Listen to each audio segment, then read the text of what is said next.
Hey there, welcome to my channel. I just started this channel, and your support means the world to me. It helps me keep sharing the stories I love. This video is completely ad-free and designed to help you fall asleep fast and comfortably. Like and subscribe, but only if you genuinely enjoy the kind of stories I share here. Drop a comment with where you're listening from and what time it is for you. It's amazing to feel connected with all of you. Now, dim the lights, turn on a soft fan if you like, and let's drift into tonight's stories together. Story 1. The woods behind the cabin weren't just woods, they were an ocean. A deep, green, silent ocean of ancient pines and forgotten maples, and I had been drowning in it for 3 months. My wife, Eleanor, had always called me a creature of the city, a man who found comfort in the predictable grid of streets and the constant reassuring hum of other people's lives. She was right. The silence of the forest was a physical thing, a pressure against my eardrums, a constant reminder of the much larger silence she had left behind in my life.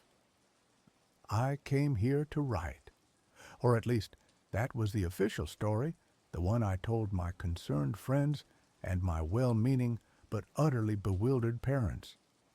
I was a novelist, and novelists, according to cliché, are supposed to retreat to rustic cabins to wrestle with their muse, but my muse had died in a sterile beige hospital room 6 months ago.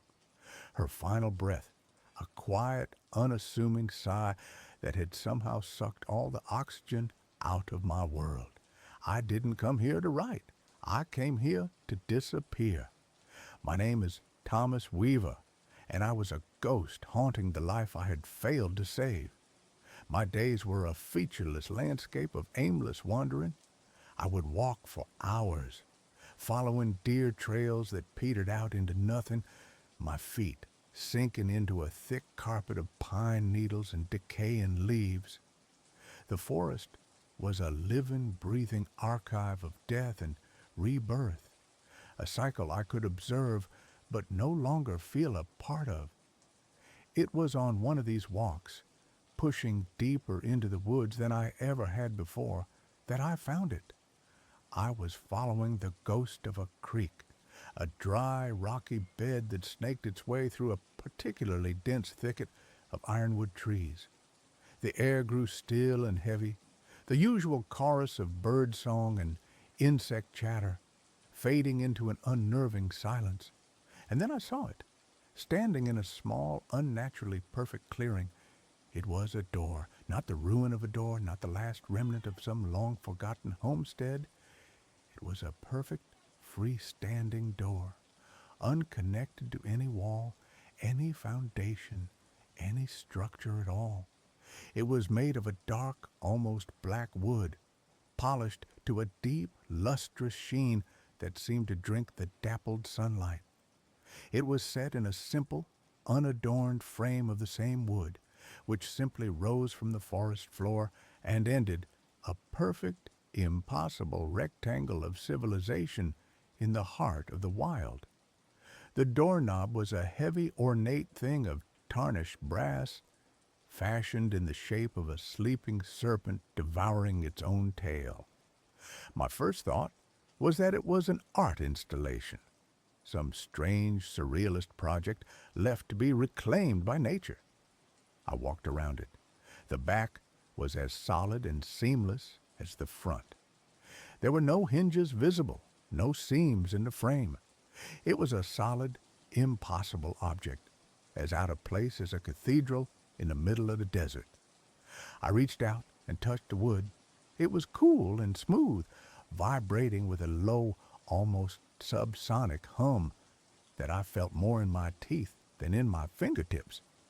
I gripped the brass serpent and turned. Nothing. The knob wouldn't budge. I pushed, then pulled. The door was as solid and immovable as the ancient bedrock beneath my feet. It became my obsession, my secret pilgrimage. Every day, I would walk to the clearing and visit the door. I would sit on a fallen log and just look at it, this beautiful, maddening enigma. It was a focal point for my grief, a perfect metaphor for my own life, a locked door to a place I could no longer enter. I would talk to it, my voice a raw, quiet whisper in the silent clearing. I would tell it about Eleanor, about the way she would bite her lip when she was concentrating, about the smell of her hair after a summer rain. I was a man confessing his sins to a wooden god, and the forest was my silent, indifferent cathedral. The first time it opened, it was an accident. I was in town, a small, weary-looking place called Black Creek, picking up supplies at the general store. The woman behind the counter, a kindly, grandmotherly type named Martha, was talking in hushed tones to another customer. Old Mr. Abernathy, a man who had lived in the valley his entire 94 years, had passed away peacefully in his sleep the night before. I didn't think much of it. It was the kind of sad, inevitable news that is the lifeblood of any small town. But when I returned to the cabin, the compulsion to see the door was overwhelming. I walked through the woods, my mind a numb, gray fog. As I stepped into the clearing, I felt a change in the air. The low, humming vibration was more intense, a palpable thrum that seemed to make the very leaves on the trees tremble. On a whim, born of nothing more than the ritualistic habit of my daily visits, I walked up to the door and placed my hand on the brass serpent. I turned. This time, it moved. With a soft, sighing click, the latch disengaged. The door swung inward, silently, revealing not the forest behind it, but an impossible, shimmering darkness. It wasn't the darkness of a moonless night. It was a deeper, more absolute black, a velvet void that seemed to absorb all light and sound. And from it, a scent wafted out, a scent that hit me with the force of a physical blow. It was the smell of cinnamon, old books, and Eleanor's favorite Earl Grey tea. It was the smell of Sunday mornings in our tiny, sun-drenched city apartment. My heart hammered against my ribs, a wild, terrified bird. This was impossible, a hallucination, a trick of my grief-addled mind. But the smell was so real, so painfully, perfectly real. I took a hesitant step forward and peered inside. I saw nothing, just the endless, soft black. But I could feel it, the warmth of the morning sun on the worn wooden floorboards, the weight of our old patchwork quilt, the faint, distant sound of traffic 5 stories below. And then I heard it, her laughter, a light, airy sound that had been the soundtrack to the best years of my life. It wasn't a memory of her laughter. It was the thing itself, a perfect, resonant echo in the impossible space beyond the door. Tears streamed down my face. I took another step, my hand outstretched, wanting to plunge into that perfect, sensory memory, to wrap myself in it, to drown in it. But a sudden, primal fear, a deep, instinctual sense of self-preservation, held me back. This was wrong. This was a violation of the fundamental laws of the universe.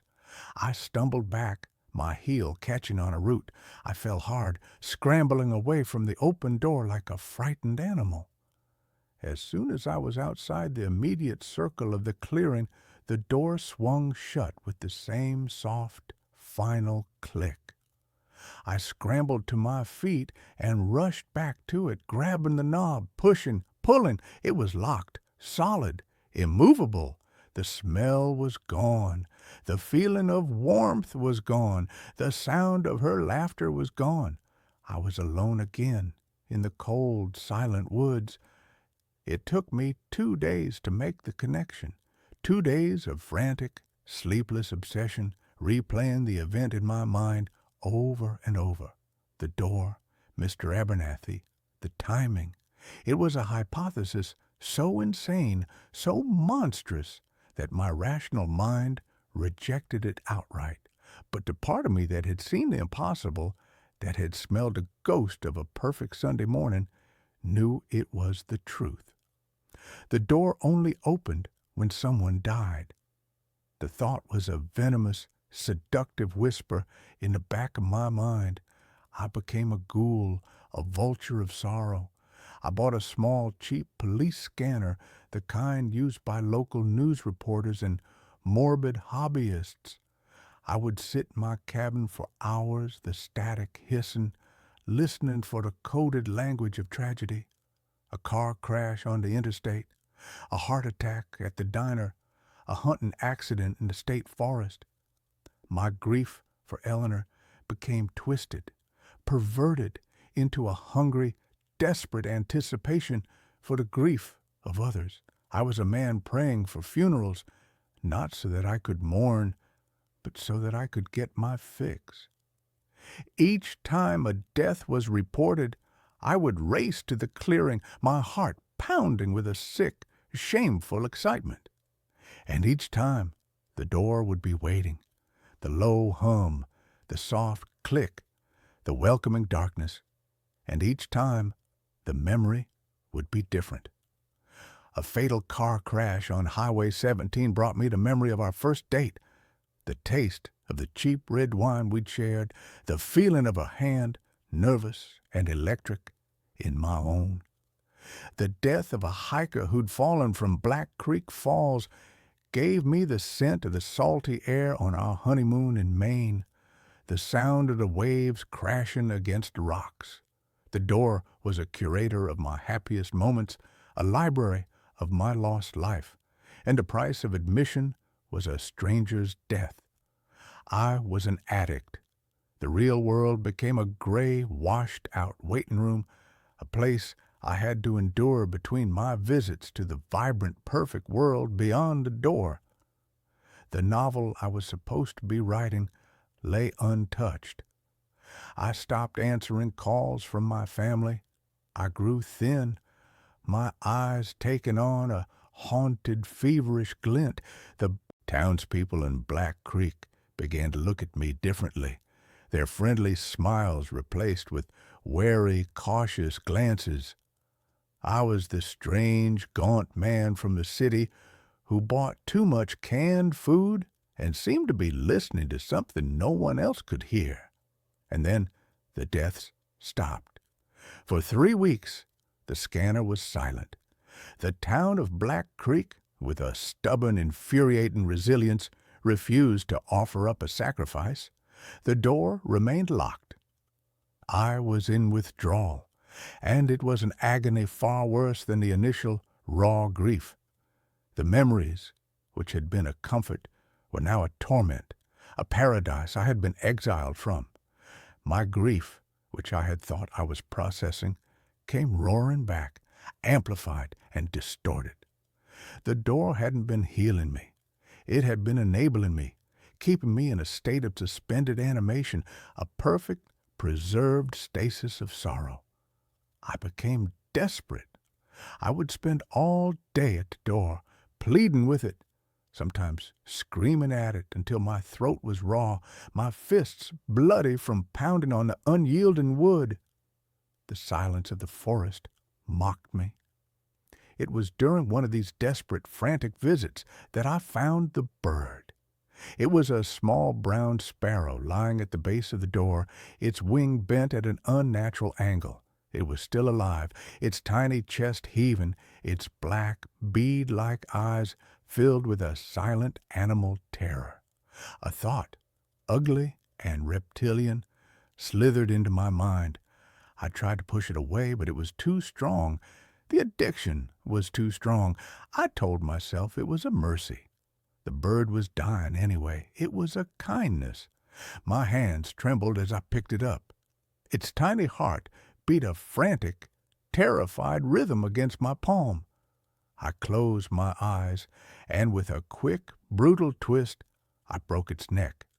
The fragile bones snapped with a sound that was horrifyingly loud in the silent clearing.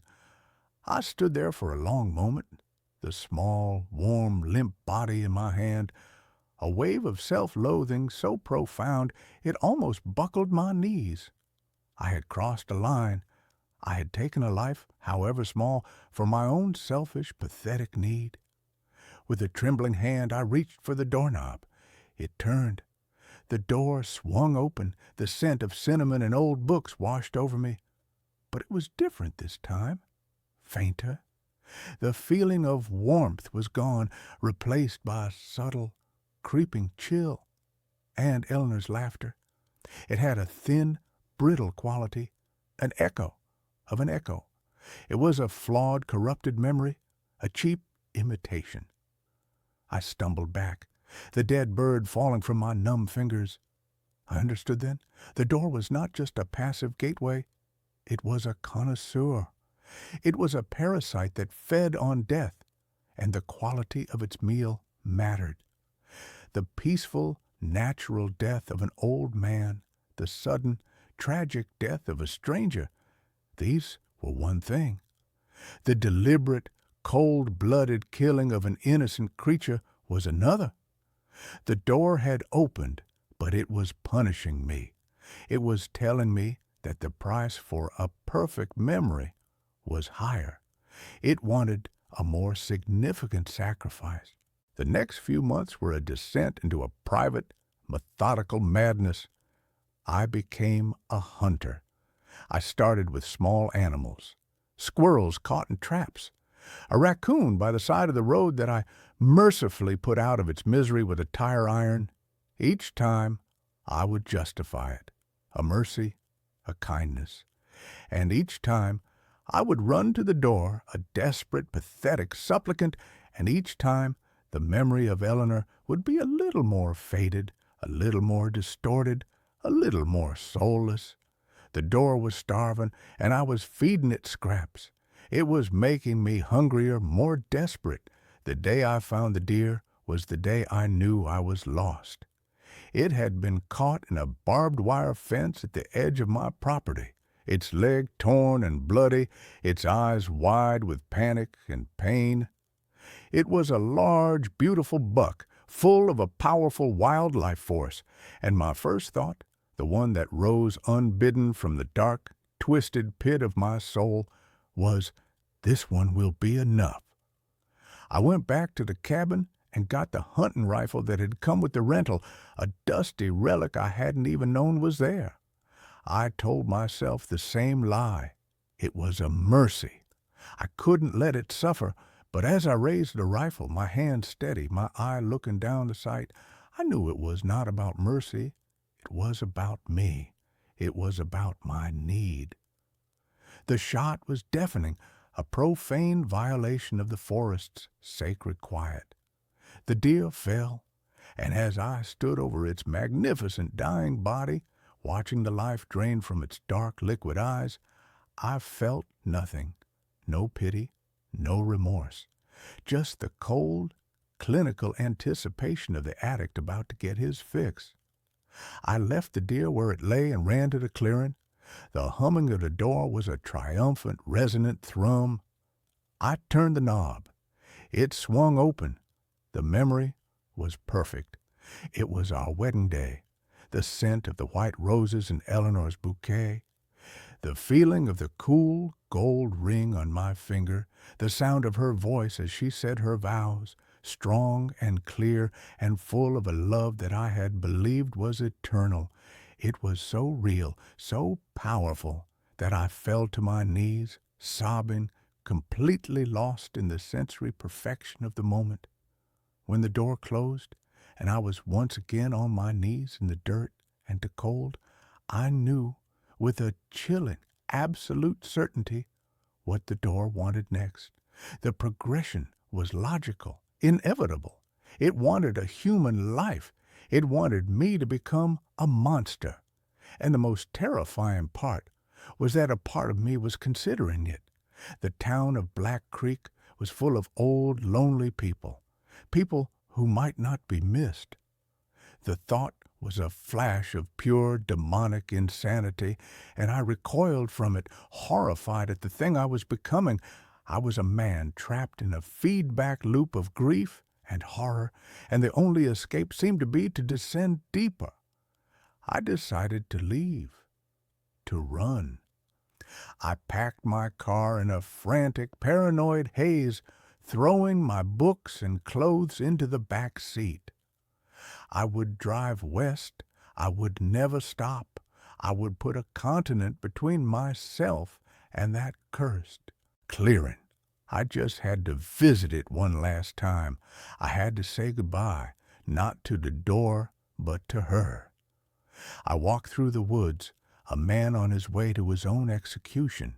I felt hollowed out, a husk. I stepped into the clearing. The door was waiting, and I knew, with the sudden, soul-shattering clarity, what the final, perfect sacrifice would have to be. Not a stranger, not an old man from town. Me, my own life, the ultimate offering, the final perfect death that would surely purchase the final perfect memory, not just a fleeting sensory echo, but the thing itself. An eternity with her, in that perfect, sun-drenched room beyond the door. It was a transaction, my miserable, grief-stricken life in exchange for an eternity of manufactured happiness. It seemed like a fair trade. I had the rifle with me. I had brought it to protect myself on the road. Another lie in a long, pathetic chain of them. I raised the barrel and placed it under my chin, my finger finding the cold, smooth curve of the trigger. My eyes were fixed on the door. I was ready. I was willing. "Don't, Tom!" The voice was a whisper, a rustle of leaves, but it was her voice. It was Eleanor's voice. It had come not from the door, but from behind me. I lowered the rifle, my heart seizing in my chest, and turned.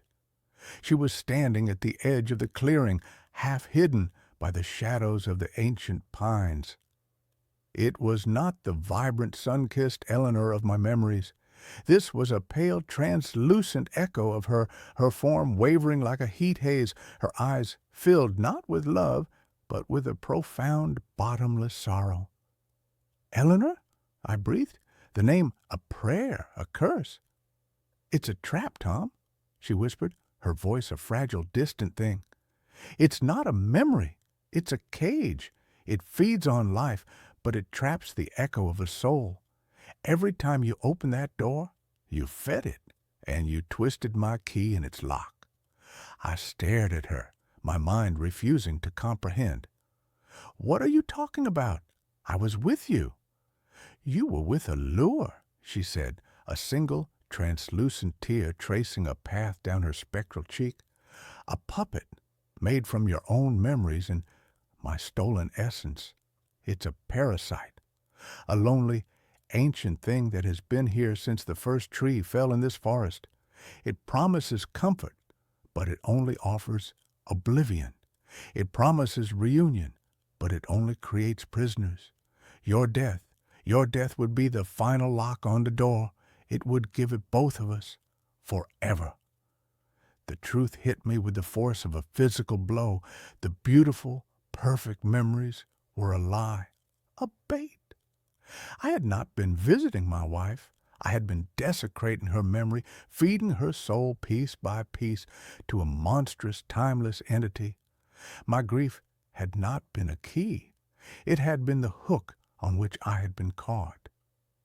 The door behind me began to hum, a low, angry, possessive sound. It knew I was being swayed. The air grew cold. "What do I do?" I cried, looking from the ghost of my wife to the terrible, beautiful door. "Live," she whispered, her form beginning to fade. "Live for both of us, Tom, the real way, the hard way, and let me go." She was gone. I was alone in the clearing with a humming, hungry door, and for the first time in a year, I knew what I had to do. I was faced with a choice, a swift, easy death that would lead to an eternity in a beautiful gilded cage, or a long, hard life filled with the real, painful, and ultimately cleansing fire of true grief. I chose the fire. I didn't run. I walked back to the cabin, my steps heavy but firm. I gathered the cans of gasoline I had for the generator and the axe from the woodshed. I returned to the clearing, a man with a purpose for the first time since Eleanor had died. I stood before the door, the source of all my monstrous actions, the altar of my twisted worship. I could feel its rage, its hunger. It was trying to lure me one last time, sending out the faint scent of cinnamon and old books. But it smelled like a lie now. It smelled like death. I swung the axe. The blade bit deep into the dark, polished wood, which screamed with a sound that was not wood, but a chorus of 1,000 trapped, tormented voices. I swung again and again, the wood splintering, a dark, viscous, sap-like substance bleeding from the wounds. I doused it in gasoline and threw a single lit match. The door erupted in a pillar of black, greasy smoke and an unnatural violet-colored flame. The screams from within it grew to a deafening crescendo, the voices of all its victims, all its prisoners, finally being released in a fiery, agonizing exorcism. I saw faces in the flames, fleeting, contorted masks of pain, and finally, of peace. And for a fraction of a second, I saw Eleanor, not the pale, sad echo from the woods, but the real Eleanor, her face full of light and love, her lips forming a single, silent word. Thank you. I stood there until the fire burned itself out, leaving nothing but a patch of scorched earth and a lingering foul smell that the clean forest air quickly carried away. The door was gone. The clearing was just clearing again. The silence was no longer a pressure. It was just silence. I left the cabin that day. I drove back to the city, back to the grid, back to the comforting, messy, and imperfect world of the living. The grief is still with me. It is a part of me now, a scar that will never fully fade. But it is a clean wound, not the festering, infected thing the door had made it. Sometimes, in my quiet moments, I remember the feel of the memories the door offered, their perfect, seductive beauty. And I understand that the greatest horrors are not the ones that threaten to kill us, but the ones that offer us a reason to stop living. I chose to live. I chose the pain. I chose the real, flawed, and beautiful memory of my wife, the one I carry inside me, the one that no locked door can ever contain or ever take away. I streamed myself sleeping. Someone knocked on my door while I was watching. The idea was born, as most of my bad ideas are, from a potent cocktail of boredom, narcissism, and the relentless, gnawing need for content. My name is Ethan, and for the past 3 years, I've been a mid-level streamer on a platform that rewards consistency over quality. My niche, if you could call it that, was ambient horror. I'd play obscure, atmospheric horror games, narrate creepypastas in a low, sonorous voice, or simply host long, quiet streams from my dimly lit apartment, allowing the natural, unsettling sounds of my pre-war building to become the star of the show. My audience was small but loyal, a collection of fellow insomniacs and weirdos who found a strange communal comfort in our shared digital loneliness. The concept was deceptively simple: a 24/7, uninterrupted live stream of me sleeping. I called it the Somnus Project. The tagline I came up with was, "What happens when we're not watching?" It was a nod to the paranormal, A wink to my horror-loving audience, but in reality, it was a gimmick. A high-concept, low-effort way to keep my channel active, to hoover up a few extra donations while I was literally unconscious. Setting it up was easy. I mounted a wide-angle, night-vision-capable webcam on a tripod in the corner of my bedroom, positioning it to capture my bed and most of the room. I set up a dedicated laptop to handle the stream, its screen a glowing, hypnotic eye in the darkness. On the first night, I went through my usual pre-stream ritual, talking to the chat, which was buzzing with a mixture of curiosity and mockery. "Bro is literally gonna get paid to sleep," one user typed. "What if he snores?" another asked. "Hope a ghost shows up, LOL," wrote a third. I laughed it off, signed off with my usual, "Stay safe in the shadows," and went to bed. I fell asleep to the quiet hum of the laptop and the knowledge that a few hundred strangers were watching me drool on my pillow.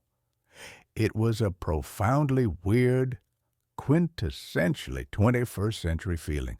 The first few days were a bust, paranormal-wise.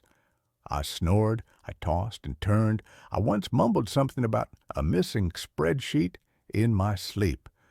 The stream was, as expected, mind-numbingly boring, but my viewership numbers were up.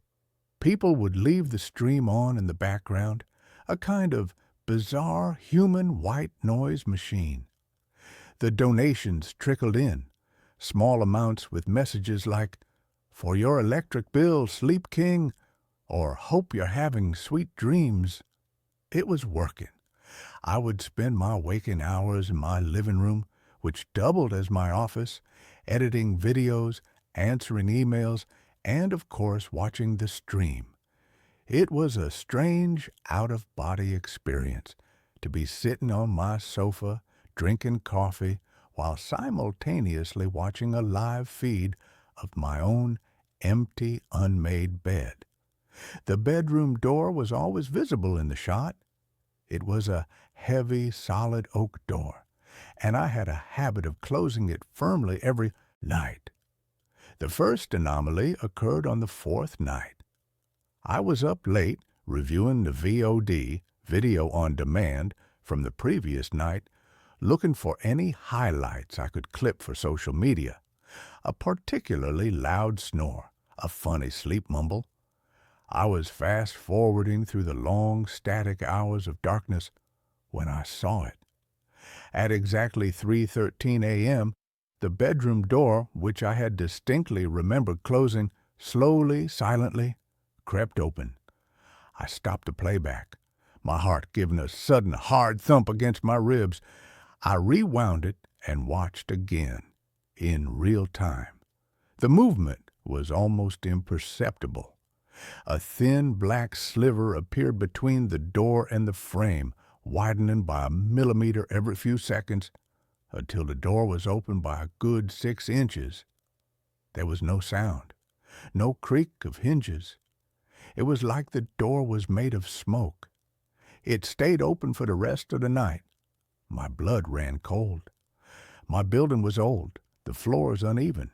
It was possible, I told myself, that the door hadn't been properly latched and had swung open on its own. A draft, perhaps.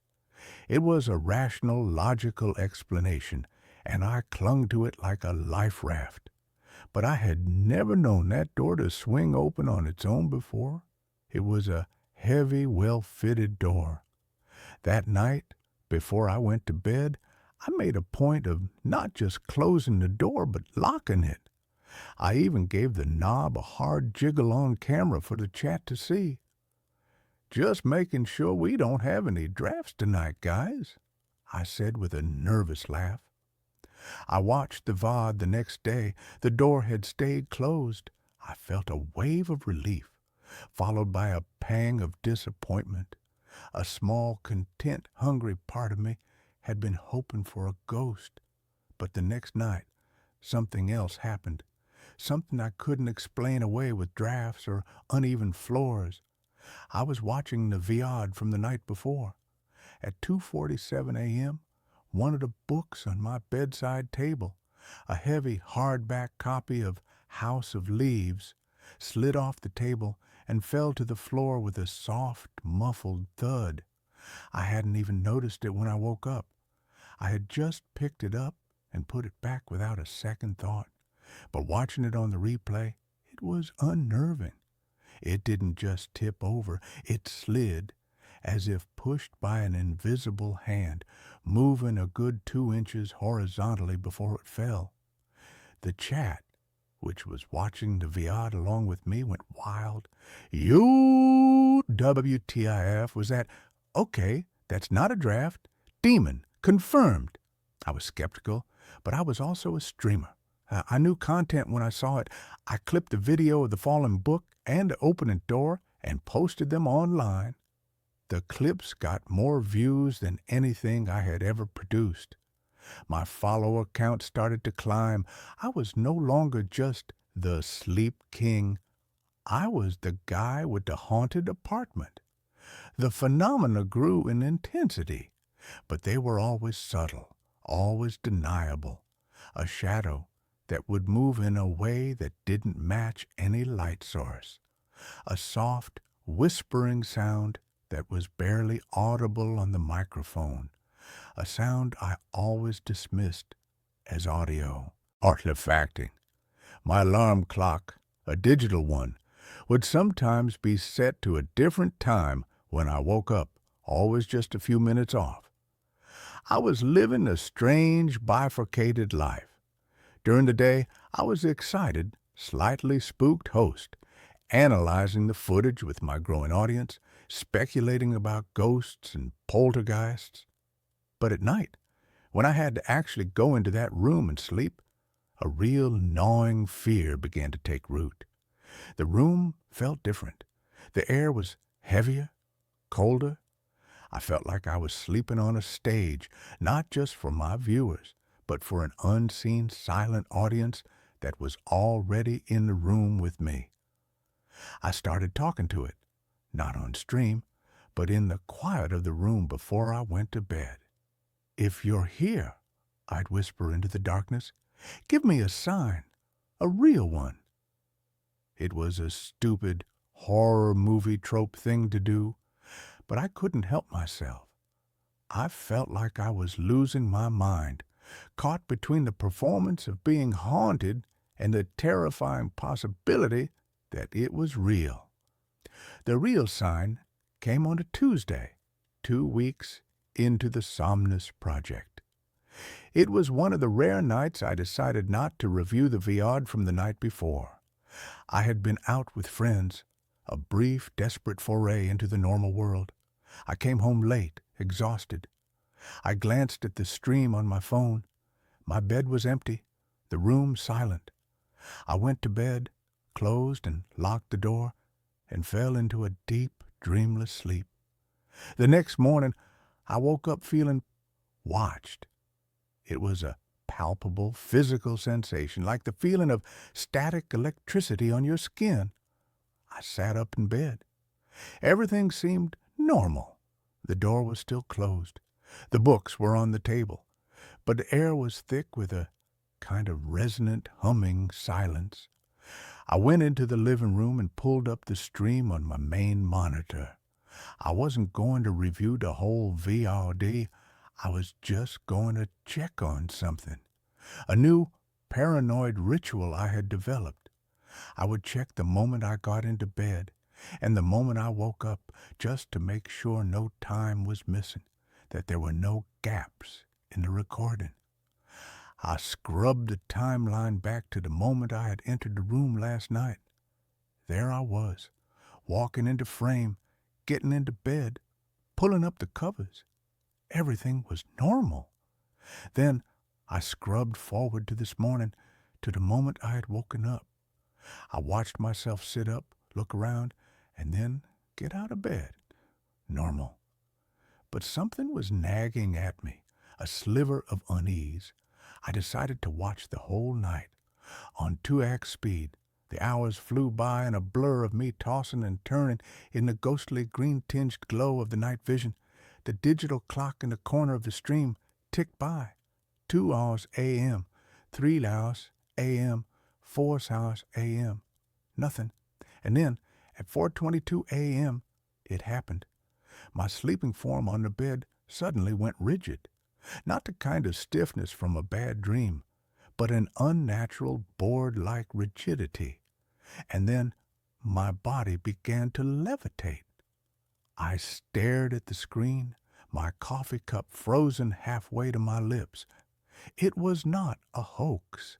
It was not a trick of the camera.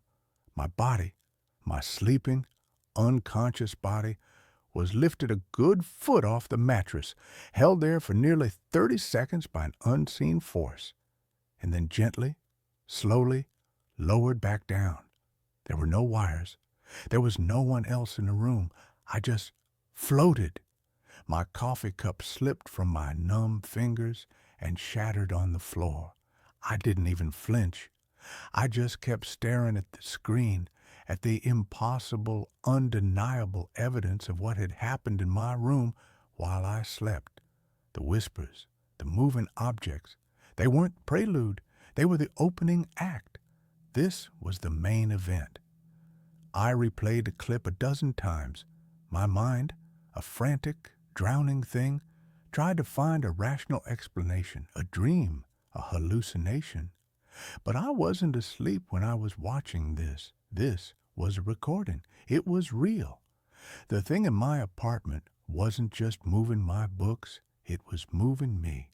My first impulse was to end the stream, to pack a bag and leave, to burn the apartment to the ground. But the second impulse, the one that had been conditioned by years of chasing views and engagement, was different. This was the Holy Grail. This was the kind of footage that could make a career. This was the ghost I had been hoping for, even though its reality was 1,000 times more terrifying than I had ever imagined. Against every instinct of self-preservation I possessed, I clipped the levitation video.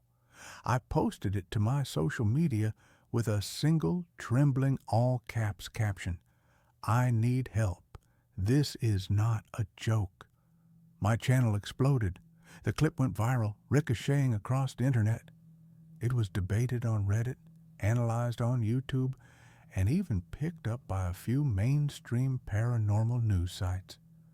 My viewer count skyrocketed from a few hundred to tens of thousands. I was no longer a mid-level streamer. I was a global phenomenon. I was the levitating man. The world was divided. Half believed it was one of the most convincing pieces of paranormal evidence ever captured. The other half believed I was a master hoaxer, a digital magician who had somehow pulled off the perfect illusion. The debate only fueled the fire. I was a prisoner in my own home. I was too terrified to sleep in the bedroom, but I was also too terrified to end the stream. I had created a monster, and now I had to keep feeding it. I started sleeping on the sofa in the living room, leaving the bedroom empty, a stage for whatever entity had taken up residence there, and the activity increased. Now that it had an audience, it began to perform. The door would be thrown open with violent force. The books would fly off the shelves. One night, the word "get" was scrawled on a wall in what looked like ash or soot. The next night, the word "out" appeared beside it. My life became a 24/7 horror show, and I was both the star and the sole terrified audience member in the front row. My mental state was disintegrating. I was a raw nerve, jumping at every shadow, my hands in a perpetual shaky tremor. The money was pouring in, but I couldn't spend it. The fame was suffocating. I was the ringmaster of a circus I could not control. And then came last night. I had been awake for nearly 48 hours, surviving on caffeine and raw fear. I couldn't bring myself to sleep, not even on the sofa. I was sitting in my computer chair, the warm glow of the monitor, my only companion, watching the live feed from the bedroom. The chat was a frantic, scrolling waterfall of text, thousands of people from all over the world watching the empty, haunted room with me. For hours there was nothing, just the quiet, malevolent stillness of the room. The "Get Out" on the wall seemed to pulse in the night vision. And then, at 3:13 a.m., the same time the door had first opened a lifetime ago, a new phenomenon began. A knock.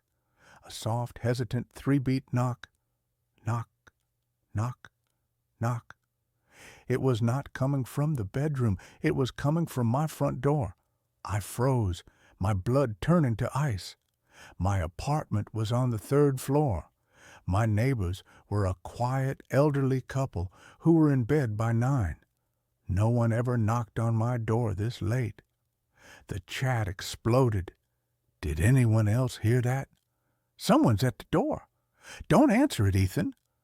I stared at the monitor, my heart hammering in my chest. I didn't move. I didn't breathe. The knock came again, louder this time, more insistent. Knock, knock, knock. It's probably a neighbor, I typed into the chat, my fingers fumbling on the keyboard. Loud music or something? But I knew it was a lie. My apartment was silent. And then I looked at the live stream feed from my bedroom, and what I saw made the world dissolve into a roaring, static-filled void in my ears. On the screen, in the live real-time feed of my bedroom, a figure was standing. It was a tall, thin silhouette, featureless and black, standing in the center of the room where there had been nothing but empty air a second before. It was not a shadow. It had depth, dimension. It was a hole in the shape of a man, a void that seemed to suck the very light out of the room. It was perfectly still, and it was facing the camera. I couldn't scream. The sound was trapped in my throat, a hard, painful knot of pure, undiluted terror. The thing on my screen was not a ghost. It was not a poltergeist. It was something else, something that had been drawn to the attention, to the energy of thousands of people, all focused on this one small room. I had not just opened a door for a ghost. I had opened a portal, and something had stepped through. Knock, knock, knock. The knocking at my front door was louder now, a frantic, angry pounding. It was in sync with the pulsing of the blood in my ears. I couldn't tear my eyes away from the monitor. The figure in the bedroom slowly lifted an arm. Its hand was a blur of static, but it was pointed directly at the camera, pointed at me. And then the voice. It wasn't in the room. It wasn't on the stream. It was inside my head. A dry, rasping, impossibly ancient sound like the crumbling of a tombstone. You opened the door. Now let me in. The knocking on my front door was no longer a knock. It was a violent, splintering crash, as if someone was throwing their entire body against the wood. The heavy, solid oak was groaning, the frame vibrating. My mind finally broke free from its paralysis. I scrambled back from my desk, my chair tipping over and crashing to the floor.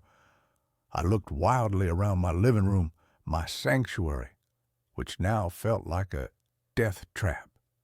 The bedroom was compromised. The front door was about to give way. I am writing this now frantically on my phone, huddled in the one place I have left to hide, the small windowless bathroom. I have barricaded the door with a laundry hamper, a pathetic, flimsy defense against the impossible. The pounding on the front door has stopped, but the silence that followed is so much worse. I can hear footsteps, soft, dragging footsteps just outside the bathroom door, and a low, whispering sound, a sibilant, multi-toned whisper that seems to be coming from all directions at once. It's the sound from the stream, the sound I had dismissed as an audio glitch. It is not a glitch. It is the sound of its voice. My phone is my only light. I have the live stream of my bedroom still open on the screen. The figure is gone. The room is empty again. But that's not a comfort. It just means it's no longer in there. It's out here with me. The doorknob of the bathroom is turning, slowly, silently. I am watching it happen, my own reflection, a pale, terrified ghost in the dark screen of my phone. My Somnus project was a success. I asked the question, what happens when we're not watching? And I got the answer. Something wakes up, and it watches you back. And then it comes to visit. I created a viral sensation. I have millions of viewers now, but the content is no longer mine to control. The show is being run by my new silent partner. I am the final act. The lock on the door just clicked. The whispering is getting louder. I think I know what the final clip is going to be. I'm a paramedic. The body I picked up spoke my name. The rain wasn't just falling.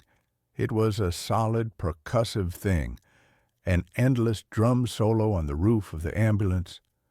Each drop that hit the windshield was fat and heavy, exploding in a starburst of light from the street lamps before the wipers smeared it away. It was the kind of night that bled into morning without ever truly getting light, a perpetual state of 3 a.m. gloom.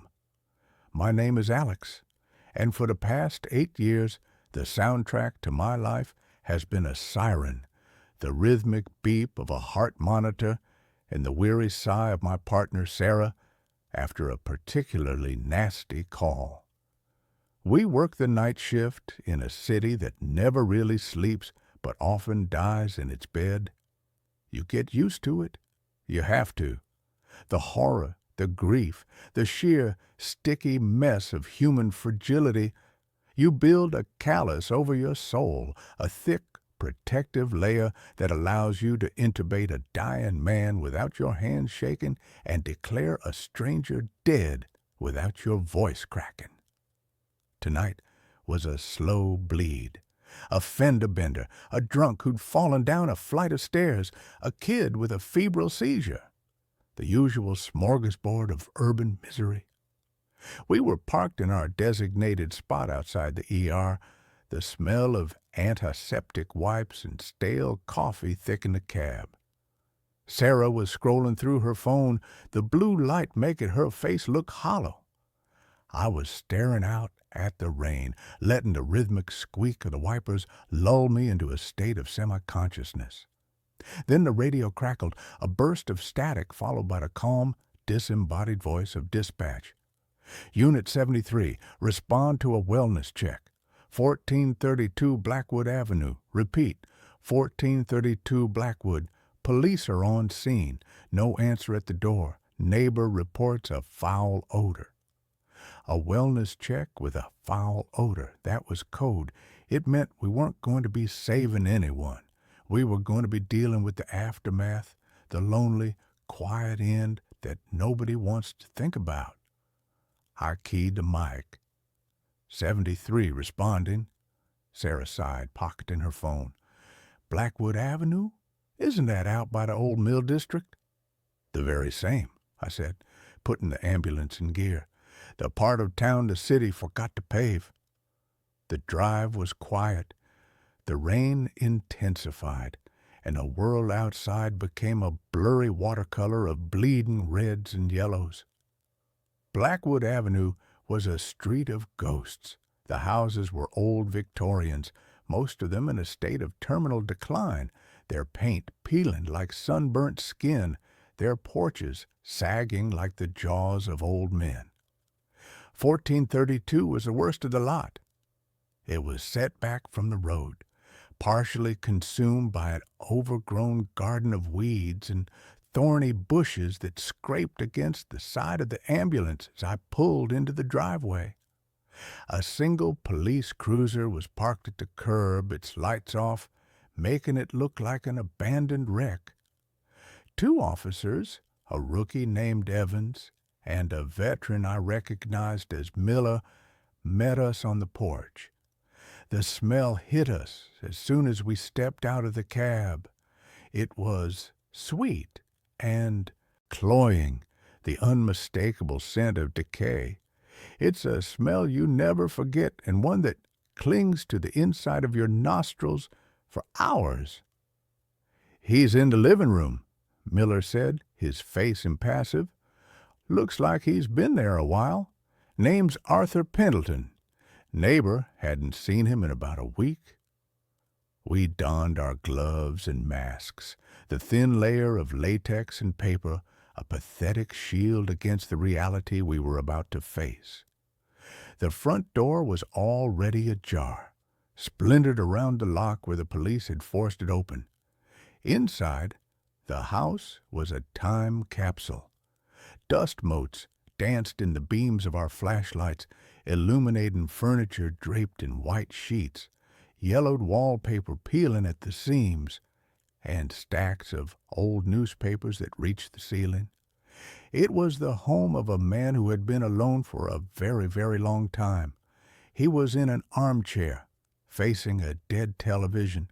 He was old, skeletal thin, his skin the color of old parchment and stretched tight over his bones. His eyes were closed and his mouth was slightly open, as if he had been in the middle of a sigh when his life had simply stopped. There were no signs of trauma, no indication of a struggle, just a quiet, lonely exit. It was a scene we'd witnessed 100 times before. The forgotten ones, the people who die and the world doesn't notice for a week. We did our work, the grim, necessary protocol. I checked for a pulse I knew I wouldn't find. Sarah listened for breath sounds that weren't there.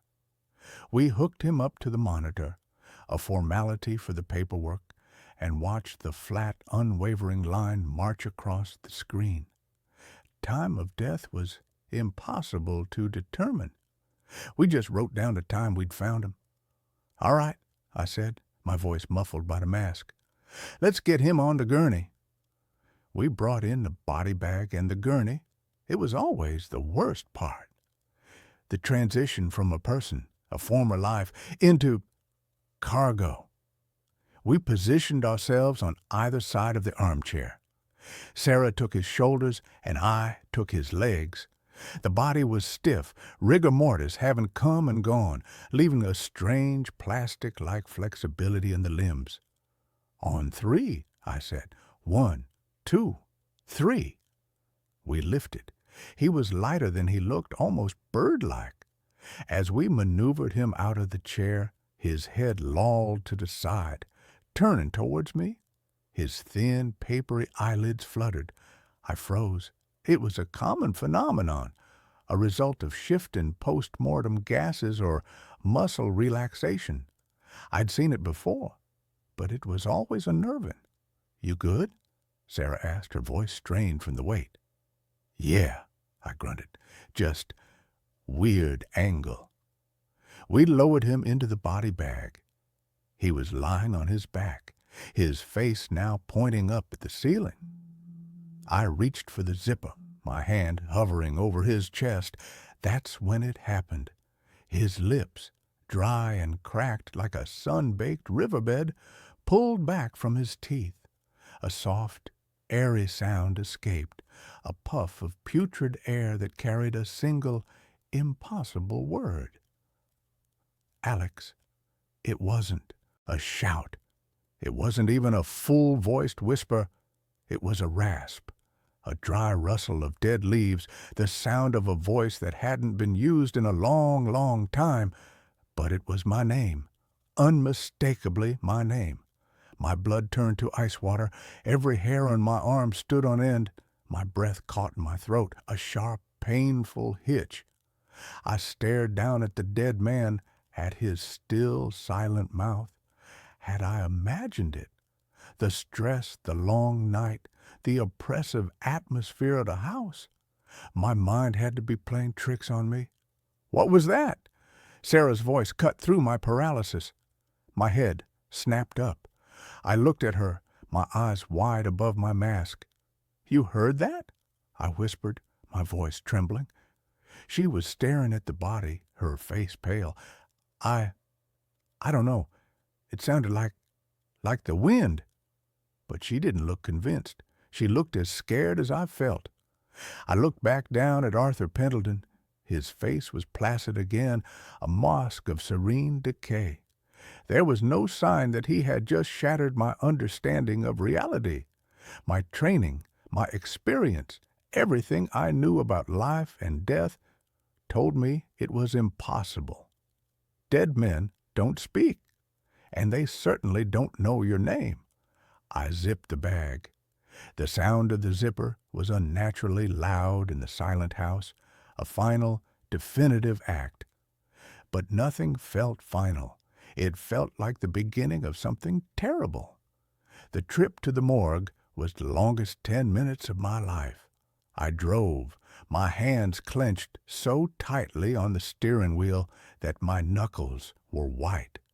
I kept my eyes glued to the road, but my mind was in the back of the ambulance with the black bag strapped to the gurney. Every bump, every turn sent a fresh jolt of fear through me. Was he moving back there? Was he trying to sit up? I could feel the weight of his presence, a cold, heavy thing that had nothing to do with his physical body. Sarah was silent in the passenger seat, staring out her window. I didn't know if she was trying to convince herself that she hadn't heard what I had, or if she was just too scared to talk about it. We had an unspoken rule. We didn't take the horrors of the job home with us. We saw things that would break most people, and we compartmentalized. We had to. But this wasn't the kind of horror you could put in a box. This felt like it had followed us out of the house. At the hospital, we bypassed the bustling ER and went straight to the morgue entrance in the basement. The air down there was always cold, with a clean, chemical smell of disinfectant failing to mask a deeper, earthier odor. The attendant, a burly, perpetually bored man named Frank, met us at the door. "Got another one for me?"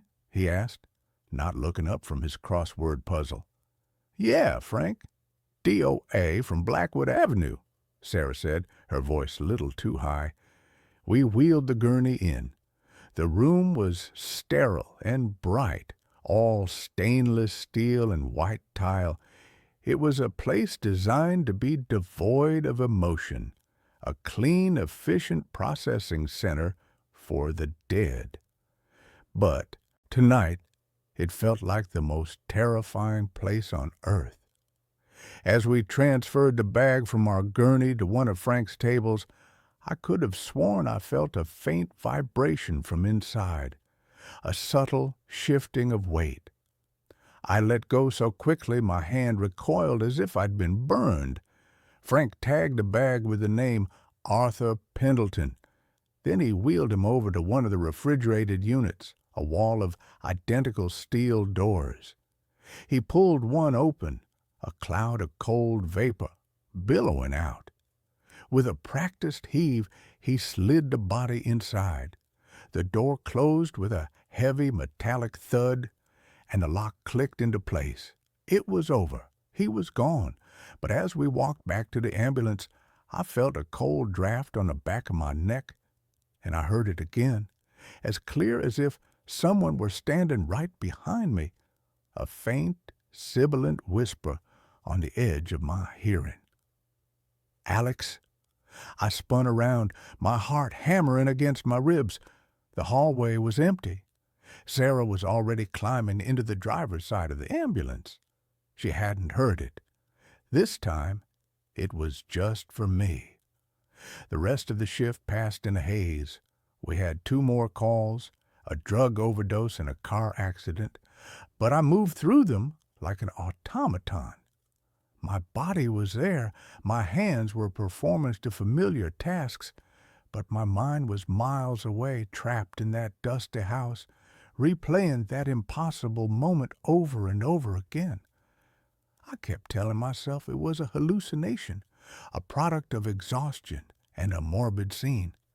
But I couldn't shake the feeling, the cold, primal certainty that something had latched onto me. Something from that old house, something that wore the face of Arthur Pendleton. When our shift finally ended, the sun was a weak, gray smear on the horizon. I drove home in a stupor, the city still sleeping around me. My apartment, usually a sanctuary from the chaos of my job, felt alien and threatening. The familiar creaks of the old building sounded like footsteps. The hum of the refrigerator sounded like a low, guttural moan. I couldn't sleep. I lay in bed, staring at the ceiling, my ears straining for any sound. Every shadow in the corner of my room seemed to coalesce into the shape of a tall, thin man. Every time I closed my eyes, I saw his face, his cracked lips, his papery skin, and I heard my name, whispered in that dry, dead voice. The next few days were a waking nightmare. At work, I became jumpy and irritable. Every DOA call sent a spike of adrenaline and fear through my system. I found myself hesitating before touching the bodies, my hands trembling. Sarah noticed. "You've been on edge ever since that call on Blackwood," she said one night as we sat in the ambulance. "What's going on, Alex?" I wanted to tell her. I wanted to tell her that I was hearing things, that I felt like I was being watched, that I was convinced the dead man we'd picked up was haunting me. But how could I? She'd think I was losing my mind. She'd report me to our supervisor, and I'd be on administrative leave, forced into therapy. So I lied. "Just tired," I mumbled. "Haven't been sleeping well." She didn't press, but I could see the concern in her eyes. The wall of professional detachment between us was cracking. At home, things escalated. It started with small things. Objects would be slightly out of place. My keys on the wrong side of the table, a book I was reading open to a different page. Then came the sounds. The whispering became more frequent, no longer just on the edge of my hearing, but clear, distinct, and always, always my name. I started hearing footsteps in the hallway outside my apartment door, only to find no one there when I looked through the peephole. One night, I was in the bathroom washing my face. When I looked up into the mirror, he was there. For a split second, standing behind me was the gaunt figure of Arthur Pendleton. He was just a reflection, translucent and wavering, but his eyes were open, and they were staring right at me. I cried out and stumbled back, splashing water all over the floor. By the time I looked again, he was gone.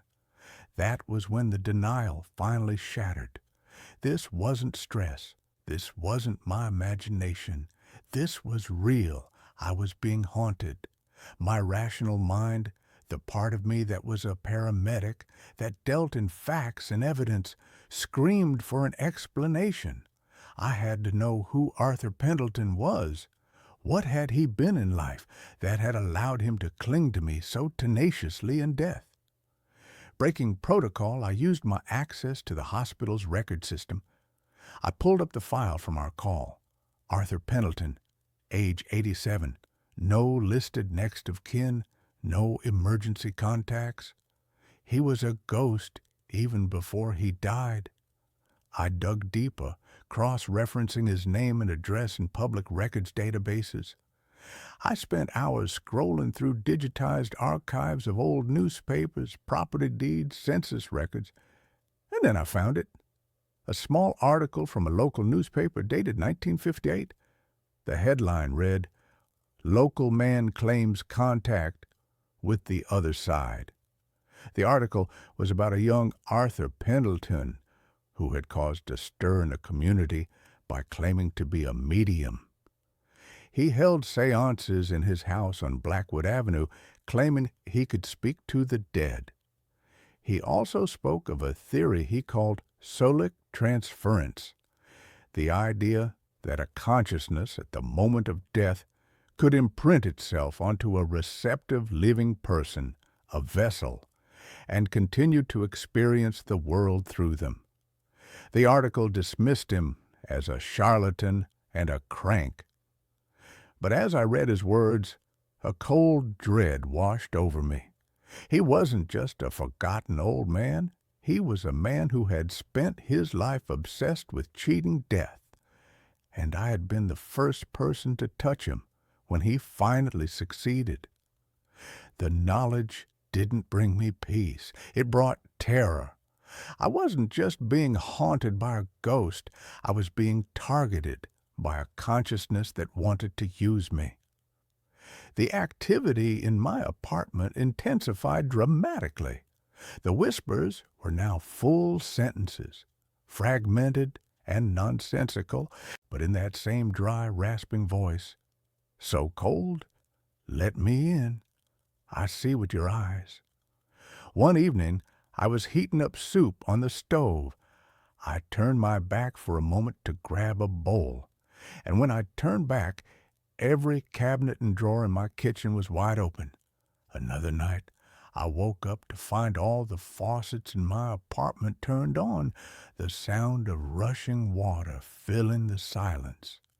The most terrifying incident happened with my television. I was watching a movie when the screen suddenly went to static.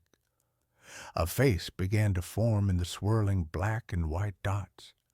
It was his face, Arthur Pendleton's face. His mouth opened, and a distorted electronic version of my own voice came out of the speakers. "Help me," it said in my voice. "He's trying to get in."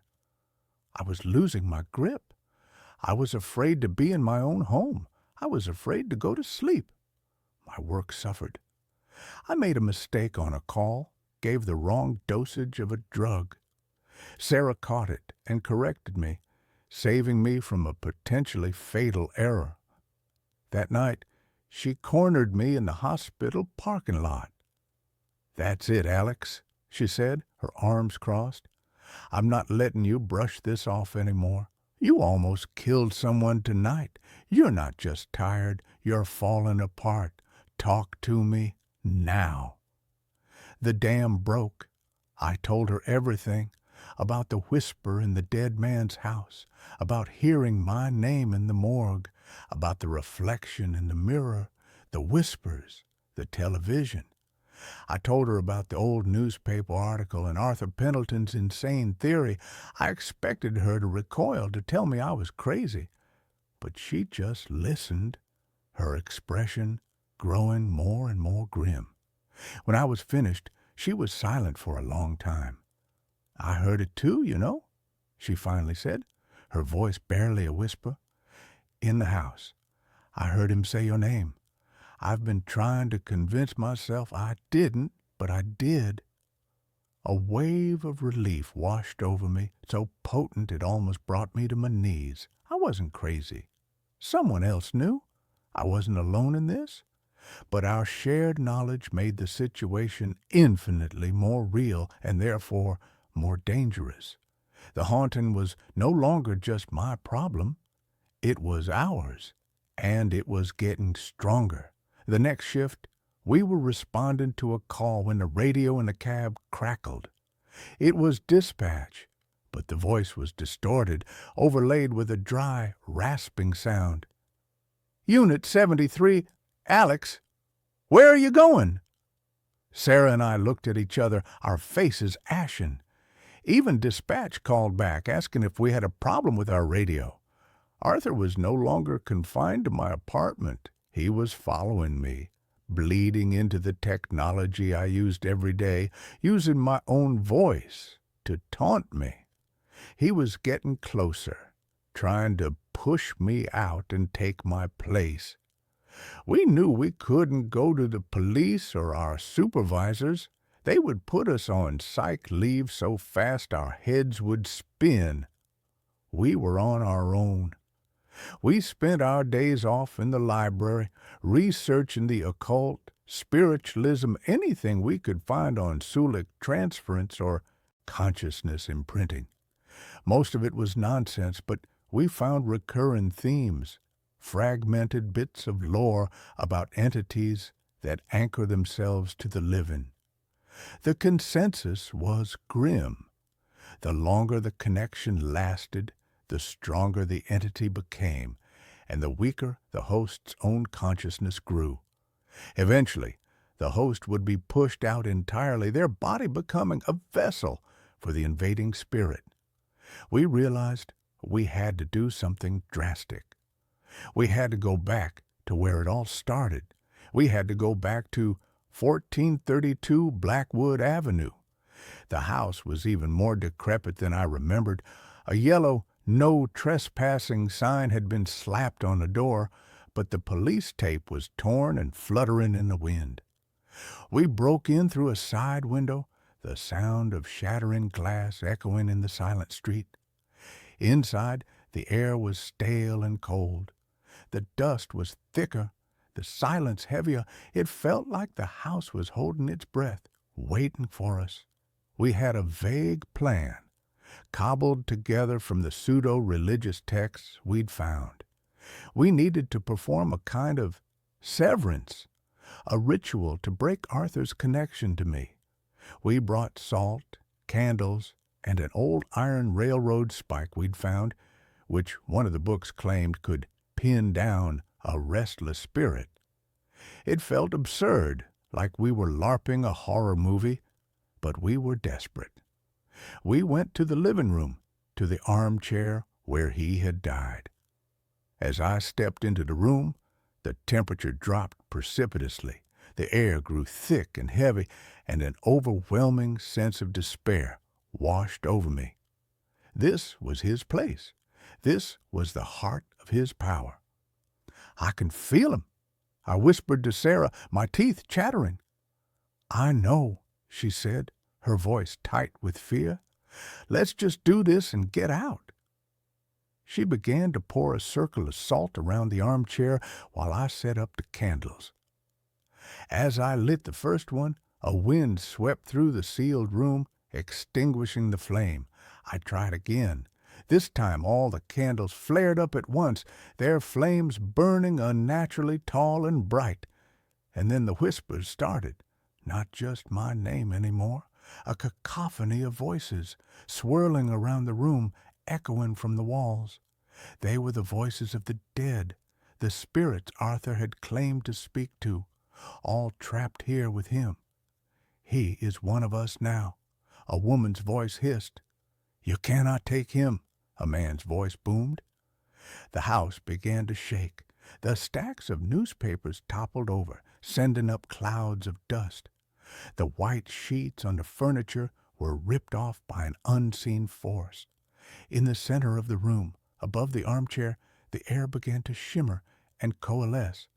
The form of Arthur Pendleton began to take shape, not as a translucent ghost, but as a writhing, multi-limbed creature made of shadow and dust, his face contorted in a silent scream. "Alex!" Sarah yelled, grabbing my arm. "The spike! Do it now!" I held the iron spike in my trembling hand. The book had said I needed to drive it into the source of the haunting. I looked at the swirling vortex of darkness above the chair. That was him. That was the thing that had been tormenting me. I took a step forward, and the entity focused on me. Its shadowy form lunged, not at my body, but at my mind. I felt a crushing pressure in my skull, a wave of cold, desolate energy that tried to scour my own thoughts away. I saw flashes of Arthur's life, a lonely boy in a big empty house, a young man mocked for his beliefs, an old man sitting in a chair waiting for death, not with fear, but with anticipation, with a plan. He was trying to show me his loneliness, his pain, trying to make me understand, to make me give in. He flooded my mind with his own memories, and in that moment I understood his desperate, pathetic plan.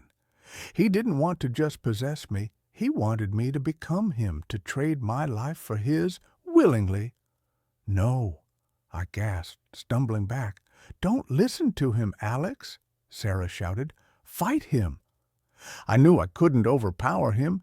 He was too strong here. But as his consciousness pressed in on mine, I felt something else. I felt his fear. He was terrified of oblivion, terrified of being alone in the dark. That was his weakness.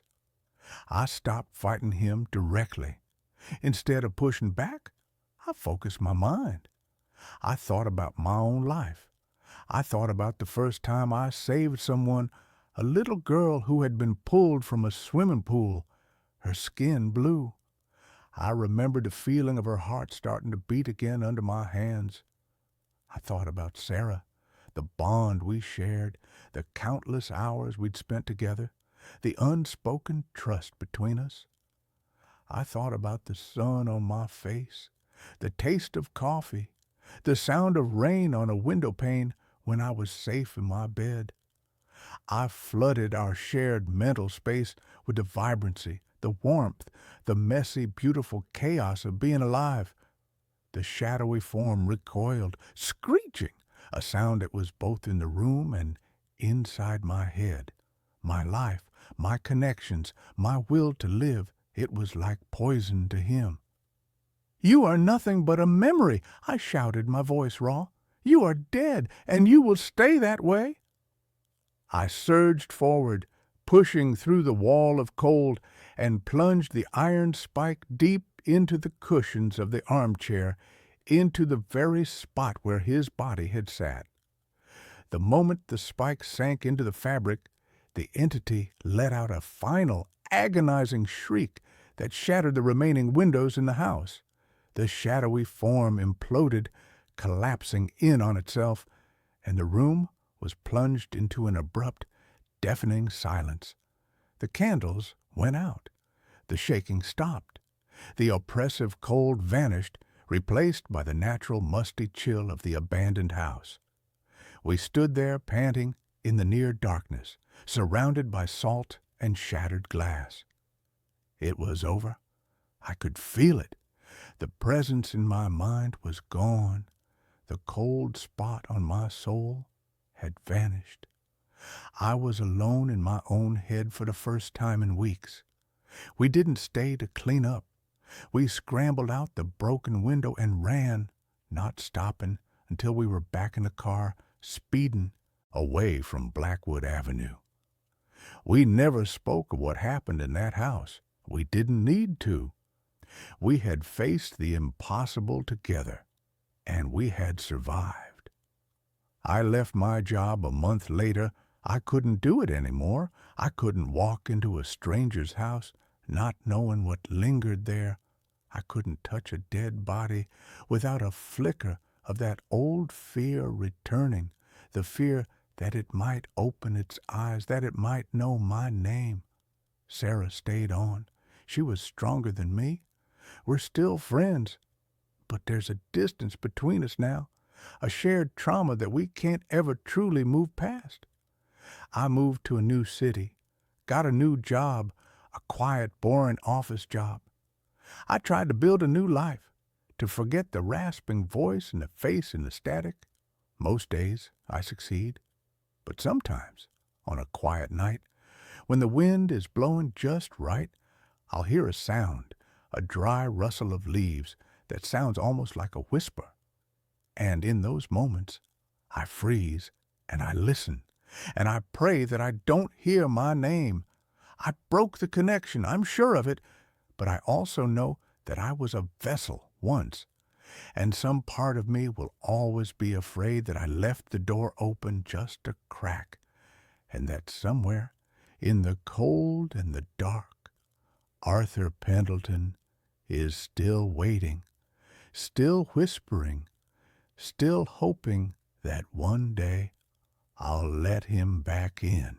My GPS keeps directing me to the same abandoned house. The voice in my car is a woman named Cal. I don't know if that's her real name or even if she's a real woman. She speaks with the placid, uninflected calm of someone who has never been late, never been lost, and never felt the cold, creeping dread of being somewhere you are not supposed to be. Cal is the default voice of the Wayfinder 5000, a slightly outdated but relentlessly reliable GPS unit suction-cupped to my windshield. For the past 6 years, as a regional sales manager for a mid-level pharmaceutical company, Cal has been my co-pilot, my navigator, my silent synthetic companion on the lonely asphalt veins of the American Midwest. She has never been wrong until she started trying to kill me, or if not kill me, then something far, far worse. The first time it happened, I was on my way to a meeting in rural Wisconsin. I was cutting through a stretch of farmland so flat and featureless, it felt like a screensaver. My appointment was in a town called Prairie Ridge, a place that barely registered as a smudge on the map. According to Cal, I was 40 minutes away. "In 200 feet, turn left," she said, her voice as serene as a mountain lake. I glanced at the screen. The purple line of my route took a sharp 90-degree turn off the main highway and onto a thin gray line that the map didn't even bother to name. "Recalculating," I said aloud, a habit I'd picked up over thousands of miles of solo driving. I tapped the screen, looking for an alternate route. There was none. This was it. I slowed the car and made the turn. The road was gravel, loose and chattering under my tires. Overgrown cornfields pressed in on both sides, their dry stalks rustling with a sound like whispering snakes. After about a mile, the road degraded further, becoming little more than 2 dirt tracks with a spine of weeds growing down the middle. My sensible company-issued sedan was not built for this. "Are you sure about this, Cal?" I muttered. "In 1,000 feet, your destination will be on the right," she replied, oblivious to my concern. The cornfields fell away, and the trees began, ancient skeletal oaks that formed a dark, claustrophobic canopy over the road. And then I saw it. Set back from the road, half swallowed by a sea of thorny, overgrown bushes, was a house. It was an old farmhouse, the kind that might have been charming a century ago.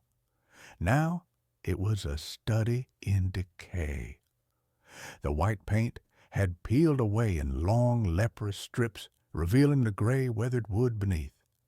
The windows were dark, hollow eyes, most of them boarded up with mismatched planks. A single skeletal tree stood in the front yard, its dead branches reaching for the sky like the fingers of a drowning man. The place didn't just feel abandoned, it felt condemned, cursed. A deep, instinctual wrongness emanated from it, a silence that was heavier and more profound than the surrounding woods. "You have arrived at your destination," Cal announced cheerfully. I stopped the car, the engine a loud, intrusive rumble in the oppressive quiet. This was not Prairie Ridge. This was the middle of nowhere. A mapping error, a glitch in the satellite. I felt a surge of annoyance, mixed with a strange, inexplicable prickle of fear. I didn't get out of the car. I didn't want to breathe the air here. I just wanted to leave. I put the car in reverse and began the slow, careful process of backing down the narrow, rutted track. My eyes kept darting to the house in my rearview mirror. I could have sworn I saw a flicker of movement in one of the dark upstairs windows, like a curtain being drawn aside. But there were no curtains. There was only splintered wood and darkness. By the time I got back to the highway and re-entered Prairie Ridge as my destination, I was an hour late for my meeting. I managed to salvage the sale with a flurry of apologies and a steep discount. I blamed the GPS, laughing it off as a piece of junk technology. But the image of that house was burned into my mind. The dead tree, the boarded-up windows, the feeling of being watched by something old and malevolent. 2 weeks later, I was in eastern Ohio, on my way to a conference, a different state, a different highway, hundreds of miles away. I was making good time, listening to a podcast, my mind on the quarterly report I had to file. In 1/4 mile, take the exit on your right, Cal said. I glanced at the screen. The exit was for a state route that seemed to veer off into a large, green, unpopulated area on the map. My route should have kept me on the interstate for another 50 miles. No, Cal, I said, sighing. We're staying on the highway. I drove past the exit. Cal was silent for a moment. Then, recalculating, in 200 feet, turn left. She was trying to take me onto a small local road, a road that, according to the map, led nowhere. A cold, familiar dread began to bloom in my stomach. Recalculate to avoid back roads, I said, my voice sharp. Route recalculated, she replied. In 1,000 feet, perform a U-turn where possible. For the next 10 minutes, we were locked in a battle of wills. Every route she suggested was a circuitous, nonsensical path that tried to steer me off the main road and into the rural unknown. She was like a horse that refused to be led, stubbornly trying to bolt for some unseen, familiar stable. Finally, in a fit of frustration, I unplugged the Wayfinder 5000 and threw it onto the passenger seat. I used my phone's mapping app for the rest of the trip. As I lay in my sterile, anonymous hotel room that night, I couldn't sleep. I picked up the Wayfinder and plugged it back in. The screen flickered to life. The map showed my current location, a little blue dot in the heart of the city. I opened the recent destinations list. At the very top of the list, it read, Crows End Road. I'd never heard the name before. I typed it into my phone's search engine. There were a few scattered results, none of them in Ohio, but one of them, a hit from a county plat map website, was in Wisconsin. It was an unmaintained dead-end road. My blood ran cold. It was the road to the abandoned house. The GPS hadn't just made a mistake. It had saved the location. It wanted to go back. The incidents grew more frequent and more insidious. Cal would be silent for hours, lulling me into a false sense of security. And then, at a crucial intersection, she would give a last-second incorrect instruction, trying to divert me. It became a constant low-level war. I began to hate the sound of her calm, pleasant voice. It was the voice of a saboteur, a traitor, in my own car. I bought a new GPS, a top-of-the-line model from a different brand. I boxed up the Wayfinder 5000 and put it in the trunk. I felt a sense of liberation as I programmed my first trip into the new device. The new voice was a man with a crisp British accent. It was a refreshing change. I was driving through Indiana on my way to see a client in Fort Wayne. The new GPS was working perfectly. "In 1 mile, you will reach your destination," the British voice announced, and then a burst of static from the car's speakers. The new GPS screen flickered and went blank. A moment later, it came back on. But the map was different. It was a local, rural map. The British voice was gone. "In 200 feet, turn left," said the calm, familiar, horrifying voice of Cal. I stared at the screen in disbelief. It was Cal's interface, her purple line, her familiar fonts. She had somehow overridden the new device. She had infected it. My car, my sanctuary, the one place where I was supposed to be in control, had been completely and utterly compromised. I pulled over to the side of the road, my hands shaking. This was not a glitch. This was not a technological error. This was something else. This was an intelligence, a malevolent, focused intelligence that was fixated on one thing, getting me back to that house. That was when my life began to unravel. The fight was no longer just about directions. It was about my sanity. I became obsessed. I spent my nights in hotel rooms, not preparing for meetings, but scouring the internet, digging into the history of that small, forgotten plot of land in rural Wisconsin. The property on Crow's End Road, I discovered, had belonged to a family named the Whitakers. The last record of them was from a census of 1978. A husband, Silas, a wife, Mary, and a 6-year-old daughter named Lily. Then, in the fall of that same year, there was a fire.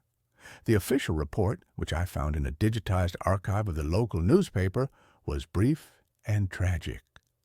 The fire had consumed the house. The cause was listed as undetermined. The bodies of Silas and Mary were found in the ashes. The daughter, Lily, was never found. She was presumed to have perished in the blaze, her small body consumed by the inferno. The article ended with a haunting single line from the fire chief at the time. "It's a terrible tragedy. That house is at the end of a long, dark road. By the time we got the call and found our way out there, it was too late. There was nothing we could do." I stared at the grainy black and white photo that accompanied the article. It was the house, my house, but it was before the decay had set in, before the boards were on the windows. It was just an ordinary, slightly ramshackle farmhouse, and on the porch, so small and out of focus that she was almost a ghost, was a little girl in a white dress holding a doll, Lily. The knowledge didn't bring me peace. It brought a deeper, colder dread. The house wasn't just an abandoned building. It was a tomb, a place of profound, unresolved tragedy. And for some reason, its ghost had latched onto my GPS. The haunting escalated. Cal began to speak to me even when the GPS was turned off. I'd be driving in silence, and her voice would suddenly emanate from the car's speakers, soft and clear. "Are you lost, Alan?" she'd ask. My name is Alan. I had never programmed my name into the device. The first time it happened, I almost drove off the road.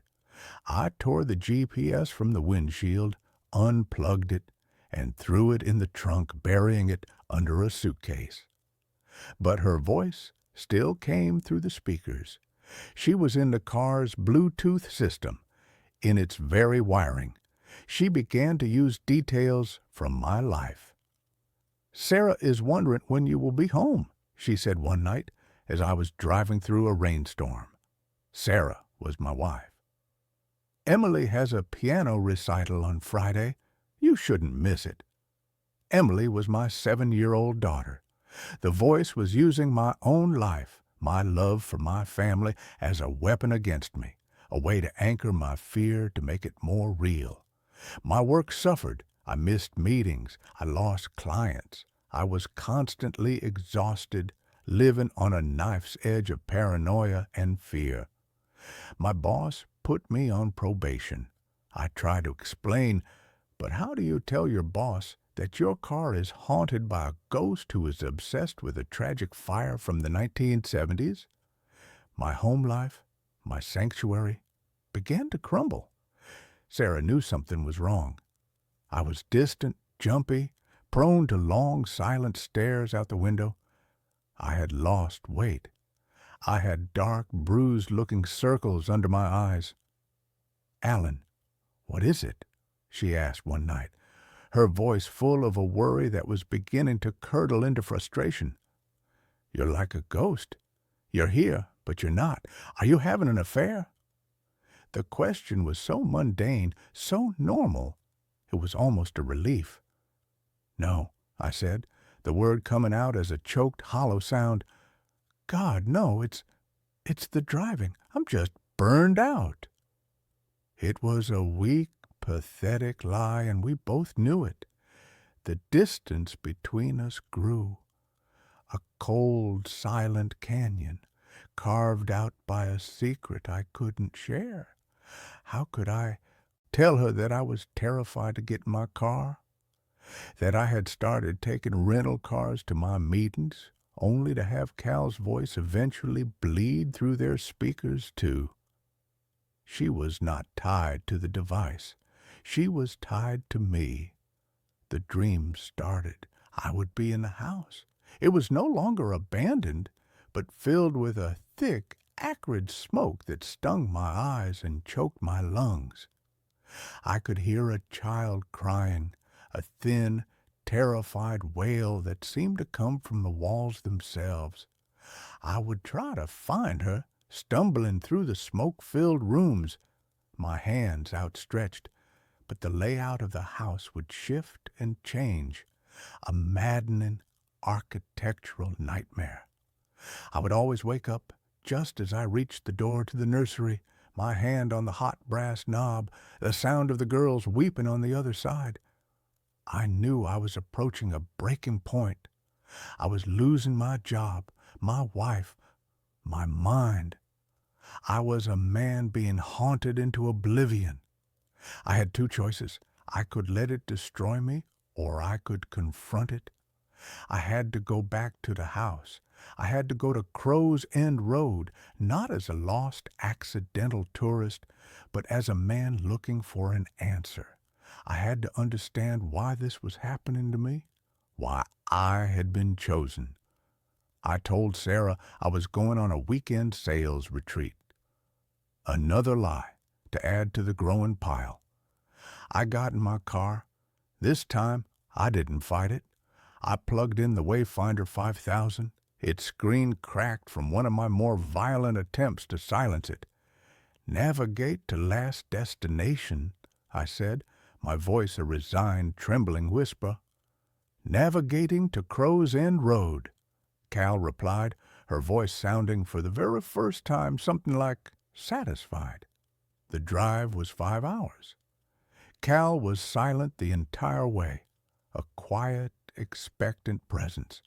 As I turned off the highway and onto the familiar gravel road, a thick, unnatural fog rolled in, blanketing the cornfields in a shroud of gray. The world grew silent, my car the only moving thing in a dead, quiet landscape.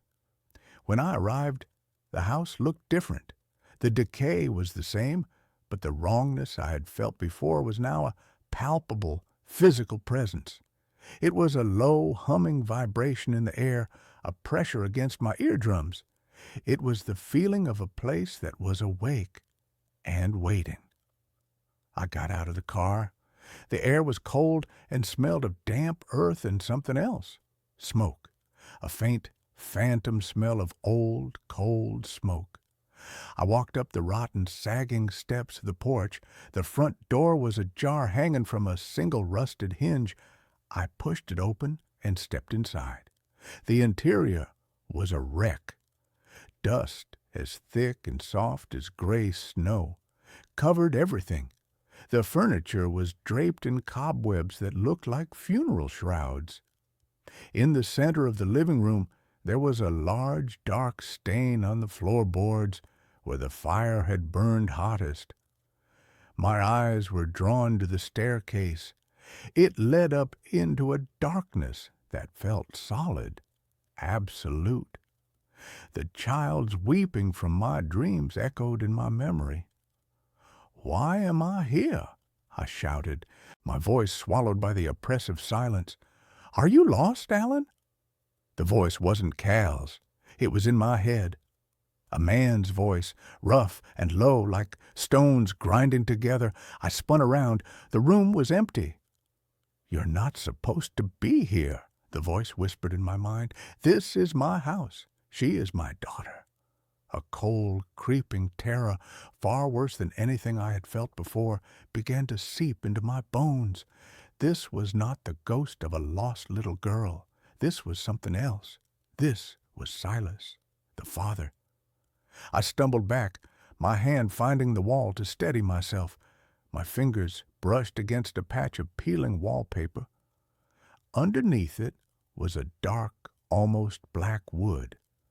The house had been charred from the inside out. The fire had been far worse than the newspaper had reported. I forced myself to move, to explore. I was an archaeologist in a tomb of sorrow. I found a kitchen, a rusted-out stove, a table with a single overturned chair. I found the master bedroom, a mattress with its springs bursting out like broken ribs. And then I found the nursery. The door was closed. The brass knob was cool to the touch. I took a deep breath and pushed it open. The room was almost completely burned out. The walls were black with soot. The crib was a skeletal, charred frame. The air was thick with the smell of tragedy. But in the corner of the room, something had survived. It was a small wooden toy chest. The paint had been blistered by the heat, but it was largely intact. I knelt down and opened it. Inside, nestled among a few melted plastic toys, was a single leather-bound diary, its pages yellowed and warped by the heat and the damp. The name Mary Whitaker was embossed on the cover. I opened it, my hands trembling. Mary's handwriting was a neat, elegant script, but as the entries progressed, they became a frantic, terrified scrawl. She wrote of her husband, Silas, of a good man who had been consumed by a darkness, a possessive, jealous rage. She wrote of his obsession with his daughter, Lily, an obsession that had soured into something unnatural, something terrifying. He wouldn't let her go to school. He wouldn't let her have friends. He saw every stranger as a threat. The final entry was dated the night of the fire. He has locked us in. He says the world is too full of poison, that he is the only one who can keep Lily pure. He has been talking to himself all day. I can smell gasoline. He is not going to let us leave. He is going to keep us here with him forever. If anyone ever finds this, know that I tried to save my daughter. Know that I loved her. A single hot tear dripped onto the fragile page. It wasn't a tragic accident. It was a murder-suicide. Silas had been a monster. He had trapped his family, and when he couldn't control them in life, he had bound them to this place in death. But that didn't explain me. It didn't explain the GPS. I heard a floorboard creak behind me. I spun around, my heart leaping into my throat. Nothing but the feeling of being watched, of Silas's malevolent presence, was suffocating. I had to get out. I stumbled out of the nursery, clutching the diary, and ran for the stairs. As I reached the bottom step, I saw it. On a small, dusty table by the front door, half hidden under a pile of rotted mail, was an object that had no business being there. It was a Wayfinder 5000 GPS unit, the exact same model as mine. Its screen was cracked, and it was caked in dust and grime. But it was unmistakable, and then the final, horrifying piece of the puzzle clicked into place. My GPS wasn't haunted by a ghost from the house. My GPS was from the house. Silas Whitaker, a traveling salesman, perhaps, like me. A man who relied on a piece of technology to guide him. A man who had programmed his home address into the device. A single, final destination. On that last, terrible night, as he drove home with his can of gasoline and his murderous intent, that GPS had been in his car, charting his final fatal course. The device had absorbed the trauma, the rage, the violent possessive energy of that night. It had become a vessel for his will. It was a cursed object, a relic of a murder. And somehow, through the strange, convoluted currents of second-hand sales and forgotten electronics, it had found its way to me. Or, more terrifyingly, it had chosen me. A man just like him, a traveling father with a wife and a daughter at home. It was trying to repeat the pattern. It was trying to bring me home, to its home, to make me a part of its endless, tragic loop. "You can stay," the voice of Silas whispered in my head. "We can be a family." I heard the front door slam shut with a deafening final boom. The air grew cold. The shadows in the room deepened and seemed to coalesce. A figure began to form in the doorway, a tall, gaunt man made of smoke and rage and decades of festering hate. But another presence was in the room now, too, a small, cold spot by the foot of the stairs. I could hear a faint, sobbing sound. It was her, Lily. She wasn't a part of his rage. She was his victim, his prisoner. And she was just as trapped as he was. I knew then what I had to do. I couldn't fight him. He was too strong here. This was his house. But maybe I could free her. The GPS. It was a beacon for him, but maybe it could be a key for her. It was a map. It knew the way home, but it was stuck on its final terrible instruction. I had to give it a new one. I ran back to my car, the ghost of Silas shrieking with rage behind me, the force of his anger a physical battering wind. I fumbled for my keys, my hands slick with sweat. I got in the car and slammed the door, locking it. The windows began to frost over from the inside. A child's small spectral handprint appeared on the passenger side glass. I ripped my own wayfinder from the dashboard. I looked at the little girl's handprint. "It's okay," I whispered, my voice trembling. "I'm going to take you home. Not this home, a different one." My fingers flew across the screen of the GPS. I went into the settings, into the saved addresses. Under Home, it listed the coordinates for Crow's End Road. I deleted it.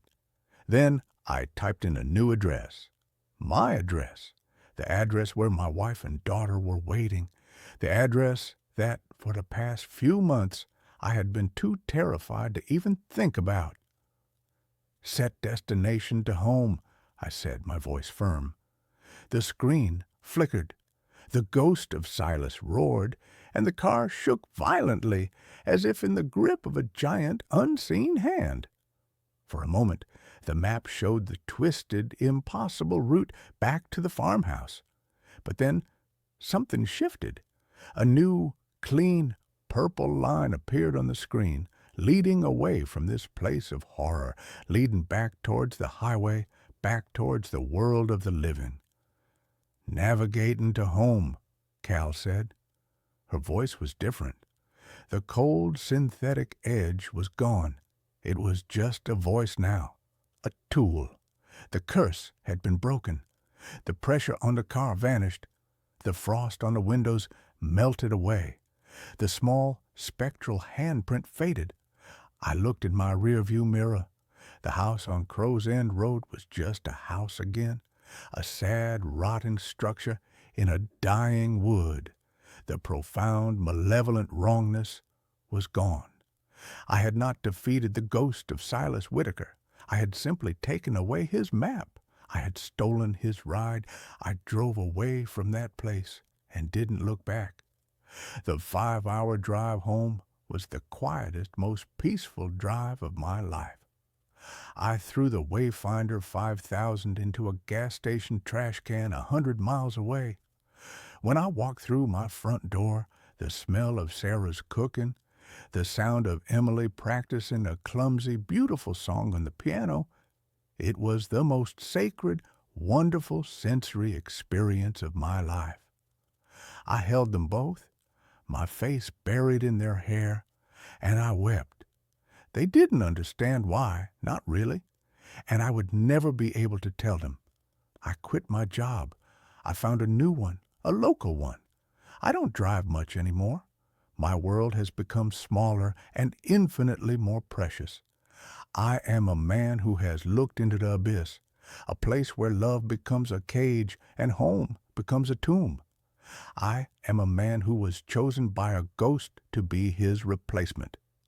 But I refused the role. I rewrote the map. I chose my own destination, and every morning, when I wake up in my own bed next to my wife, with the sound of my daughter padding down the hall, I know, with a gratitude that is as deep and as real as a prayer, that I have arrived. I am home. The babysitter I hired doesn't exist, but she still sends me pictures. It began with a lie, though at the time I thought it was a lifeline. The lie was a website called sittersafe.com with its calming blue and white color scheme, its stock photos of happy, racially diverse families, and its promise of peace of mind for working parents. I was the target demographic, distilled to my purest, most desperate form. A single father, recently widowed, working a job that demanded more of me than I had to give. My daughter, Maya, was 6 years old, a tiny, fierce creature with her mother's wide, curious eyes and a spirit that deserved more than a tired, grieving father fumbling his way through each day. Her name on the website was Clara Bell.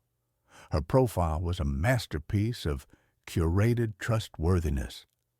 The photo showed a young woman in her mid-20s with a kind, open face, a sprinkle of freckles across her nose, and warm, intelligent eyes. She was wearing a sensible cardigan. Her bio was pitch perfect, a child development major, certified in CPR and first aid, with a passion for creative play and a list of glowing 5-star reviews that seemed almost too good to be true. Clara was a gift, one review gushed. Our little Alfie is usually so shy, but he took to her immediately. Professional, punctual, and so wonderful with our kids. Another read, she even tidied the kitchen, a true gem. I did my due diligence. I paid the extra fee for the premium background check, which came back spotless. We had a video call, and she was just as she appeared in her photo, charming, articulate, and genuinely interested in Maya's love for dinosaurs and sparkly glue. She asked all the right questions. I felt the tight, persistent knot of anxiety in my chest loosen for the first time in months. I hired her for the following Friday night. I had a crucial dinner meeting with a client I couldn't miss. It was the first time I would be leaving Maya with someone other than her grandmother since Sarah had passed. That Friday, she arrived exactly on time. In person, she was even more disarmingly normal. She had a gentle voice and a calm, centered presence that immediately put Maya at ease. She'd brought a tote bag with a new coloring book and a set of crayons that had a glittery sheen. When I left, Maya was sitting at the kitchen table with her, chattering away, already fully under her spell. I drove to my meeting, feeling a profound, almost dizzying sense of relief. The first picture arrived at 7:45 p.m. It was a photo of Maya holding up a drawing of a lopsided purple T-Rex. She was beaming, a gap-toothed smile of pure, unadulterated joy. The caption read, "The fearsome Mayasaurus, having a great time." More pictures followed throughout the evening. A shot of Maya in her pajamas, listening intently as Clara read a storybook. A blurry action shot of them building a pillow fort in the living room. Each photo was a little balm to my worried soul, a digital reassurance that I had made the right choice, that my daughter was safe and happy. The last picture came at 9:30 p.m. It was a photo of Maya fast asleep in her bed, her favorite stuffed sloth, Mr. Higgins, tucked under her arm. The soft glow of her rocket ship nightlight cast a warm, peaceful aura over the scene. Safe and sound. Good night from us. When I got home around 11, the house was silent and immaculate. The pillow fort was gone, the toys were back in their chest, and the kitchen was cleaner than I'd left it. I crept into Maya's room and saw the exact scene from the photograph. A perfect tableau of sleeping innocence. I felt a surge of gratitude so powerful it almost brought me to tears. Clara became our regular babysitter. Every week or two I'd book her, and every time it was the same flawless experience. And the pictures became our ritual. They were my window into their evenings, a steady stream of happy, reassuring moments. They were proof that I wasn't failing my daughter, that even in my absence, her life could be filled with fun and care. The first discordant note, the first tiny crack in the perfect facade, occurred about 2 months in. It was a Tuesday night. I was working from home, trying to meet a deadline. Maya was asleep upstairs. My phone buzzed on the desk. It was a picture message from Clara's number. I opened it. It was a photo of Maya, asleep in her bed, clutching Mr. Higgins, bathed in the glow of her nightlight. It was an almost identical replica of the picture she sent on her first night. The caption read, "So peaceful when she sleeps." I stared at the photo, a cold, confusing prickle of unease running down my spine. It was a Tuesday. Clara wasn't here. She wasn't scheduled to be. I was the only other person in the house. I checked the timestamp. The photo had been sent just seconds ago. My first instinct was rationalization. It must be a glitch, a delayed message from her last visit. But the caption felt immediate. I stood up, my heart starting to beat a little faster. I walked quietly up the stairs, my every sense on high alert. The house was silent except for the low hum of the refrigerator. I pushed open Maya's door. She was there, in her bed, exactly as she was in the photo, fast asleep. I backed out of the room, my skin crawling. I texted Clara back. "Strange question, but did you just send me a photo?" The reply was instantaneous. "Yes, just thinking about what a sweet girl she is. Hope you both are having a good week." It was a plausible, if slightly odd, explanation.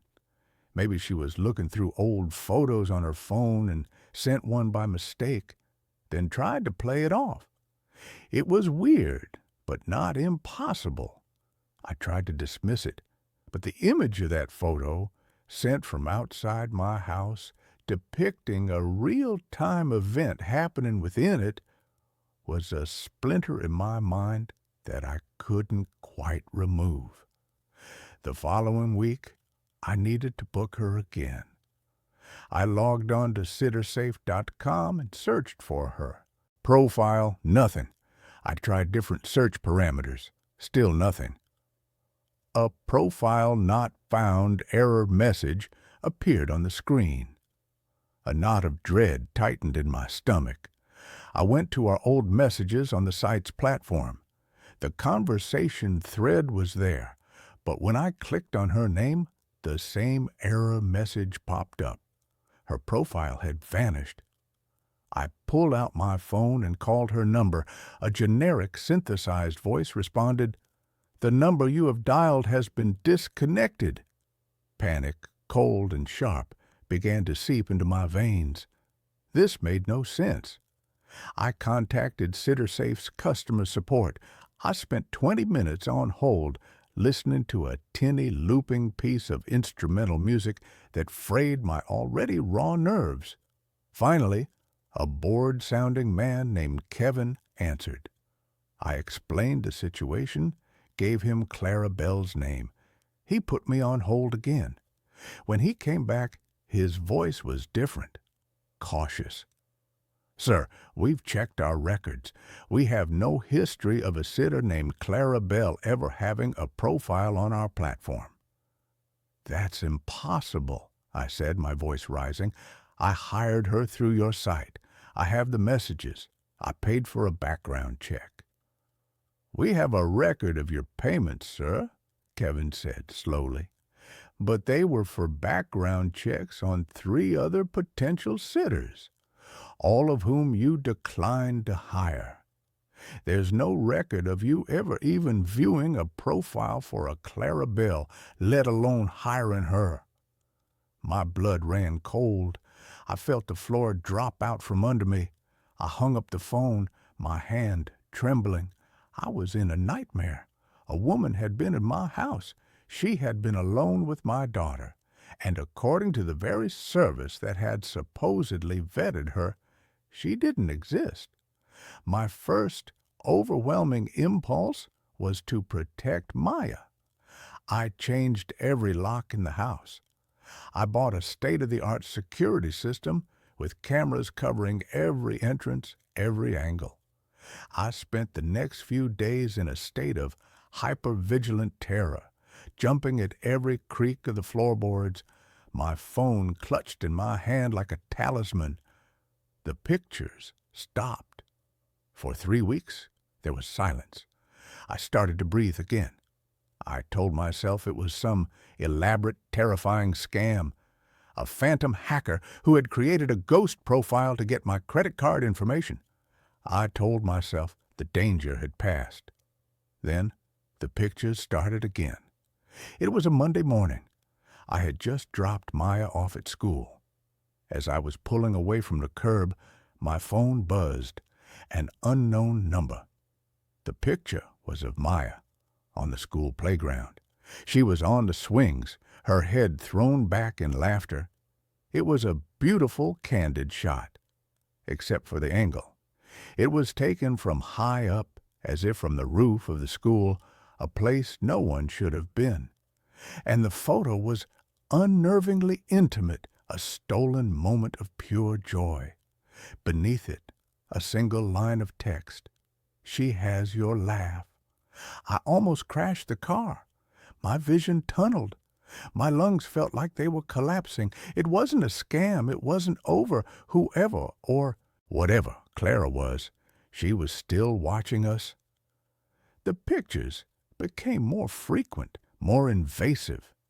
A photo of me at my desk, taken through the window of my home office. A picture of our grocery cart at the supermarket. The contents, a perfect reflection of our weekly shopping list. A picture of my car parked outside my office. The photographer was everywhere and nowhere. The police were useless. I went to him, my phone in my hand, a wild-eyed, sleep-deprived man trying to explain that he was being stalked by a ghost. They looked at me with a mixture of pity and suspicion. They took a report, but without a suspect, without a crime beyond sending unsolicited photos, there was nothing they could do. They suggested I block the numbers. I did. She just used new ones. Maya started talking about her. She didn't call her Clara. She called her the picture lady. The picture lady was watching me play today, she said one evening, pushing her peas around her plate. What do you mean, sweetie? I asked, my voice tight. At the park. She was hiding behind a big tree. She waved at me. What did she look like, Maya? She was blurry, Maya said, frowning, like a picture that's all fuzzy. And she smells like old books, like Mommy's old books in the attic. The attic, my wife's collection of antique photography books. The air left my lungs in a painful rush. The next day, after dropping Maya at her grandmother's, I tore the attic apart. In the back, under a dusty canvas sheet, was a heavy wooden trunk I hadn't opened since Sarah died. It was filled with her prized possessions, old cameras, development equipment, and stacks of antique photographs and glass plate negatives she had bought at estate sales. I spent hours sifting through them, my heart pounding with a nameless dread. I was looking for a face, the kind, freckled face from the CitiSafe profile. I didn't find it, but I found something else. It was a series of family portraits from the late 1800s, all from the same estate. The family was stern-faced and severe, posing stiffly for the camera, and in the background of several of the photos, slightly out of focus, was a young woman in a nanny's uniform. Her features were indistinct, but there was a certain posture, a certain tilt of the head that made my skin crawl. In the final photograph of the series, a picture of two small children playing with wooden hoops. The nanny was in the background, standing by a window, and she was staring directly at this camera. Her face was a pale oval blur, but her eyes were clear, sharp, and filled with a possessive, unsettling intensity. At the bottom of the trunk, I found an old, leather-bound ledger from the estate. It was a record of household staff. My finger traced down the list of names until it stopped. 1888, 1891. Governess, Clara Bell. The entry was followed by a single, spidery notation. Dismissed. Unwholesome attachment to the children. I felt like I was going to be sick. This wasn't a stalker. This was something else entirely, something ancient and impossible. A ghost who had imprinted herself onto these photographs, who had lain dormant in my attic for years.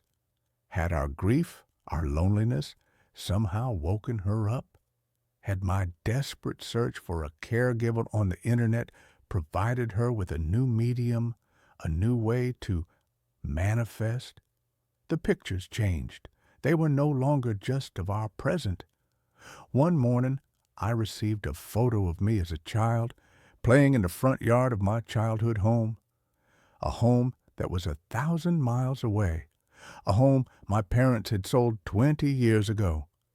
It was a real photograph, one I recognized from an old family album, but it was altered. Standing in the background, partially obscured by a tree, was the faint, translucent figure of a woman in a long, dark dress. She was inserting herself into my past. She was rewriting my history, weaving her ghostly presence into the very fabric of my life.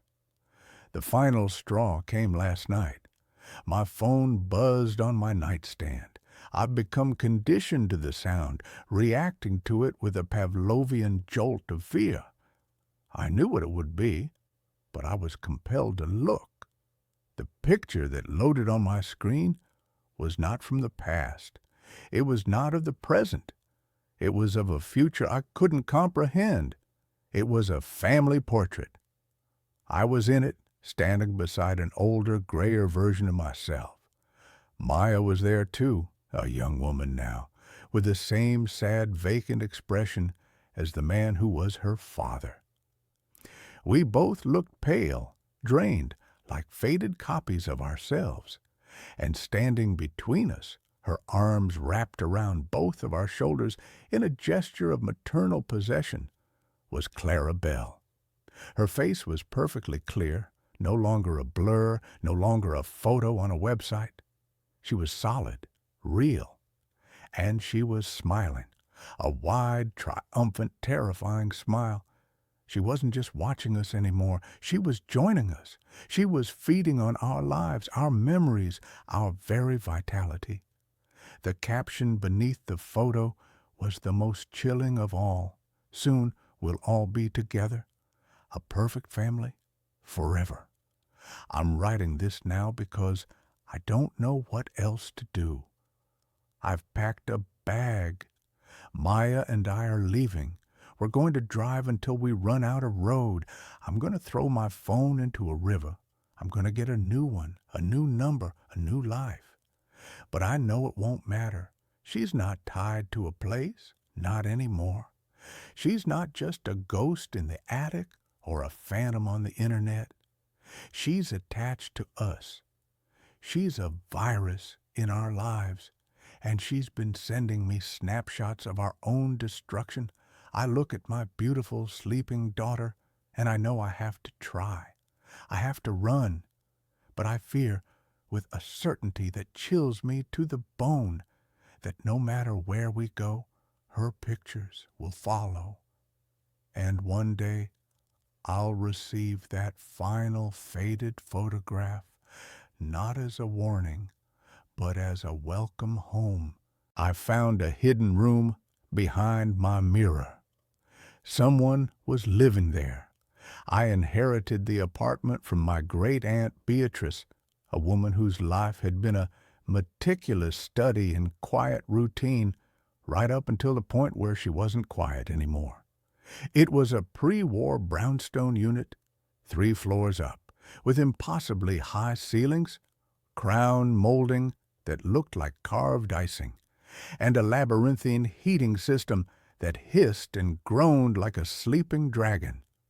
The whole place smelled faintly of mothballs and old dry paper, and while it was beautiful, it was undeniably old, full of architectural secrets and the kind of strange permanent shadows that modern lighting couldn't seem to dispel. I moved in because the rent was non-existent, and because I, too, enjoyed the quiet routine that the building seemed to enforce. The apartment's master bathroom was particularly strange. It was large and overly ornate for a bathroom, featuring a claw-foot tub and a massive, antique-looking mirror that dominated the entire wall above the pedestal sink. The mirror was huge, framed in dark, heavy carved oak, and it was bolted directly into the plaster. It wasn't the kind of mirror you could simply lift and move. It felt like a fixture, a permanent portal in the room's history. I tried to clean it, but glass had an inherent subtle distortion, a kind of rippling imperfection that made my reflection seem slightly warped, stretched, or sometimes just out of sync with my movements. I put it down to the age of the glass and the silver backing, but I always felt an unpleasant chill when I stood too close to it, a strange, localized cold spot that lingered no matter how high I cranked the radiator. It was that cold spot that first became a nuisance, and then a horrifying clue. I am a meticulous person, a creature of habit and order, and I hate inefficiency. The draft, or whatever it was wasting my heat. I started my investigation with a thermal gun, the kind used for home energy audits. The plaster wall around the mirror registered a consistent 72 degrees, the room temperature. But the exact center of the mirror, the focal point where my reflection's face usually was, registered a baffling 58 degrees. It was a localized, persistent cold, not a draft, but a chill coming from inside the wall. Intrigued, I tapped the glass. The sound was solid near the edges, a heavy, dull thud of glass against plaster. But as I moved my knuckles toward the cold spot, the thud changed. It became hollower, lighter, and echoing, unsettling tap, tap, tap that suggested a significant, unsupported cavity behind the frame. I ran my hand over the oak frame, feeling for a hinge or a latch, but the thing was bolted down with iron screws that had been painted over and sealed with layers of glossy enamel. I decided I had to see what was back there. It was likely a bricked-up chimney flue, a long-forgotten service shaft, or maybe just a clumsy repair job. I told myself it was for the sake of energy efficiency. It took me 3 hours with a screwdriver, a utility knife, and a lot of swearing to chip away the paint and pry the decorative molding off the mirror's frame. The frame itself was held in place by 4 enormous heavy-gauge bolts sunk deep into the wall. As I loosened the last one, the massive mirror gave a shudder and pitched forward an inch, revealing a shocking amount of dust and grime and a thin, dark line of shadow between the frame and the wall. I slowly, carefully, lowered the mirror onto the bathroom floor, the glass reflecting the ceiling and the frantic, pale image of my own face. What was revealed was not a bricked-up flue, but an archway. It was a small, crudely cut opening in the plaster and lath, roughly the size of a man's torso, almost perfectly centered where the cold spot had been. The edges of the opening were ragged, showing the inner structure of the wall, but there was no plaster dust on the floor below it. That meant the opening had been there for a long time. The biggest shock, however, was what the opening led to. It didn't lead to darkness or a void or the back of a chimney. It led to a space that was clearly a room. I shone the flashlight of my phone into the cavity. It wasn't a standard crawl space. It was a narrow, elongated room, maybe 6 feet wide and 15 feet long, running parallel to the bathroom wall and extending into the dead space between my apartment and the building's main staircase, or maybe another unit. The walls were unfinished brick, and the floor was covered in a layer of old, fine, metallic-smelling dust, the kind that accumulates in forgotten, unventilated spaces. But the dust had been disturbed. There was a clear, swept pathway leading from the opening deeper into the dark. And then I saw the objects. The first thing I registered was a sleeping cot, a simple canvas military-style bed positioned in the furthest corner. It was neatly made, but the pillow was dented, the blanket slightly rumpled, a clear sign of recent use. Next to the cot, there was a makeshift shelf fashioned from a piece of old wood placed atop 2 stacked bricks, and on that shelf a few personal items: a small tarnished silver cup, a worn, paper-covered book that I couldn't make out the title of, and next to the shelf, tucked discreetly against the wall, a 5-gallon plastic bucket, presumably for sanitary purposes. But the detail that locked the horror in my throat, freezing the air in my lungs, was the tray. Placed near the opening, directly facing where the mirror had been, was a small silver-rimmed tea tray. On it sat a ceramic plate with half a tuna salad sandwich, neatly cut and covered with a piece of plastic wrap. It wasn't moldy. The bread hadn't gone stale. It had been left there at most a few hours prior. Someone was living here. Someone had been living here today. I took a step back, the phone slipping in my sweaty hand. The person who lived here was not a vagrant who had broken in.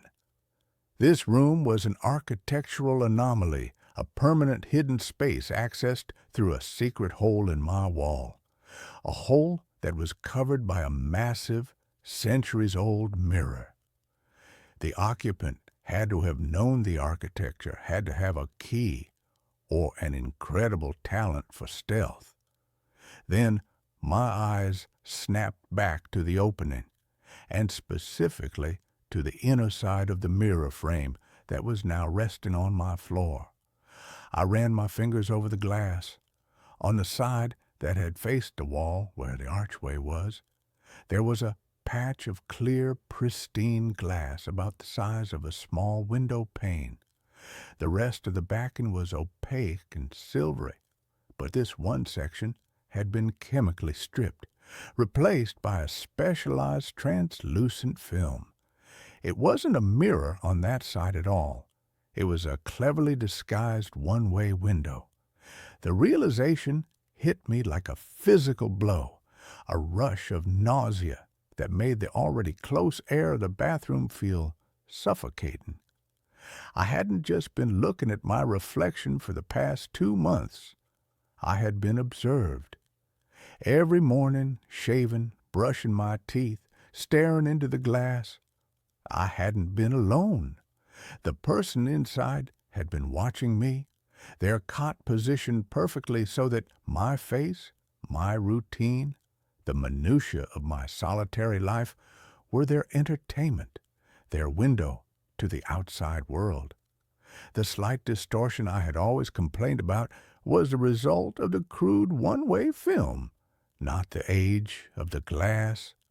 The cold spot was their breathing, their body temperature, their proximity to the pain.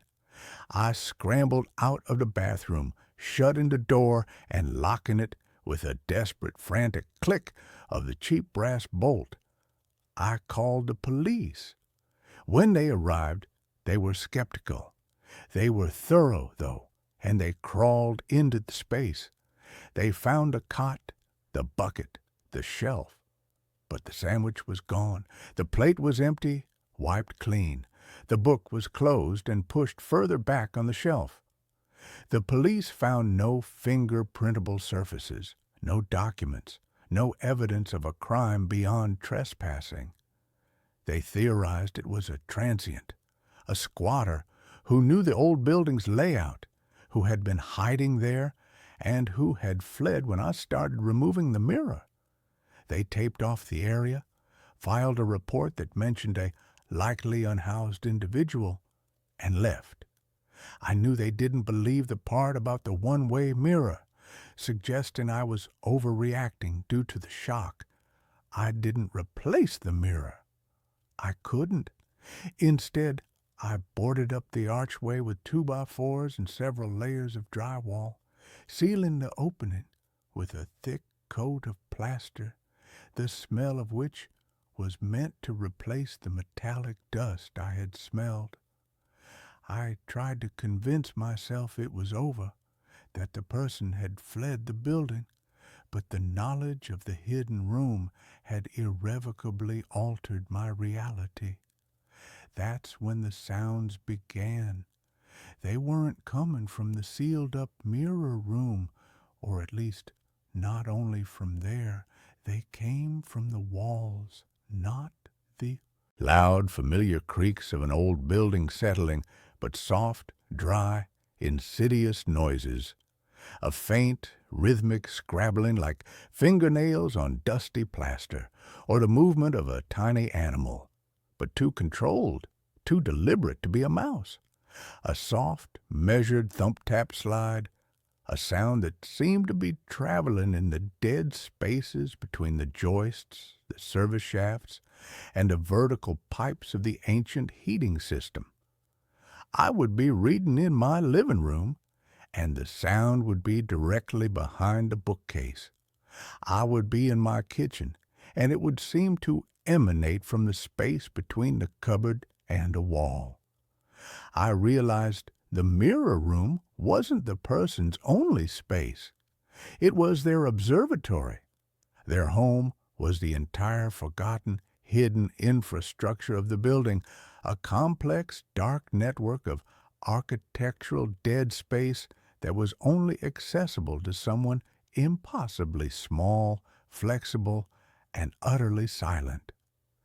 They were living in the negative space of the brownstone like a parasite in the host's body, and my apartment was merely one visible surface of their sprawling, invisible habitat.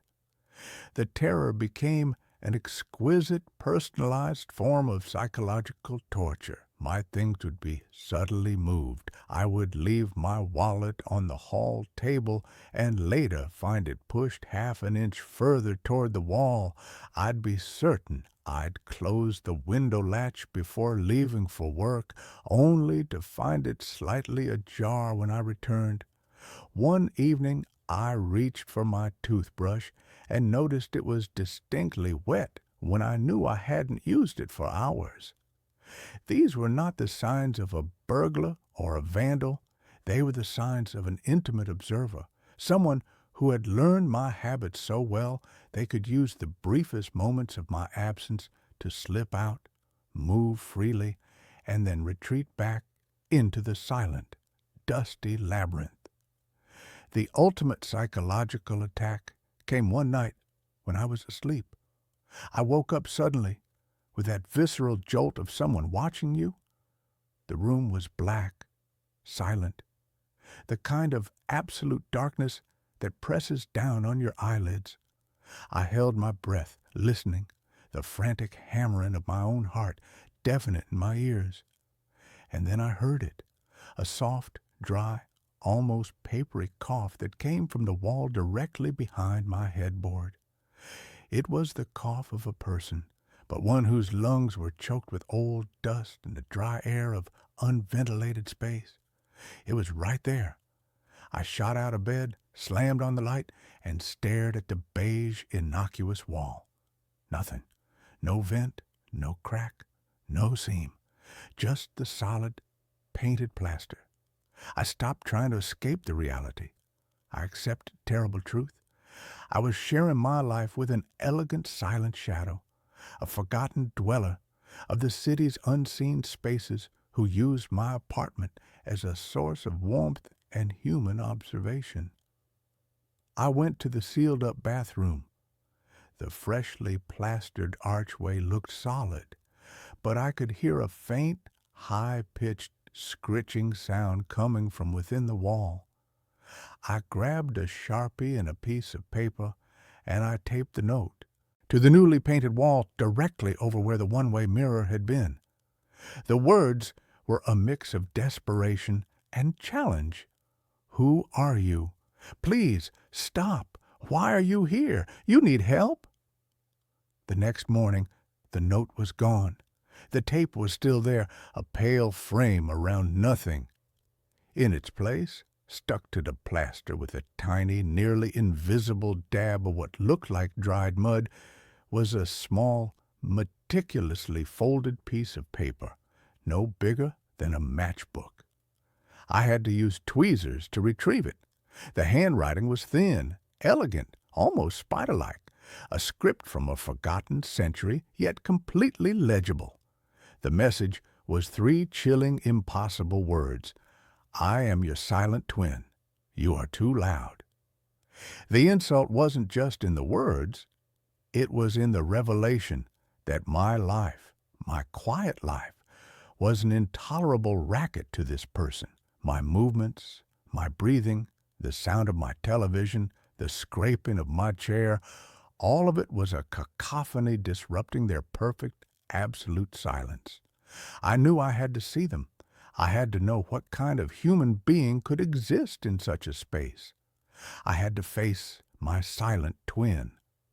That night, I waited.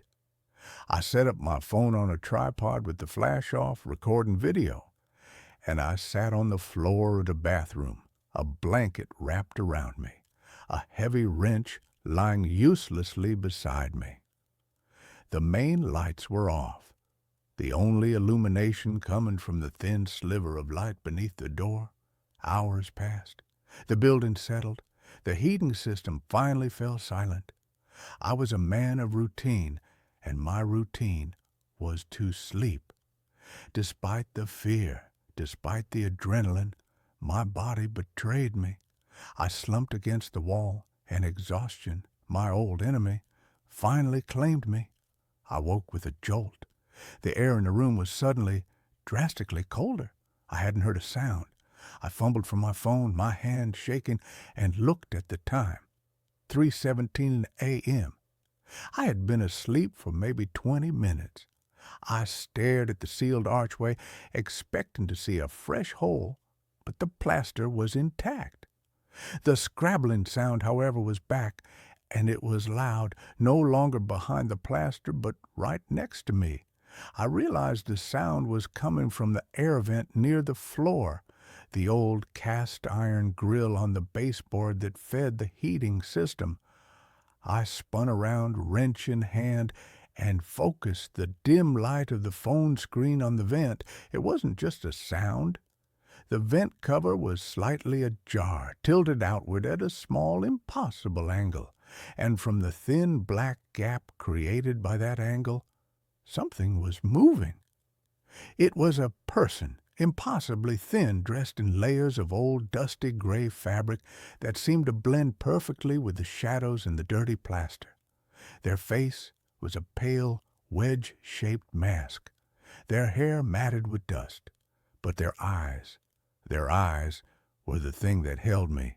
They were huge, dinner plate-sized, dilated to absolute blackness, reflecting the pinprick of my phone light like twin black mirrors.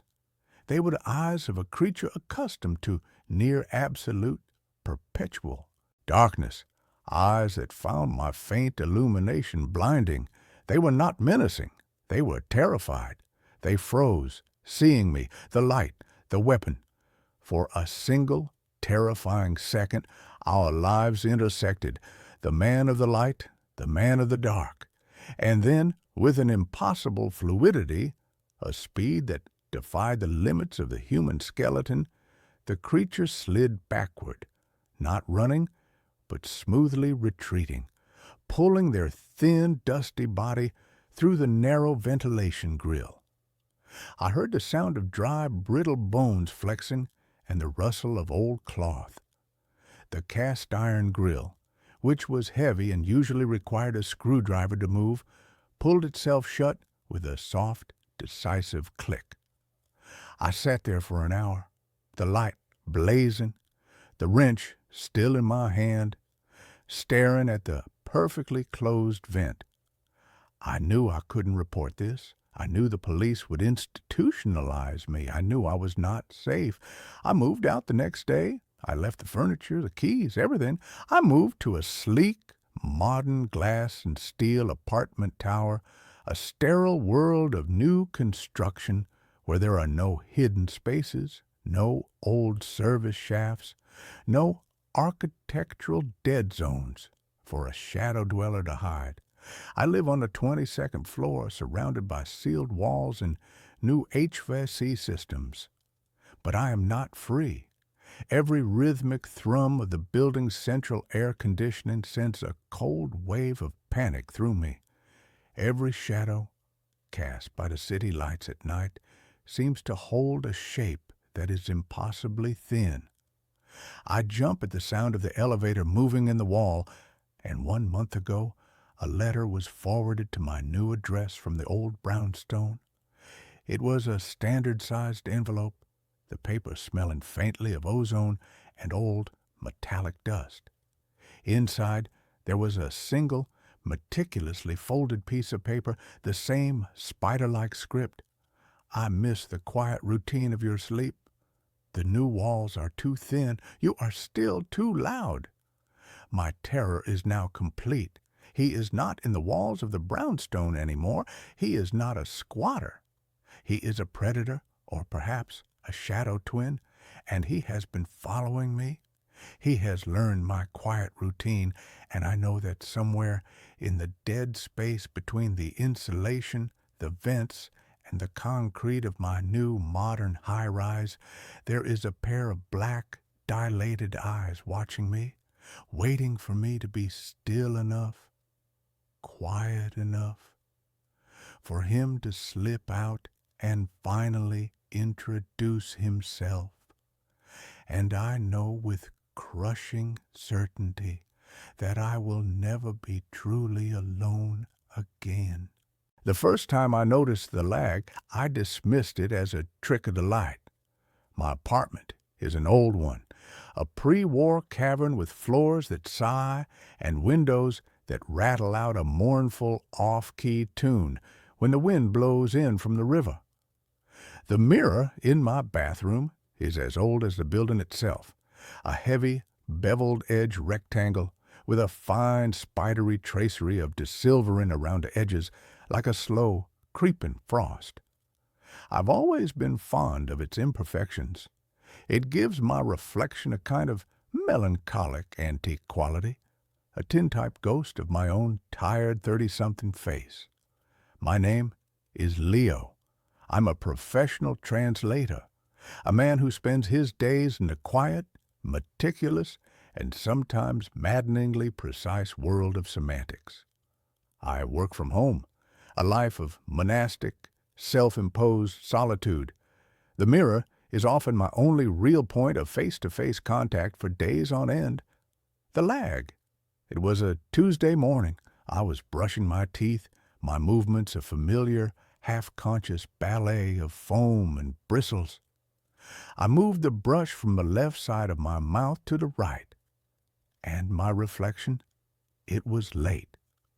By a fraction of a second, a delay so infinitesimal that if I hadn't been staring directly at it, I would have missed it entirely. My hand was already on the right side of my mouth, but in the mirror it was still on the left. Then, like a lagging video call trying to catch up, the reflection's arm snapped into place, perfectly mimicking my own. I spat into the sink, my heart giving a sudden, curious thump. I leaned closer to the glass, my breath fogging a small oval patch. I raised my right hand. The reflection raised its right hand. I wiggled my fingers. It wiggled its fingers. It was perfect, a perfect, synchronous, and utterly reliable law of physics. I shook my head, a small self-deprecating laugh escaping my lips. I was tired. My eyes were playing tricks on me. I had been translating a particularly dense and deeply tedious German philosophical text for 12 hours straight. My brain was clearly misfiring.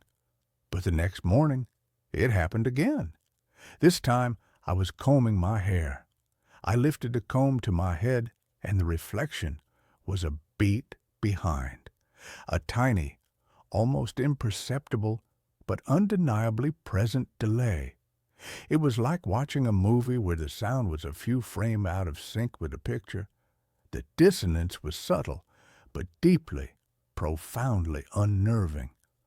My rational mind, the part of me that translates legal documents and abhors ambiguity, immediately began to construct a list of logical explanations. It was a neurological issue, a mild, undiagnosed form of visual processing disorder, a side effect of my chronic low-level caffeine addiction. I made an appointment with an optometrist. I cut back on coffee, but the lag continued, and it began to get worse. The fraction of a second became a full second, then two. I would turn my head, and my reflection would hold its position for a long, pregnant, and deeply unsettling moment, before it, too, would turn, its movement a little too smooth, a little too fluid, as if to make up for its tardiness. My morning routine became a ritual of slow-motion, paranoid dread. I would stand before the mirror, my heart pounding, performing a series of simple, deliberate movements, a terrified conductor trying to lead an orchestra that was perpetually and deliberately out of time. I began to notice other changes. The reflection was no longer just late. It was different.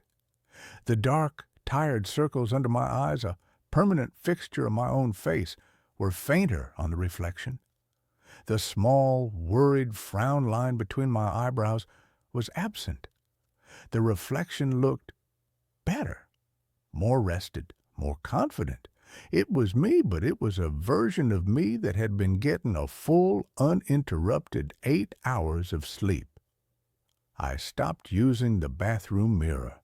I started shaving in the kitchen sink, using the small, cheap plastic travel mirror that I propped up on the counter, but I couldn't avoid all reflective surfaces. The darkened screen of my computer monitor, the window of a passing bus, the polished chrome of the elevator doors in my building, in every surface, in every fleeting, distorted glimpse of myself, I could see it. The lag, the subtle and growing dissonance between my own real-time movements and the delayed and slightly improved version of me that was looking back. I had to understand. I was a man who believed in research, in evidence. I set up a camera. I mounted my high-speed digital camera on a tripod in the bathroom, aimed directly at the mirror. I stood before it, and I performed my strange, new, and terrifying daily ballet. I raised my arms. I turned my head.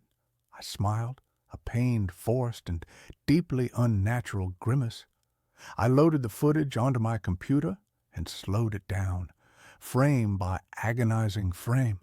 The evidence was undeniable. It was not a trick of my own fallible and increasingly terrified perception. It was real. Frame 1. My arm begins to rise. The reflection remains still. Frame 2. My arm is halfway up. The reflection's arm begins its ascent. The lag was consistently and quantifiably 24 frames, a single, solid, and scientifically proven second of impossible, reality-bending delay. And then I saw something else, something that made the blood in my veins turn to a slush of pure icy terror.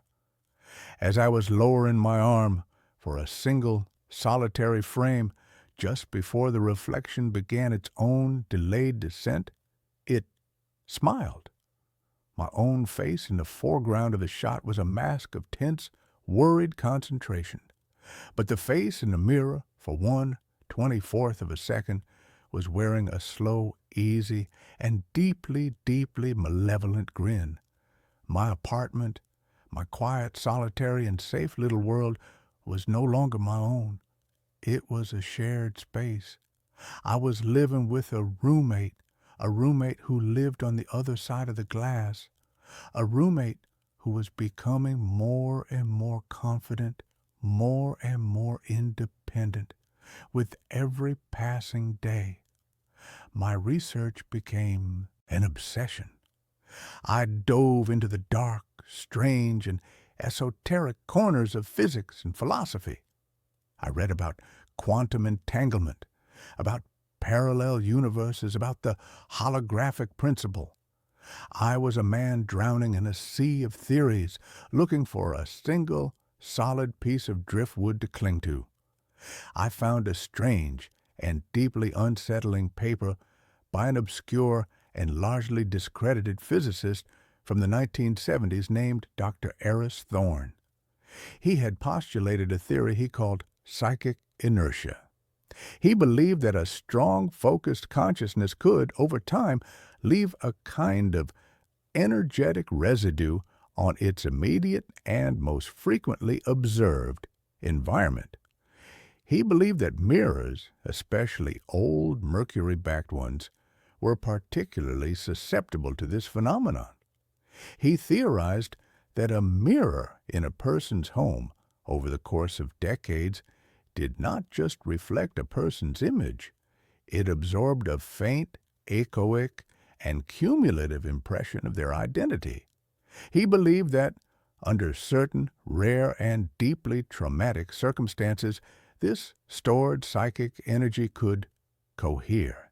It could gain a kind of momentum, a kind of life of its own. The reflection is not a ghost, he wrote. It is a habit, It is the accumulated and deeply ingrained memory of the person it has been reflecting for a lifetime.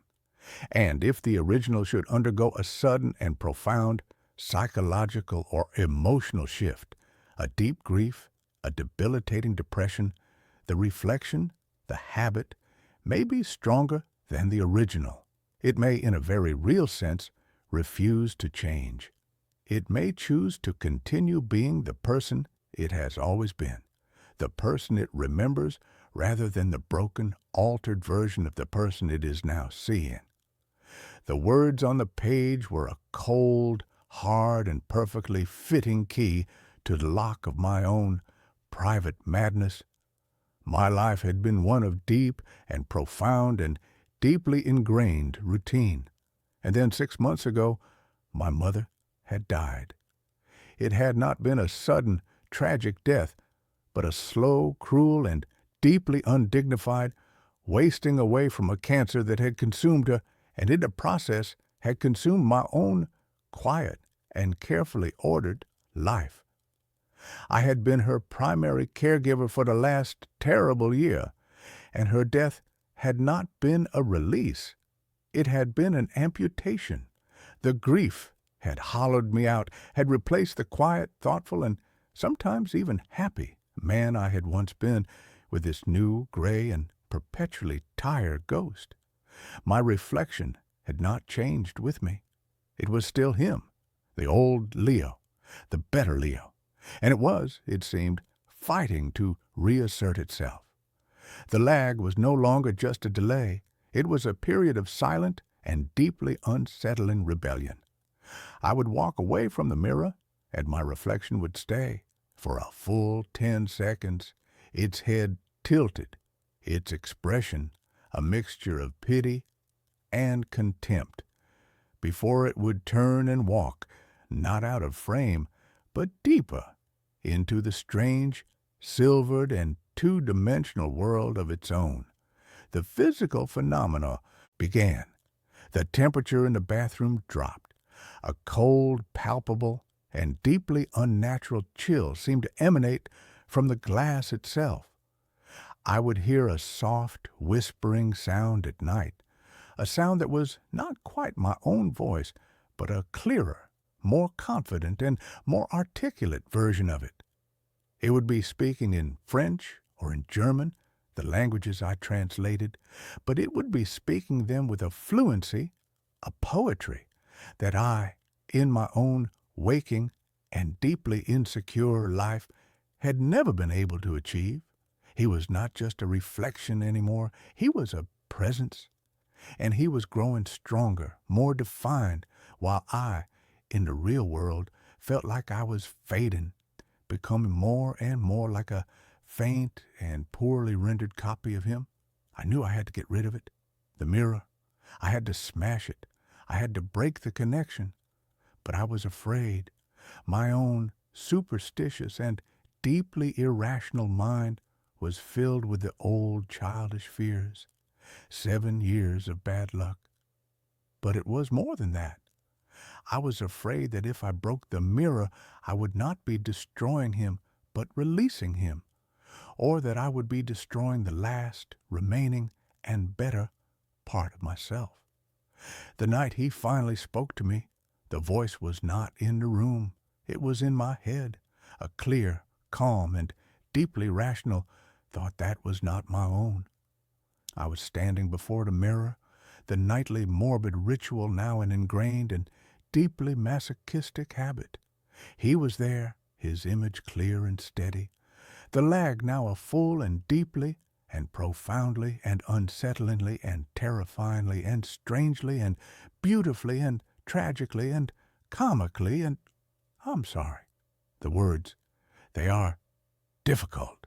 He was there.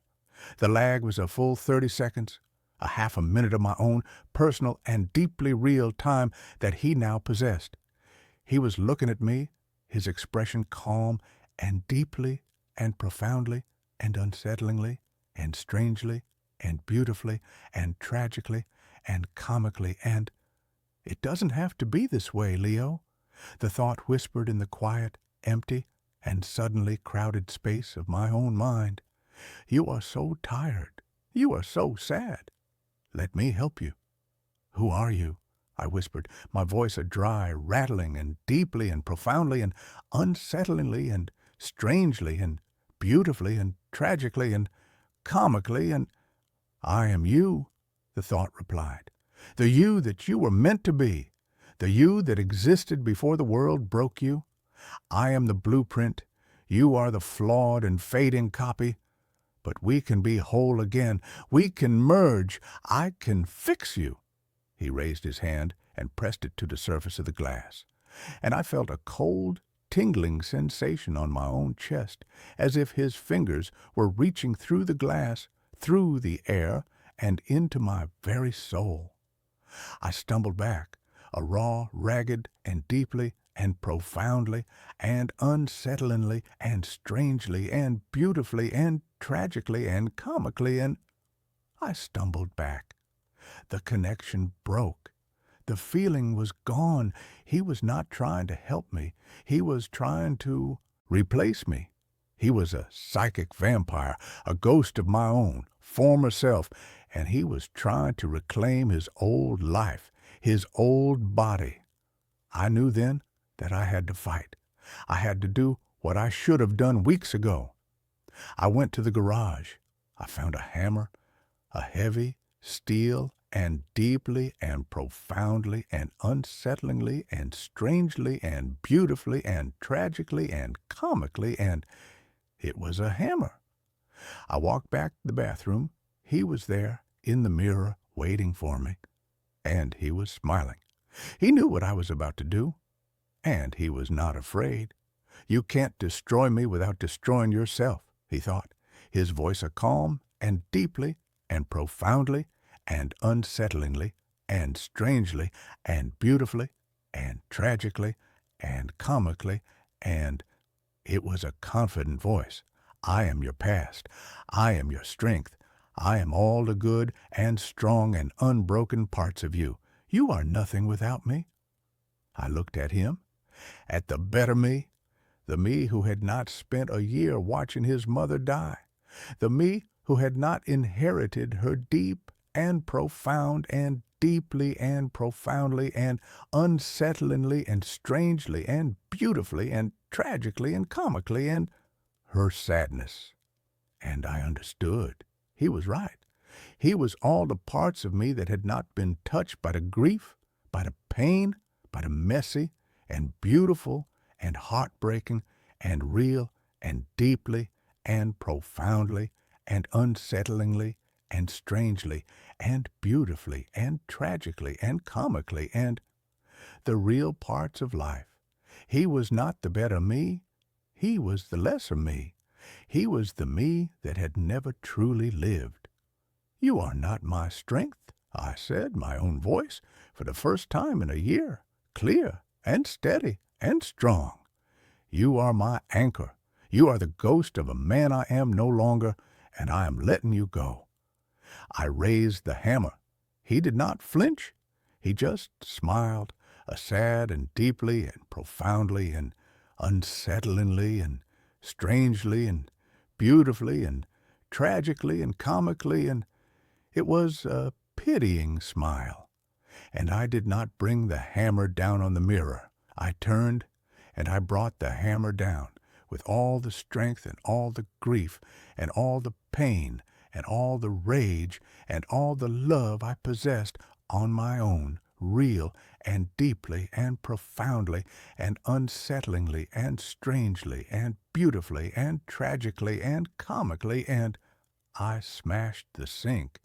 The porcelain exploded in a shower of white, sharp, and beautifully and wonderfully and finally, blessedly real fragments. The reflection watched, his smile faltering, a flicker of confusion in his perfect, rested, and deeply and profoundly and unsettlingly and strangely and beautifully and tragically and comically, and his eyes. I was not playing his game. I was not trying to destroy him. I was destroying his world, the perfect, pristine, and untouched bathroom he inhabited. I brought the hammer down on the tiled floor, the tiles cracking and splintering. I smashed the light fixture. I shattered the medicine cabinet. I was a whirlwind of creative and deeply and profoundly and unsettlingly and strangely and beautifully and tragically and comically and a destructive force. I was a man not just accepting his own broken and messy reality, but embracing it. I was making my world as broken and as real and as beautifully and wonderfully and finally, blessedly, imperfect as I was. He screamed, a silent and deeply and profoundly and unsettlingly and strangely and beautifully and tragically and comically, and it was a psychic scream of pure, unadulterated and deeply and profoundly and unsettlingly and strangely and beautifully and tragically and comically, and rage, his world, his perfect and pristine and deeply and profoundly and unsettlingly and strangely and beautifully and tragically and comically, and his world was now a reflection of my own, chaotic and beautiful and wonderful and finally blessedly real and deeply and profoundly and unsettlingly and strangely and beautifully and tragically and comically, and it was a mess. The lag began to disappear. The dissonance was gone. Our worlds were once again in sync, a perfect and shattered and beautifully and wonderfully and finally blessedly real and deeply and profoundly and unsettlingly and strangely and beautifully and tragically and comically, and they were the same. He was no longer stronger. We were equals, two broken men in two broken rooms. And then I did the final and most difficult thing. I looked at him, at my own, sad and tired and broken and beautiful and wonderful, and finally blessedly real and deeply and profoundly and unsettlingly and strangely and beautifully and tragically and comically, and I looked at myself, and I forgave him. I forgave myself. I forgave myself for the grief. I forgave myself for the sadness. I forgave myself for not being the perfect and strong and unbroken man that he was. And in that act of forgiveness, he faded.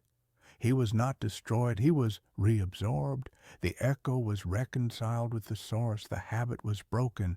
The two separate and warring parts of me were once again whole. The mirror was just a mirror again. My reflection was just my reflection. The lag was gone. I live in a broken bathroom now. I have not fixed it. It is a monument, not to my grief, but to my victory. It is a reminder that the most beautiful things in the world are not the perfect and pristine and untouched ones.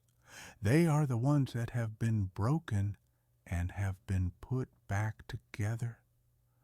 They are the ones that have the scars to prove that they have survived. They are the ones that are finally and blessedly real.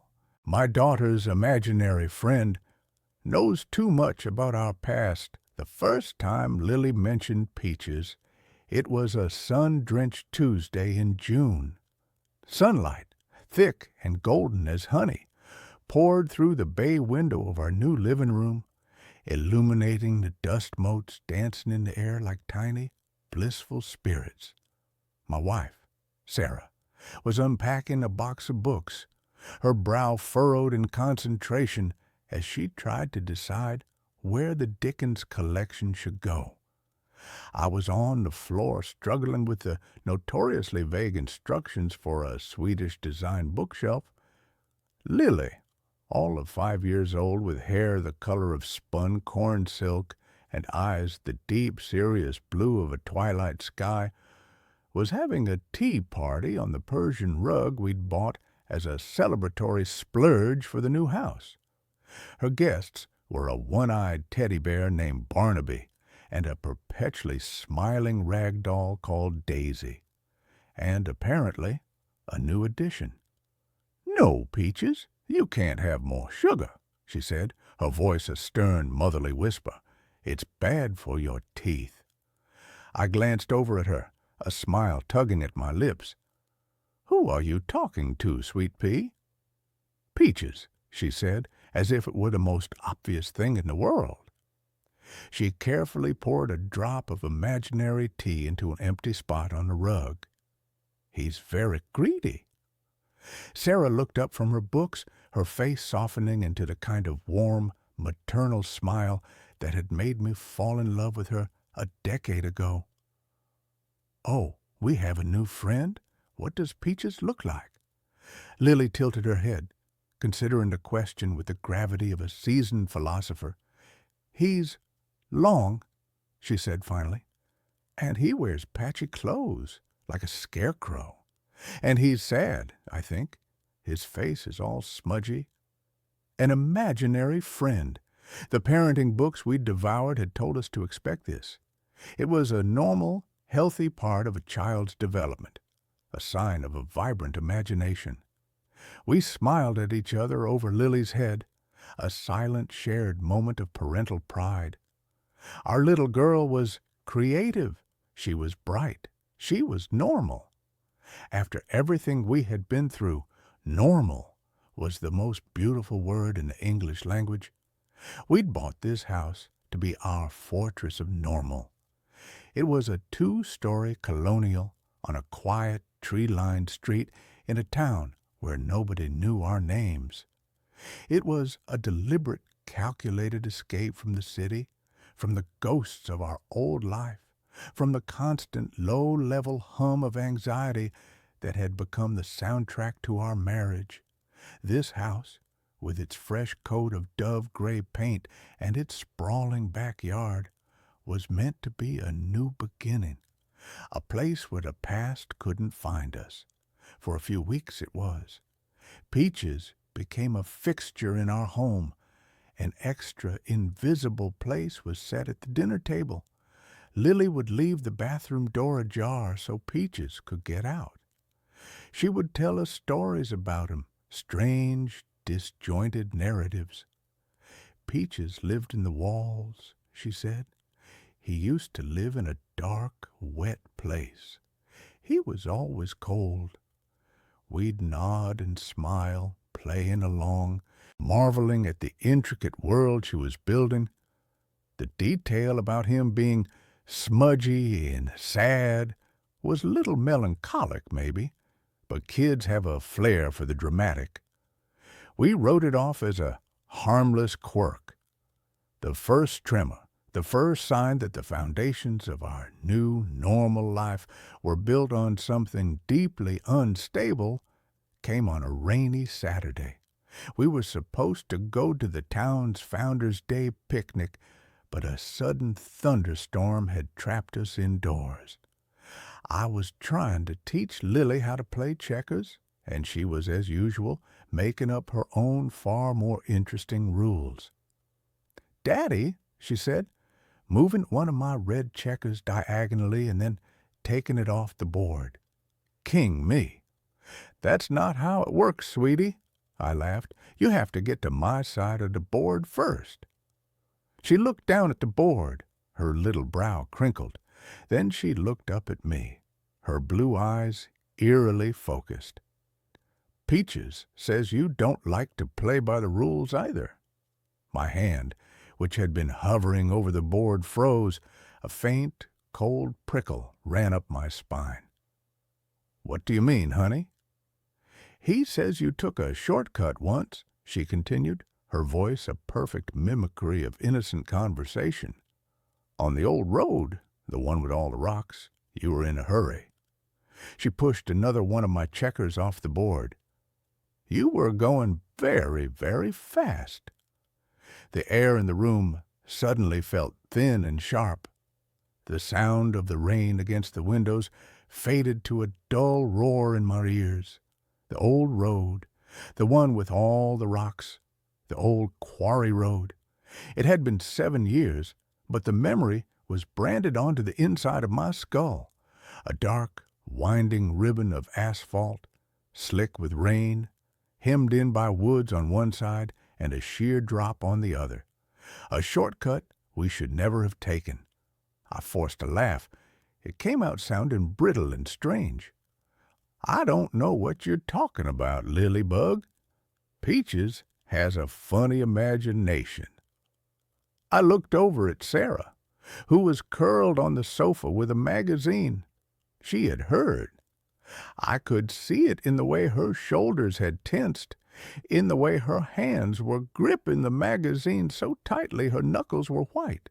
Her eyes met mine, and for a fleeting second I saw it, the same cold, stomach-dropping fear that was currently coursing through my veins.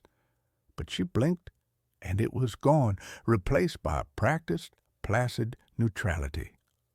Later that night, when Lily was asleep, I brought it up. We were in the kitchen, the only light coming from the small lamp over the sink, which cast long, distorted shadows across the room. "What Lily said today," I began, my voice low, "about the quarry road." Sarah didn't look at me. She kept her back to me, scrubbing a pot with a furious circular motion. "She's 5, Tom. She hears things. We've probably talked about it when we thought she was asleep. You know how kids are. They're like little sponges." "When have we ever talked about that night?" I demanded, my voice rising. "When? We made a promise, Sarah. We buried it. We never speak of it." "Then it was a coincidence," she said, her voice tight. She turned off the water and placed the pot on the drying rack, with a sharp, definitive clatter. A creepy, horrible coincidence, but that's all it was. It has to be.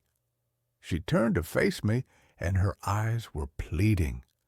She was begging me to believe her, to let her keep the comfortable blanket of denial wrapped around us. I wanted to believe her. God, I wanted to more than anything, to dismiss it, to rationalize it, to file it away as a creepy but meaningless event. So I nodded. I agreed. For her, for us, for the fragile new life we were trying to build. But as I lay in bed that night, listening to the rain and the creaks and groans of our new house, I couldn't shake the image of Lily's serious blue eyes. And I couldn't silence the question that was screaming in the back of my mind. Who the hell was Peaches? The coincidences began to pile up, each one a small, sharp stone added to the growing mountain of my dread. A week later, Sarah came home from the grocery store with a bouquet of yellow roses, her favorite. She put them in a vase on the kitchen table, a bright, cheerful splash of color in the sunlit room. Lily came running in, took one look at them, and her face crumpled. "Peaches doesn't like those," she said, her lower lip trembling. "They were his mommy's favorite. They make him sad." Sarah froze, her hand still on the vase. She looked at me, her face pale. Yellow roses. It was another detail, another piece of the mosaic of that night. The other car, the one that had spun out in front of us, had been a beat-up station wagon. The back was filled with groceries, spilled all over the road, and there had been a bouquet of yellow roses scattered and broken on the wet asphalt, their bright petals bruised and dirt-stained.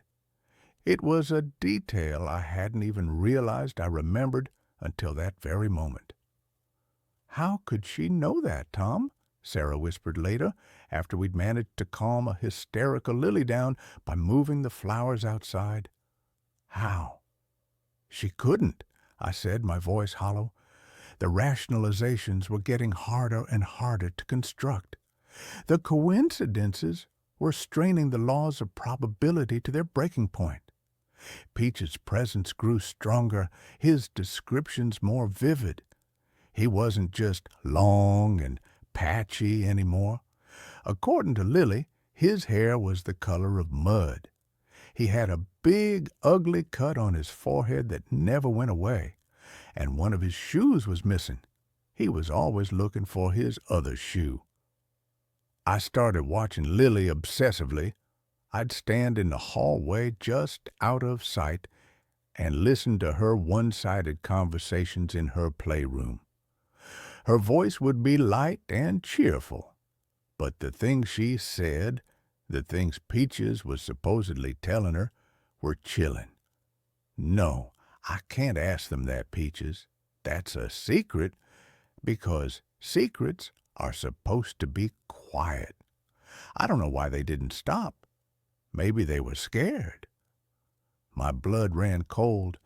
I felt like an insect trapped under glass, being watched by something ancient and malevolent. This thing, this Peaches, wasn't a product of Lily's imagination. It was an intrusion. It was something that had attached itself to her, something that was using her as a mouthpiece to terrorize us. The physical manifestation started subtly. A photograph from our wedding, which sat on the mantelpiece, would be turned face down. A single muddy footprint, too large to be Lily's, would appear on the welcome mat, even when it hadn't rained. The temperature in Lily's room would sometimes drop suddenly, becoming unnaturally cold, making the hairs on my arms stand up. Sarah was trying to hold on to her denial, but it was failing. I could see the terror in her eyes, the dark circles that were forming from sleepless nights. We were becoming ghosts in our own home, speaking in hushed tones, jumping at every creak of the floorboards. The silence between us was growing, filled with unspoken horror of what was happening, and the deeper, older horror of what we had done. The night it all shattered, the night we could no longer pretend, started with a song. I was tucking Lily into bed. She was quiet and withdrawn, as she often was now. She was clutching her one-eyed bear, Barnaby, so tightly her knuckles were white. "Daddy," she whispered, her voice small, "can you sing me the Crooked Man song?" I frowned. "I don't think I know that one, Sweet Pea." "Yes, you do," she insisted. "Peaches says you know it. It was on the radio, the night of the shortcut." And then she started to hum, a broken, off-key little tune. But it was unmistakable. It was an old folk song, one I hadn't heard in years, but it had been playing on the radio that night. I remembered it with a sickening lurch of my stomach. It had been playing right at the moment of impact.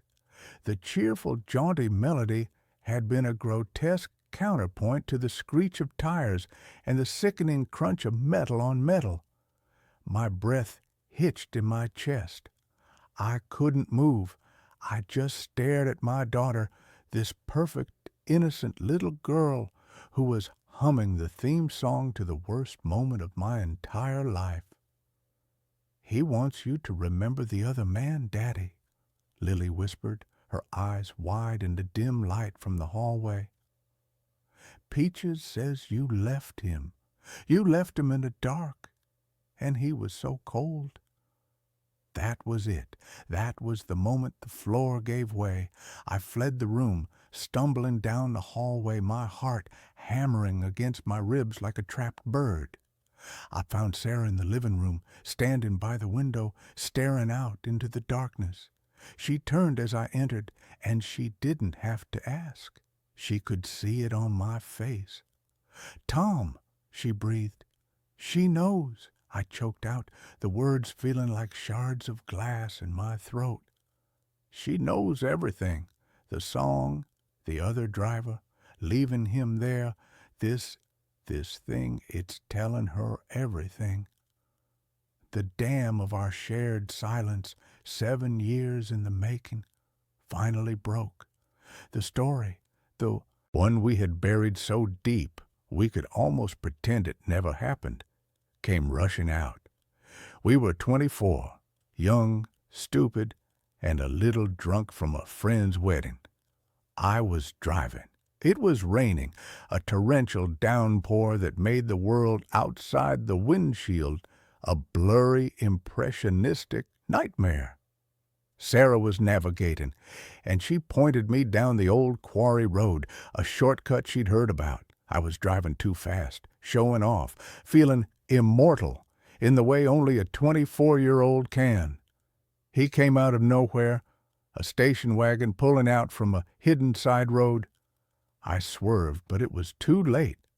The impact was a jarring, deafening explosion of sound and light. Our car spun, the world turning into a kaleidoscope of rain and shattered glass before we came to a stop in a ditch. We were alive, bruised, terrified, but alive. The other car was a wreck, crumpled and twisted, its headlights pointing at crazy angles into the woods. And in the sudden, ringing silence that followed the crash, we heard a groan, a single, low sound of pain coming from the other car. Someone was hurt. Someone was alive. And we were drunk. The smell of the spilled champagne was thick in the car. We looked at each other, and in that moment, a silent, terrible decision was made. Panic, cold and absolute, overrode everything else. It overrode decency, compassion, humanity. We were kids. We were scared of the consequences, of the red and blue lights of the jail cells we imagined. So we did the unthinkable. I put the car in reverse. The tires spun in the mud, and then they caught. I backed out of the ditch, my hand shaking so badly I could barely hold the wheel. We didn't look back. We just drove. We left the scene. We left a man groaning in the wreckage of his car, alone on a deserted road in the middle of a storm. We got home, showered, and pretended it was a bad dream. The next day, scouring the local news online, my hands trembling, I found a small article, a single-car accident on the old quarry road. The driver, a man named Michael Rafferty, a 45-year-old widower and father of one, had been found dead at the scene by a passing motorist hours later. The article said he'd likely died on impact. We clung to that. We told ourselves that lie over and over again until it became our truth. He died on impact. Nothing we could have done would have saved him. Our leaving didn't make a difference. We sold the car for scrap. We moved out of our apartment a few months later. We started over. We built a new life, a good life. We got married. We had Lily, and we buried the ghost of Michael Rafferty so deep that we almost forgot he existed. But he hadn't forgotten us. He had been waiting, and now he had found us. He was in our house. He was talking to our daughter, and he called himself Peaches. The name had been a mystery, a strange, childish moniker. But now, as I stood in my living room, the full weight of our past crashing down on me, I remembered another detail. From the news article, Michael Rafferty had been on his way home from visiting his mother at a nursing home. Her name was Beatrice, but everyone called her Peaches. He was her only son. The entity in our house wasn't just a random spirit. It was him, Michael Rafferty. And he wanted something. After that night, the haunting escalated from psychological warfare to a full-blown physical assault. The whispers were no longer confined to Lily's room. I would hear them in the static of the television, in the rush of water from the faucet, my name spoken in a dry, rasping whisper. Tom, you left me. It was so cold. Doors would slam shut in empty hallways. The lights would flicker and die, plunging us into darkness, only to flare back on moments later.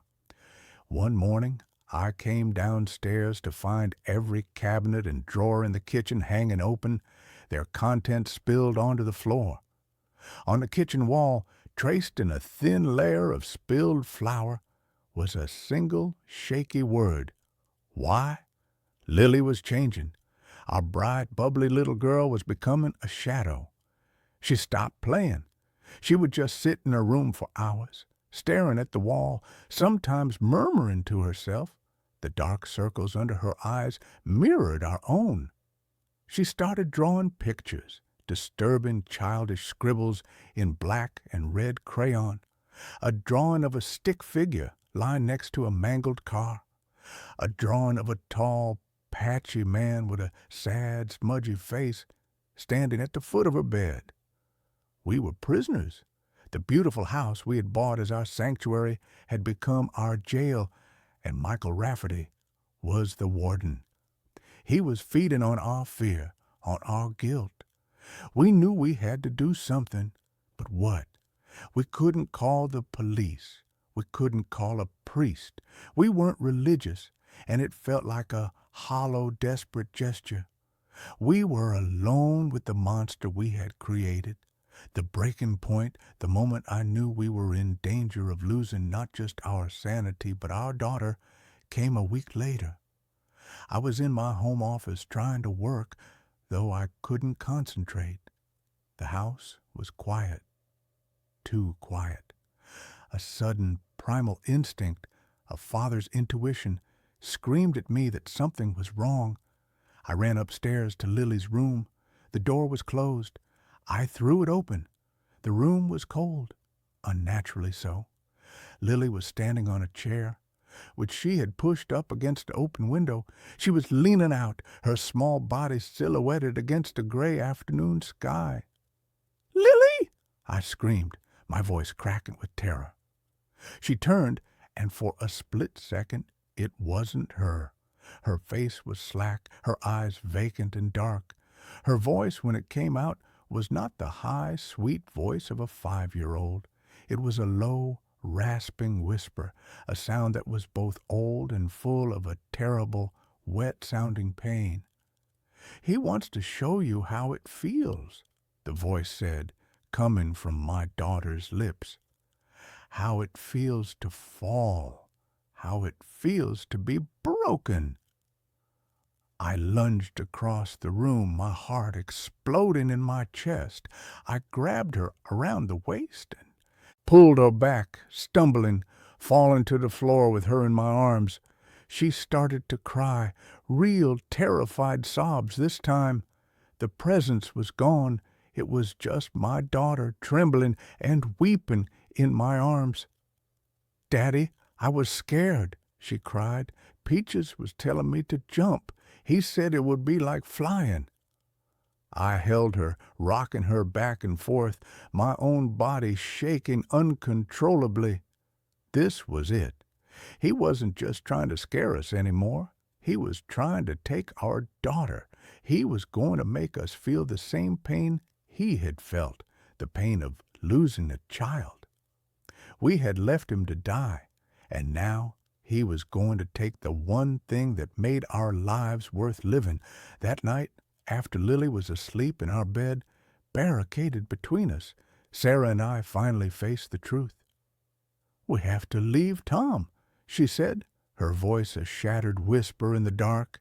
"We have to pack a bag and just go. Leave the house. Leave everything."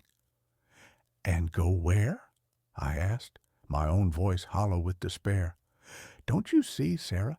It's not the house. He's not attached to the house. He's attached to us, to our secret. He'll follow us wherever we go. We can't run from this." "Then what do we do?" she sobbed, burying her face in her hands. "What can we possibly do?" I was silent for a long time, the answer forming in my mind, a cold, heavy thing. It was an answer I had been avoiding for 7 years. "We have to tell the truth," I said softly. She looked up at me, her face streaked with tears. "What are you talking about?" "We have to confess," I said, the words tasting like ash. We have to go to the police. We have to tell them what we did. It's the only way. The secret, the guilt, that's his anchor. It's what's given him his power. If we release it, if we face the consequences, maybe it will set him free, and us. The terror in her eyes was replaced by a different kind of fear. The fear of public shame, of prison, of losing Lily to the system. Tom, no, we can't. It would destroy our lives. It would destroy Lily's life. He is destroying Lily's life right now, I retorted, my voice a harsh whisper.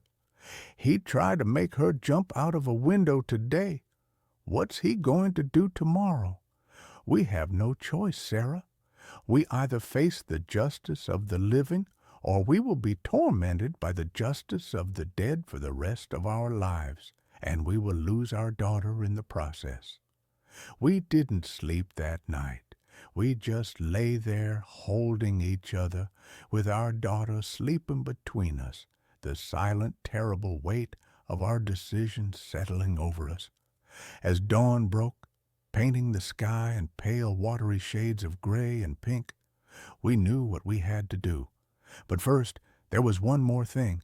We had to face him, not the police, not yet. We had to face Michael Rafferty. We had to confess to him. We decided to do it in Lily's room. It felt like his territory, the place where he was strongest. We waited until Lily was downstairs watching cartoons, a temporary, fragile truce having settled over the house. We stood in the middle of her room, the childish drawings and colorful toys a bizarre backdrop for what we were about to do. "Michael," I said, my voice shaking.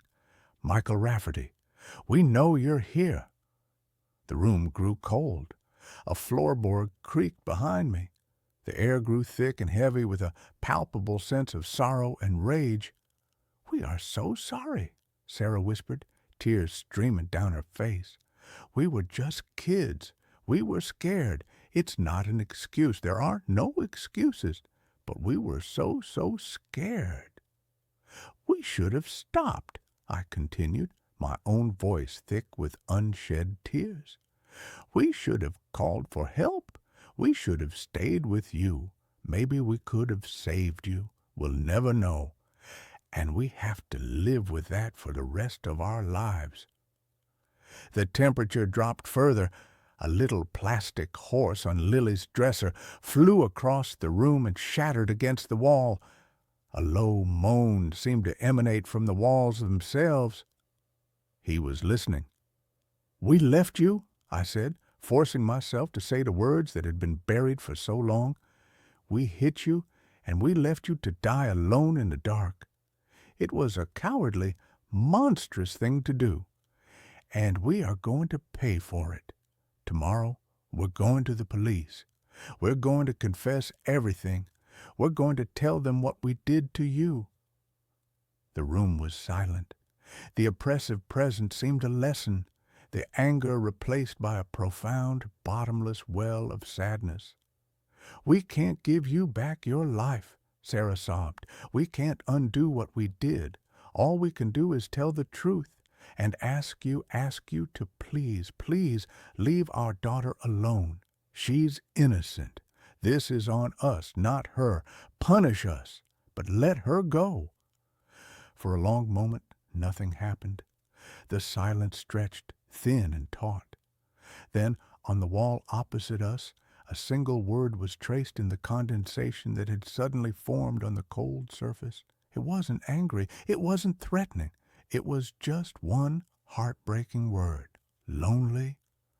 And then, as quickly as it had come, the cold was gone. The presence, the weight, the feeling of being watched, it all lifted. It was like a pressure valve had been released inside the house, inside my own head. The room was just a little girl's room again. The sun streamed through the window, bright and warm. It was over. The confession, the promise of justice, had been enough. We had finally done the right thing, and it had set us all free. The next day, we hired a lawyer and turned ourselves in. The story that followed was a messy public ordeal. It was in the papers, on the local news. We were the monsters who had fled, who had hidden for 7 years. We were judged, and rightly so. But through it all, there was a strange, unexpected sense of relief. The secret was out. The burden we had been carrying for so long was finally lifted. Because of our confession and the years that had passed, the sentence was lighter than it could have been. I served 18 months. Sarah, as a passenger, got 5 years of probation and community service. We lost the house. We lost our savings. We lost our reputation. But we never lost Lily, and a ghost of Michael Rafferty never came back. Lily has no memory of Peaches. To her, he was just an imaginary friend she eventually grew out of. Sometimes, late at night, I think about him, Michael Rafferty. I think about the life we took, the future we stole from him. The justice of the courts feels inadequate for what we did. My true sentence is the one I serve every day, the memory of his name whispered in the dark, the image of that single, sad word traced on the wall. We buried a secret, and in doing so, we buried our own souls. It took the haunting of our daughter to finally dig them back up. We live with the scars. We have to. It's the price we pay for being the people who drove away, leaving a good man to die alone on a dark, rocky road, with only the sound of a crooked man singing on the radio for company. My wife died 3 years ago. She just texted me, "I'm home." The text arrived at 11:17 p.m. on a Tuesday, a night so ordinary it was practically invisible. I was in my usual state of suspended animation, half sprawled on a sofa, the bluish, flickering light of a forgotten documentary on the television painting the room in shifting, melancholic hues. My name is Daniel, and for the past 195 nights, not that I was counting, my life had been a meticulously curated museum of grief. Each object in our small 2-bedroom house was a relic, a testament to the vibrant, chaotic, and now deafeningly silent life I had shared with my wife, Clara. The half-finished novel on her bedside table, the ridiculously oversized coffee mug she'd loved, the faint, phantom scent of her jasmine perfume that I could still sometimes catch in the hallway closet. These were the ghosts I had chosen to live with. My phone buzzed on the coffee table, a jarring, intrusive sound in the quiet. I glanced at the screen, expecting a late-night work email or a spam message about an extended car warranty, but the name that glowed in the darkness was a ghost of a different kind. It was a name I hadn't seen on my screen in 3 years. Clara. My heart, a sluggish, hibernating thing, gave a sudden, hard, painful jolt like an engine seizing and then violently restarting. It was an old contact, a digital ghost I hadn't had the strength to delete. It was a pocket dial from her mother, perhaps, who still had her old phone. A cruel, random glitch in the matrix. I was about to dismiss it, to toss the phone back onto the table, when I saw the message preview. 2 words, 2 simple, impossible, and utterly soul-shattering words. I'm home. I stared at the screen, the world narrowing to the small, glowing rectangle in my hand. The air in the room grew thin and sharp. The sound from the television faded into a dull, meaningless roar. I read the words again and again. They did not change. They did not disappear. My first thought was a desperate, grasping lunge for a rational explanation, a sick prank. Someone had gotten a hold of her old number. It was a new feature of the phone company, reassigning dormant numbers. Some stranger, a teenager with a cruel sense of humor, was messing with me. It was a vile, disgusting thing to do, but it was logical. It was explainable. With a trembling thumb, I opened the message thread. The last message I had sent to her 3 years ago was still there, a heartbreaking digital monument to a conversation that would never be finished. Leaving the hospital now? Pick up some milk on your way home? Love you. She had never made it home. A drunk driver had run a red light a block from our house. Above that old sad message was the new one. I'm home. My fingers, clumsy and slick with a sudden cold sweat, typed out a reply. Who is this? I hit send. The message was delivered, and then the 3 little dots, the pulsing, electronic heartbeat of a reply in progress, appeared on the screen. The prankster was quick. The reply came a moment later. It was a single, devastating word. Clara. I was expecting a laugh, an admission, an insult. Not this calm, simple, impossible assertion. My second thought, the one that slithered in after the rational explanation had been shot down, was that I was losing my mind, that the grief, the loneliness, the sheer crushing weight of the last 3 years had finally fractured my sanity. I was hallucinating. This wasn't real. I was having a psychotic break, and my brain, in a final act of desperate, self-destructive longing, had manifested this cruelest of all possible mirages. I stood up, my legs unsteady. I walked into the kitchen and splashed cold water on my face, the shock of it a welcome, grounding sensation. I looked at my reflection in the dark kitchen window. A pale, haggard, and decidedly sane-looking man stared back. I was not crazy. The phone buzzed again. Another message from Clara. I walked back to it. A man walking towards an execution he had inexplicably scheduled for himself. This message was longer. The key isn't working. The lock must be rusted. Can you let me in, Sleepyhead? Sleepyhead. It was her pet name for me. A gentle, teasing jab at my love of sleeping in on weekends. It was a detail, a small, intimate, and perfect detail that a random prankster could not possibly know. A wave of fear so profound it was almost nauseating washed over me. I looked at the front door. The deadbolt, which I had locked hours ago, was still firmly in place. I crept to the peephole, my heart a frantic trapped bird against my ribs. I put my eye to the cold brass ring and looked out. The porch was empty. The street beyond was silent and still, bathed in the fuzzy orange glow of the streetlights. There was no one there. My mind was a screaming chaos of impossible possibilities. Was this a ghost? A spirit? Somehow manipulating the digital world?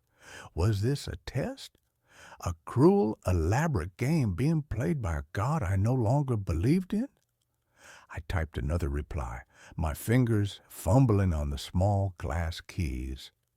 This isn't funny. Stop it. The 3 dots appeared immediately. The reply was instantaneous. Why are you being so weird, Danny? It's cold out here. Just open the door. Danny, not Daniel. Only she had ever called me that. Another detail. Another perfect, tiny, and impossibly real nail in the coffin of my sanity. And then I heard it, a sound from outside, a soft, hesitant 3-beat knock on the front door. Knock, knock, knock. I stumbled back from the door, a choked, guttural cry of pure terror escaping my lips.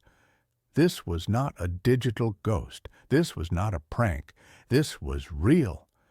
There was someone or something on my porch, and it knew the things that only my dead wife could know. I didn't answer the door. I ran upstairs, my breath coming in ragged, painful sobs. I locked myself in the bedroom, the room that was still so full of her, and I wedged a chair under the doorknob. I huddled on the bed, my phone clutched in my hand, a useless, terrifying tether to the nightmare that was unfolding. The messages continued. Is everything okay? You're scaring me. Danny, please, I just want to come home. I had a bad dream. I need you. Each message was a new, expertly targeted emotional missile, designed to bypass my fear and hit the raw, exposed nerve of my grief, my love, my protective instinct. It was a masterful, cruel, and deeply personal psychological assault. And then a new message appeared, one that finally, irrevocably, shattered my last, desperate hope that this was some kind of elaborate terrestrial hoax. It was a picture, a photograph, taken just seconds ago. It was a selfie. It was a picture of Clara. But it was not the Clara I remembered. It was not the vibrant, laughing, sun-kissed woman from my memories. This was a pale, spectral, and terrifyingly changed version of her. She was standing on our porch, her face illuminated by the stark, unforgiving light of a phone screen. Her eyes were the same, a deep, beautiful cornflower blue. But they were wrong. They were empty. They held no light, no life, just a flat, placid, and deeply unsettling calm. Her skin was pale, almost translucent, and her hair, which had always been a wild, chaotic mane of auburn curls, was lank and dark, as if wet. And her smile, she was smiling, but it was a pained, unnatural stretching of her lips, a rictus of a smile that did not reach her dead, empty eyes. Behind her, I could see the familiar, reassuring details of my own front porch, the potted fern, the welcome mat, the small hairline crack in the porch light. It was her. It was my Clara. But it was a version of her that had been somewhere else, somewhere cold and dark and quiet, for a very, very long time. I stared at the picture, a low, keening sound of pure animal despair escaping my lips. The grief I had so carefully managed for 3 years, the grief I had compartmentalized, the grief I had learned to live with, came roaring back, a tidal wave of raw, unprocessed agony. It was not a prank. It was not a dream. It was my wife. And she had come back from the dead. The knocking started again, louder this time, more insistent, and her voice, a faint, muffled, and horrifyingly familiar sound, came through the thick wooden door. "Danny, please, let me in. I'm cold." I spent the rest of the night huddled in that room, a trembling, weeping mess, as the thing on my porch, the thing that wore my wife's face, alternated between gentle, loving persuasion and a cold, angry, demanding rage. The messages became more erratic, more desperate. "I don't understand what's wrong. This is our home. Who is in there with you? Is it her? I died for you. You owe me this." The last message, a scream of pure accusatory rage in stark, capital letters, was followed by a silence that was more terrifying than the noise had been. I stayed in that room until the first gray, uncertain light of dawn began to filter through the blinds. When I finally, tentatively, crept downstairs, the house was silent. The porch was empty. There was no sign that anyone had ever been there, except for one small, impossible thing. On the welcome mat, there was a single, long strand of dark auburn hair. I was living in a ghost story. But it was a ghost story with a data plan. The next day was a blur of sleepless, paranoid terror. I called the phone company. The number that had belonged to Clara's phone had, as I suspected, been taken out of circulation after her death. It had not been reassigned. It did not exist. I was receiving messages from a phantom number, a digital ghost. I called the police. I tried to explain, my voice a shaky, unconvincing mess. A man receiving threatening texts. It was a common enough complaint, but when I told them who the texts were from, the polite, professional mask of the officer on the other end of the line slipped into a look of profound, pitying concern. He suggested I speak to a grief counselor. He suggested I get some rest. He did not suggest he send a squad car. I was alone with this. That night, she returned. The text, the knock, the voice, the whole terrifying, heartbreaking ritual. And again, I locked myself away, a prisoner in my own home, a man being haunted by a technologically savvy and deeply persistent ghost. The messages began to change. They were no longer just about getting into the house. They were about us.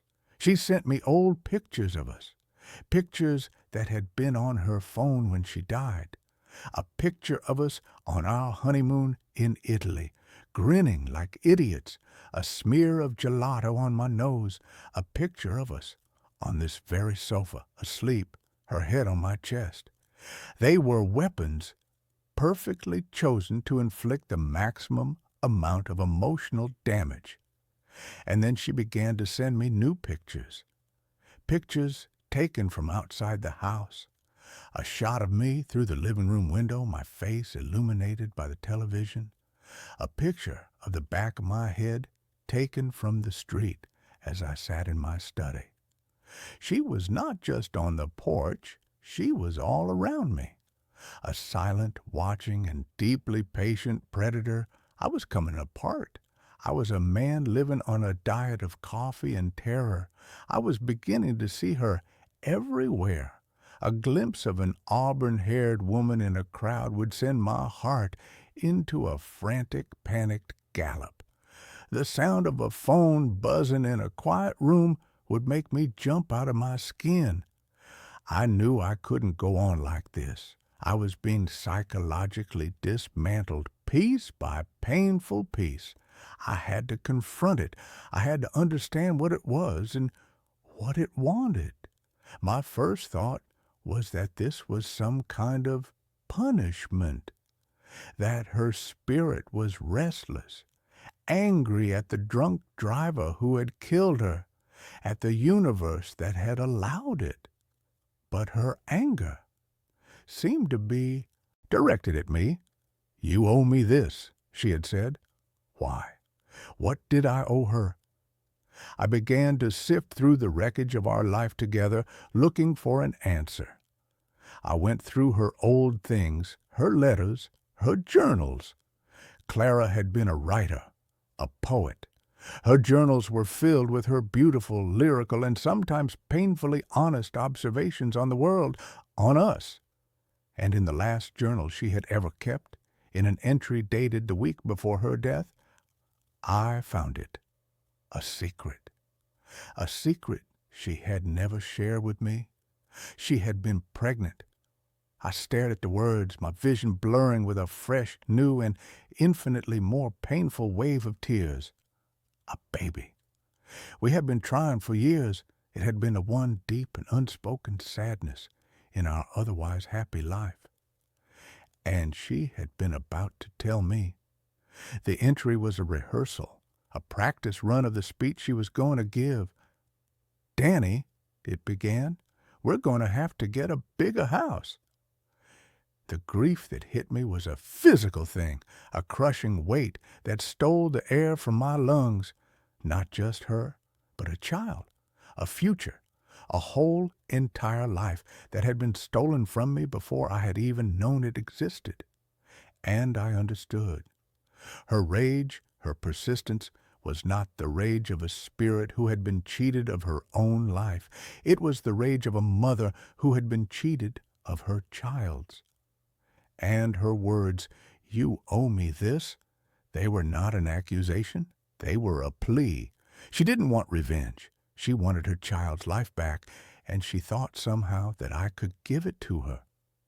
That night, when the text came, I was ready. I didn't run. I didn't hide.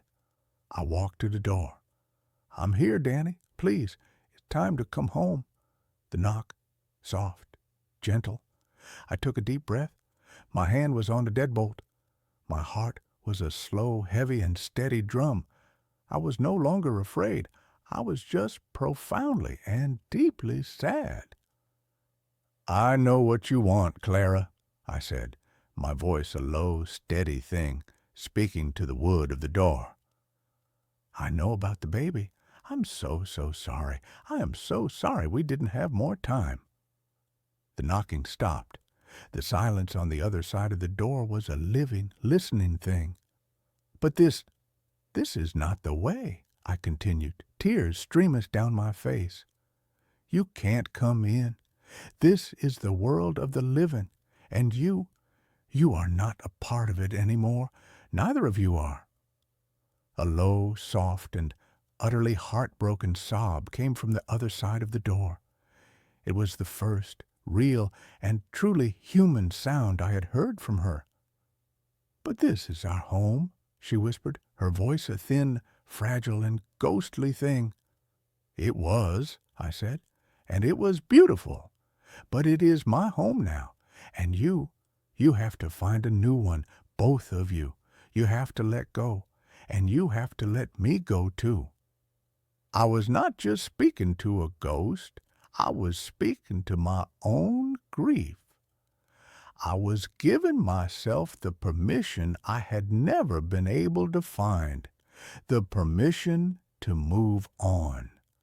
The silence stretched for a long, eternal moment, and then my phone, which was in my pocket, buzzed one last time.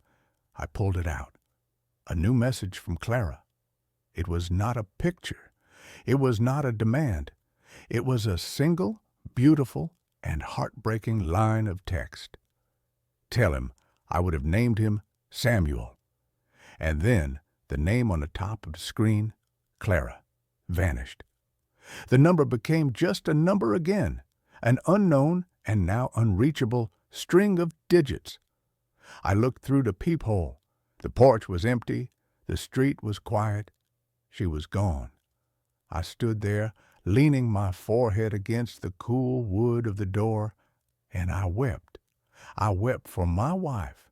I wept for the son I had never known, and I wept for myself, for the 3 years I had spent living in a museum, when I should have been living in the world.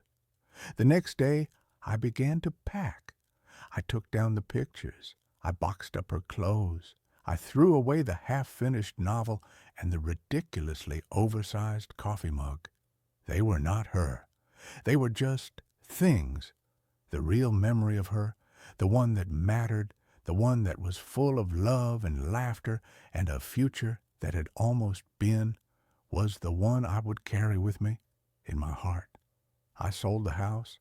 I moved to a new city, a new life. I am a different man now. I am a man who has had a conversation with a ghost through a door and through a phone. I am a man who has learned that the dead do not want to be haunted. They just want to be remembered, and then they want to be let go. I am a man who had a son for a few brief and beautiful moments, a son whose name was Samuel. And it is a good name. It is a strong name.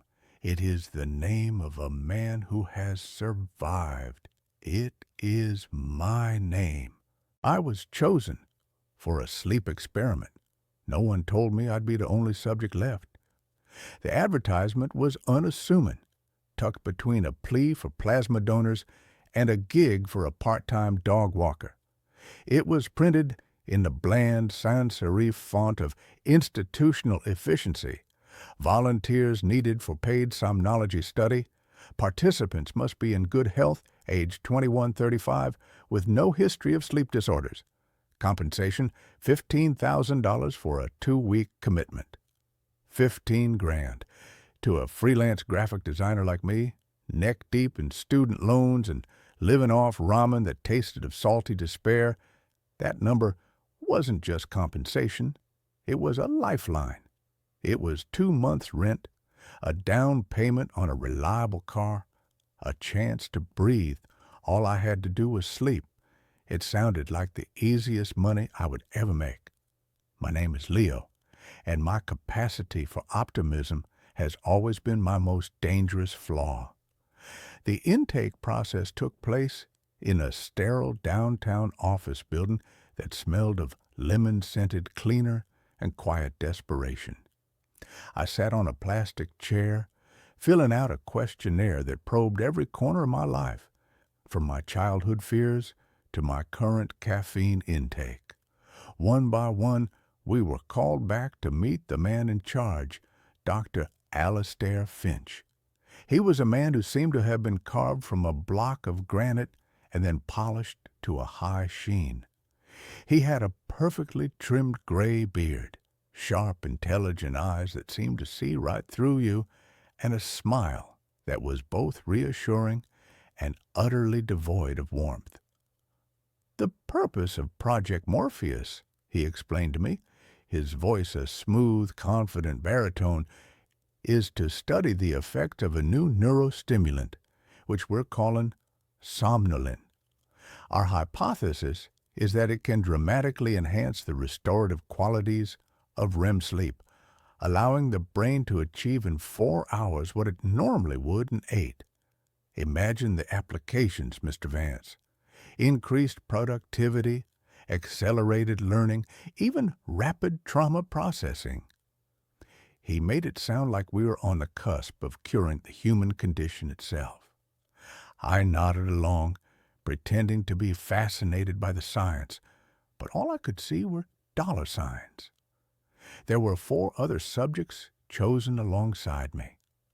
We were a motley crew, united by our shared need for a quick payday. There was Marcus, a former Marine, with a cynical smirk and a web of tattoos crawling up his neck. Chloe, a bubbly, perpetually cheerful art student with magenta-streaked hair. Ben, a quiet, socially awkward programmer who seemed to communicate better with his laptop than with people. And Zara, a high-strung grad student who jumped at every unexpected noise. The facility was located in the basement of the same office building, but it felt like a different world. A series of heavy soundproof doors led us into a self-contained habitat, a windowless bunker of stark white walls, soft gray carpet, and recessed lighting that mimicked a 24-hour cycle. The air was cool and tasted filtered, recycled. We were completely cut off from the outside world. No phones, no internet. Our home for the next 14 days. Each of us was assigned a small, comfortable room. It contained a single bed embedded with a latticework of sensors, a small desk, and a camera mounted in the upper corner of the ceiling, a dispassionate, unblinking eye. Dr. Finch assured us it was only for monitoring our sleep patterns and ensuring our safety. A pleasant communal area with a kitchenette and a small library of pre-approved books and board games served as our living room. It was all designed to be common, a sterile, controlled womb. But as that final door hissed shut behind us, locking us in, I felt a tremor of unease. It didn't feel like a womb. It felt like a tomb. The first few days were almost comically benign. We'd sleep in our sensor-laden beds and IV line taped to our arms, delivering what Finch called a microdose of somnolin. During our waking hours, which were strictly regulated, we underwent a battery of tests, memory games, logic puzzles, reaction time assessments. We'd fill out detailed questionnaires about our dreams, our moods, our energy levels. And at first, it was incredible. I'd never felt so rested. I would wake up feeling a profound sense of clarity, as if my mind had been decluttered and polished overnight. My dreams were vivid, cinematic. I dreamt of soaring over mountain ranges, of revisiting a perfect, sun-drenched day from my childhood. The others reported similar experiences. Chloe was dreaming up entire galleries of fantastical paintings. Ben claimed to have solved a complex coding problem in his sleep. We felt like pioneers of the mind. The $15,000 felt like a steal. The change began on the fourth night. The pleasant Technicolor dreams began to bleed at the edges. I had a dream that I was wandering the sterile white corridors of the facility, but the layout was all wrong. Hallways stretched into impossible lengths, and doors opened into brick walls. I felt a gnawing sense of anxiety, a feeling of being watched. I woke up with a gasp, my heart pounding, a cold sweat slicking my skin. At breakfast, I noticed the shift in the others, too. Marcus was sullen and aggressive, snapping at Ben for chewing too loudly. Chloe, usually a font of incessant cheer, was quiet, her eyes distant.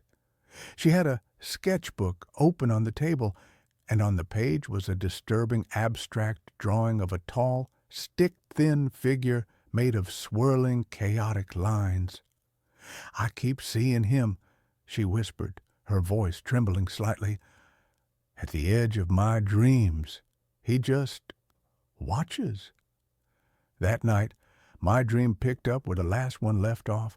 I was back in the twisting, labyrinthine corridors. But this time, I wasn't alone. I saw him, the figure from Chloe's drawing. He was at the far end of a long hallway, a gaunt, impossibly tall man in what looked like an old-fashioned tattered doctor's coat. His face was a blur of shadow, but I could feel his gaze on me, cold and malevolent. I woke up not with a gasp, but with a choked, silent scream. The waking world was becoming just as strange. I started to experience micro-hallucinations, a flicker of movement in my peripheral vision, the sound of my name whispered from an empty room. The puzzles Dr. Finch gave us were becoming more difficult, almost nonsensical, designed to frustrate and disorient. The first to break was Zara. During a particularly grueling cognitive test, she suddenly threw her tablet against the wall. "It's a trick!" she shrieked, her eyes wide with terror. "The questions are changing when I'm not looking. He's changing them." Dr. Finch and his assistant, a young, nervous-looking woman named Anya, rushed in. Zara was hysterical, clawing at her own arms. They injected her with a sedative. She has a pre-existing anxiety condition she failed to disclose, Finch announced to the rest of us, his voice a mask of clinical concern. For her own safety, she is being withdrawn from the study. They carried her out. The heavy door hissed shut, and then there were four. The atmosphere in the communal room turned toxic. Ben became convinced the cameras were recording our thoughts. He started speaking in whispers, covering his mouth with his hand. Marcus paced the floor like a caged animal, his eyes darting back and forth, his cynicism curdling into raw paranoia. We were lab rats, and we were beginning to realize that the maze we were in was far more complex than we had imagined. The next night, the dose of somnolin was increased. That night, I didn't just dream of the gaunt man. I met him. I was in a nightmarish version of my childhood home. He was there, standing in the living room, his shadowy face turned towards me. He didn't speak, but a voice echoed in my head, a dry, rasping sound like dead leaves skittering across pavement. "You don't belong here," it said. "This place is mine." I woke up swinging, my fist connecting with the wall beside my bed. The pain was a grounding, welcome sensation. Ben was next to go. He'd barricaded himself in his room, refusing to come out. We could hear him through the door, muttering about firewalls and corrupted code, convinced that the Watcher was trying to hack into his brain. It took Finch and 2 large orderlies he seemed to produce from nowhere to force the door open and drag him out, sedated and silent. An unfortunate psychotic break, Finch explained, his expression unreadable. The somnolent can have an amplifying effect on latent mental instabilities. Now there were 3.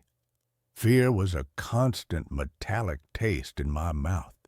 We were trapped with a man who was either a madman or a monster, and the line between the two was becoming increasingly blurry. Marcus, Chloe, and I huddled together in the communal room, a tribe of the terrified. Marcus was convinced the food was being drugged. Chloe wouldn't stop drawing the gaunt man, her sketchbook now a gallery of horrors. Pages and pages of the same stick-thin figure, his face always a void of shadow. "I saw a name," she whispered to me, her eyes wide and haunted. "In my dream last night. I was in Finch's office. There was a plaque on the wall, an old one. It said, 'In Memoriam, Dr. Elias Thorne, a pioneer who gave his life in the pursuit of knowledge.'" Marcus tried to make a break for it. He waited for one of the orderlies to bring in a food tray and tried to rush the door. He was strong, but they were ready for him. A taser crackled, and he went down, convulsing on a soft gray carpet. They dragged his unconscious body away. No explanation was given this time. We didn't need one. We knew the rules of this twisted game now. There was no escape.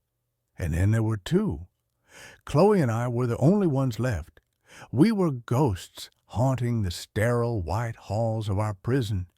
We tried to stay awake, taking turns watching over each other, but the exhaustion was a physical weight crushing us. And the IV drips were mandatory. Anya, the assistant, would come in, her face pale and strained, and check the lines. I could see the pity in her eyes, but also the fear. She was as much a prisoner as we were. "He's getting stronger," Chloe mumbled, her head lolling against my shoulder. We were huddled on the sofa, a single blanket wrapped around us. "Thorne, I think he died here, in this facility. I think the experiment. It's not what Finch told us." That was the last coherent thing she said to me. The next time I saw her, she was asleep in her bed. But it wasn't a normal sleep. Her eyes were open, staring blankly at the ceiling. She was breathing, but she was gone, a shell. Anya came in to check on her and let out a small, strangled cry. Finch was right behind her.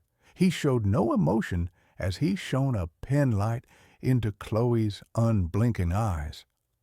"A catatonic state," he said, his voice as calm as if he were describing the weather. "A potential, though rare, side effect. It was all outlined in the consent form you signed." He turned his cold, analytical gaze on me. "Which means, Mr. Vance, that you are the last one, the most resilient, the perfect subject. The experiment can now proceed to its final stage." I was alone, the sole survivor of Project Morpheus. The full, crushing weight of that realization sent a shock wave of pure terror through me. I lunged for the IV in my arm, intending to rip it out, but an alarm blared through the facility, a piercing, deafening shriek. Finch's voice boomed from a hidden speaker. "I wouldn't do that, Leo, don't you see? We are on the verge of a monumental breakthrough.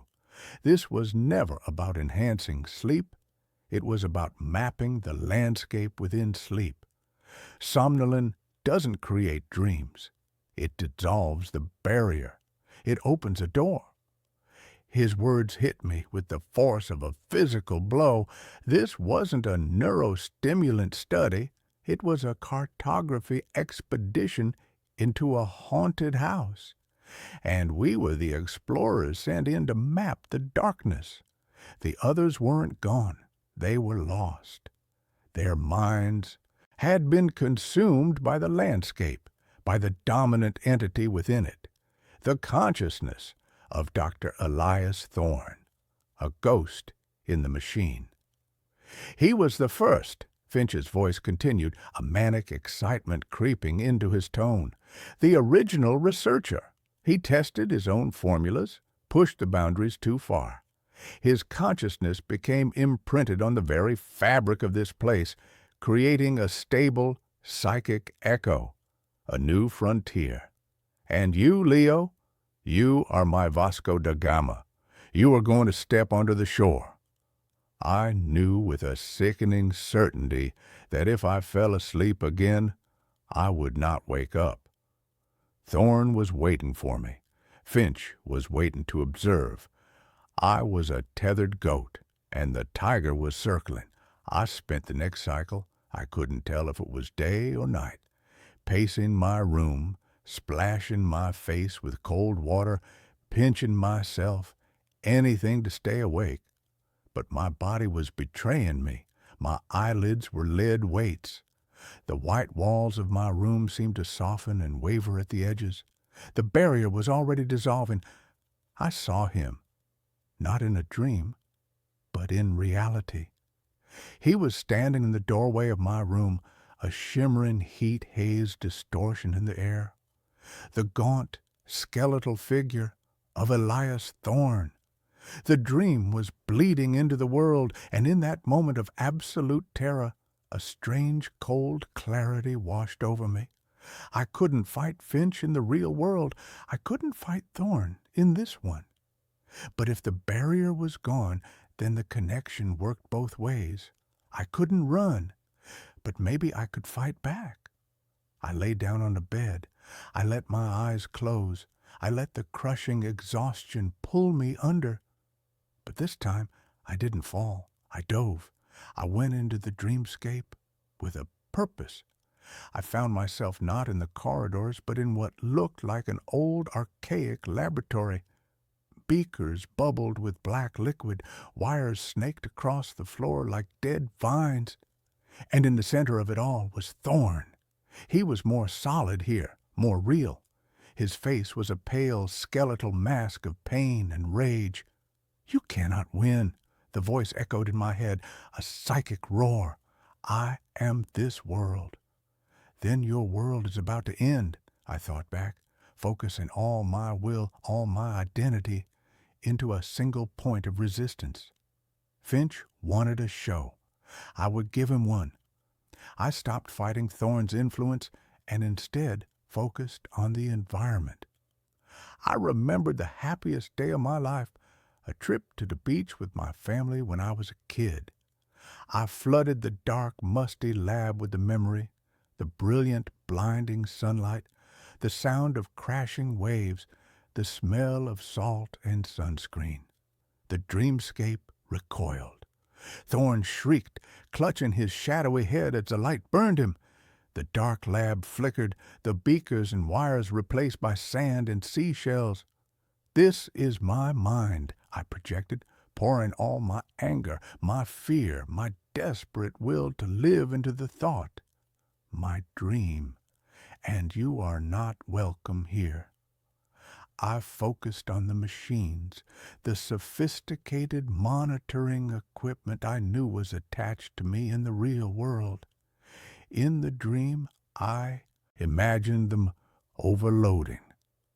I visualized the main console in Finch's control room, the one I had only glimpsed on a schematic. I pictured the screens cracking, the wires sparking, the whole thing erupting in a shower of electrical fire. I poured every ounce of my focus into that single, destructive image. A sound jolted me, a real sound, an alarm, the smell of smoke. My eyes snapped open. I was back in my room. The facility's emergency lights were flashing, casting the white walls in a hellish red glow. The speaker on the wall was crackling with static. I had done it. I had created a feedback loop, my mental projection of destruction causing a real-world overload. My door hissed open. Anya stood there, her face white with terror and resolve. "Go!" she screamed. "The main breaker blew. The system locks are failing. Go now!" I didn't hesitate. I scrambled out of the room, my legs weak and trembling. The corridor was filled with acrid smoke. As I ran, I glanced through the reinforced window into the control room. It was chaos. Sparks rained down from a burned-out console, and in the middle of it all stood Dr. Finch. He wasn't panicking. He wasn't trying to put out the fire. He was staring at his monitors, at the chaotic spiking lines of my EEG, and he was smiling, an ecstatic, triumphant smile. I didn't look back again. I ran through the labyrinth of corridors, following Anya's frantic gestures, until we reached the final door. She swiped a card, and it opened onto a grimy service staircase. The air that hit me was stale and damp, but it was real air. It was the air of the world. I burst out of a nondescript metal door into a back alley. The gray early morning light was the most beautiful thing I had ever seen. I was free. That was 6 months ago. I have the money. It was wired to my account the day I was admitted, as promised. But I lost everything else. I live in a different city under a different name. And I don't sleep. Not really. I drift in and out of a state of hallucinatory exhaustion, never letting myself go completely under. I'm terrified of what's waiting for me on the other side of that door. The experiment was a success. I know it was.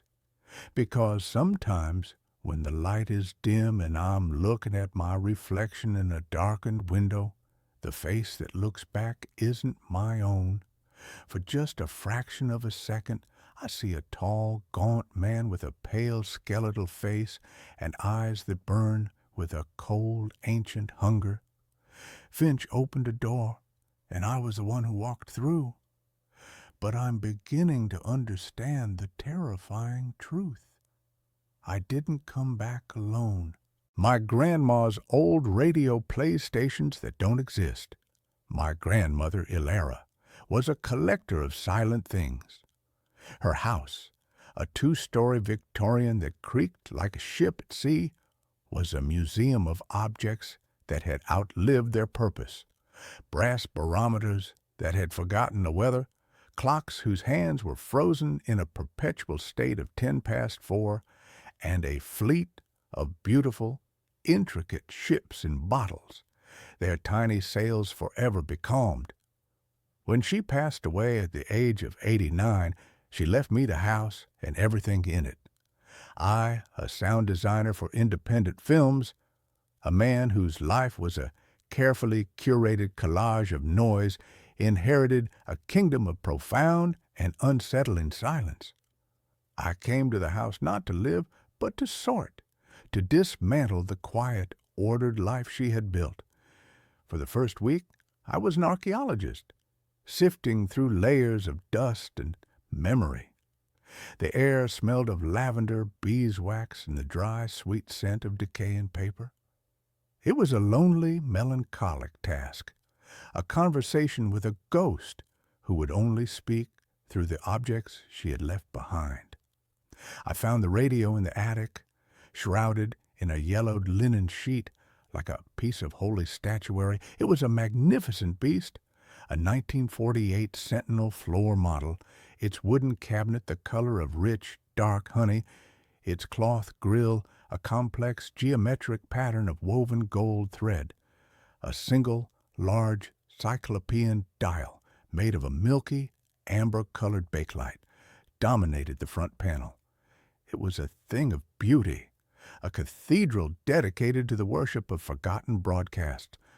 I was a man who loved vintage audio equipment, and the sight of it was a balm to my grieving, listless soul. I spent the better part of an afternoon wrestling it down the narrow attic stairs and into the living room, placing it in the corner where a sad-looking fern had finally given up the ghost. I plugged it in. Nothing, not a hum, not a crackle. The silence from the radio was just a more concentrated version of the silence that already filled the house. Of course, I couldn't leave it alone. The next day, I had the back panel off, my tools spread out on a dust sheet. The inside was a miniature city of vacuum tubes, cloth-wrapped wires, and enormous wax paper capacitors. It was surprisingly clean, as if Grandma had been tending to it right up until the end. I found the culprit easily enough. A single, burnt-out rectifier tube. A quick search online. A trip to a specialty electronics store in a town 40 miles away, and a few hours later, I had the new tube in place. I plugged it in again. This time, as I turned the knob, a soft, warm, golden light bloomed behind the dial, and a low, gentle hum filled the room, the sound of a sleeping giant beginning to stir. I turned the large weighted tuning knob, and the needle slid across the frequency band. The speaker crackled, hissed, and then, through a blizzard of static, a voice emerged. It was a man's voice, a classic mid-century announcer's baritone, smooth and full of a folksy, unwarranted confidence. And that's a guaranteed promise from Miller's Hardware in lovely downtown Silver Creek. Remember, folks, for any job big or small, Miller's has it all. Now, let's get back to the music with Patti Page. A lush, orchestral arrangement swelled from the speaker, the sound rich and warm, full of a nostalgic hiss that no digital filter could ever truly replicate. I smiled. It worked. I leaned back in Grandma's floral armchair, a feeling of deep satisfaction washing over me. It was only after the song had finished and a news report began about a prize-winning pumpkin at the annual town fair that a strange, dissonant thought began to bubble up in my mind.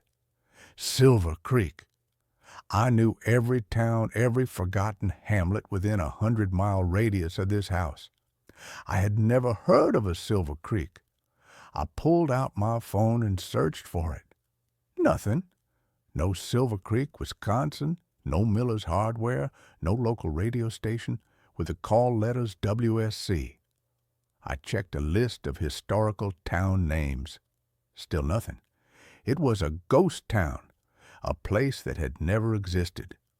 My rational mind, the part of me that designed soundscapes based on the hard, cold laws of physics, immediately supplied an explanation. A pirate radio station.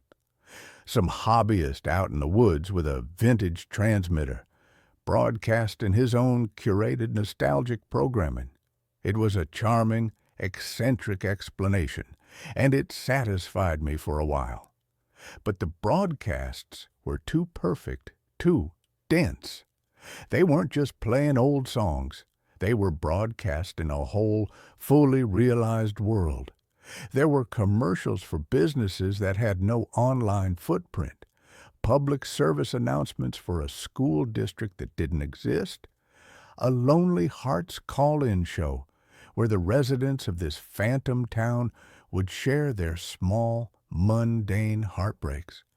I would sit for hours listening, a strange, voyeuristic anthropologist studying a lost tribe that had never been found. The first crack in my pirate radio theory came a week later. I was twisting the dial late one night, the golden light of the radio the only illumination in the dark room. I moved past the Silver Creek station and into a howling wilderness of static. And then another signal began to resolve. it was different. The sound quality was cleaner, sharper, and the broadcast was in a language I didn't recognize, a melodic, flowing tongue that sounded vaguely Slavic. It was a woman singing a lullaby, her voice filled with a profound, heartbreaking sadness. Behind her, I could hear the faint, rhythmic sound of rain against a window pane. The song ended, and a man began to speak, his voice soft and urgent. I couldn't understand the words, but the tone was universal. He was pleading. He was afraid.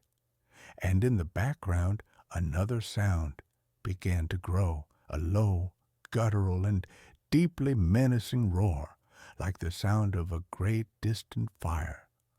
The broadcast was abruptly cut off by a shriek of pure, undiluted static. My heart was pounding. That was not a hobbyist. That was a raw, unfiltered slice of someone's terror. I tried to find the station again, but it was gone, swallowed by the static.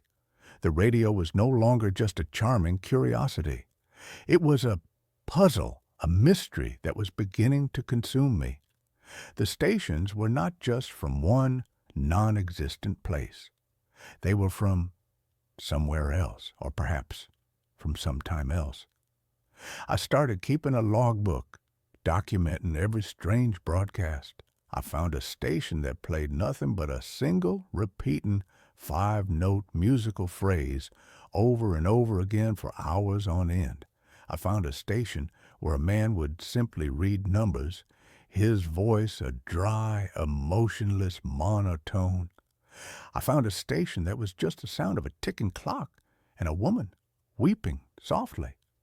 The breakthrough, the moment that transformed my obsession into a full-blown, terrifying reality, was a broadcast that sounded, at first, completely normal. It was a news report in English, in a familiar, modern broadcasting style. And in financial news, shares for tech giant Omnicore surged today after the successful launch of their global atmospheric weather control system, the announcer said. CEO Julian Thorne, accepting the World Science Prize in Geneva, stated that this marks a new era for humanity, an era free from the tyranny of drought, famine, and natural disasters. I stared at the radio, my blood turning to ice. I knew who Julian Thorne was. He was my father, but my father was not the CEO of a tech giant. He was a retired high school biology teacher who spent his days tending to his prize-winning roses in a quiet, suburban town. He had never invented a global weather control system. I had just spoken to him on the phone yesterday. He was complaining about the aphids on his golden celebrations. This wasn't a broadcast from the past. This wasn't a broadcast from another country. This was a broadcast from another now. A parallel reality. A world where my father had made a different choice, had pursued a different life, and had apparently become one of the most important people on earth. I felt a wave of vertigo so profound I had to grip the arms of the chair. The radio wasn't just a receiver of stray signals, it was a window into the infinite branching paths of what could have been. The what-ifs and might-have-beens of the universe were all playing out simultaneously, and this old wooden box in my grandmother's living room was somehow able to tune into them. My investigation turned inward, into the house, into the life of the quiet, enigmatic woman who had raised me. I had always seen my grandmother as a simple woman, a creature of routine and quiet dignity, but now I was seeing her in a new light. She wasn't a collector of silent things. She was a curator of them. She had intentionally created a space of profound quiet in her life, and I now suspected it was to make it easier to hear the whispers from the sentinel, In the bottom drawer of her writing desk, tucked beneath a stack of neatly bundled letters, I found her journal. It was a thick, leather-bound volume, its pages filled with her elegant, spidery script. Most of it was the mundane, day-to-day accounting of a quiet life. But here and there, between notes about her garden and the price of eggs, were entries that made my hair stand on end. March the 12th, 1968. The static is heavy tonight. A storm on the other side. Heard a broadcast from a world where the war never ended. The same songs, but sadder. The announcer's voice was so tired, I pray for their peace. June 4th, 1982. Tuned in to a very clear signal.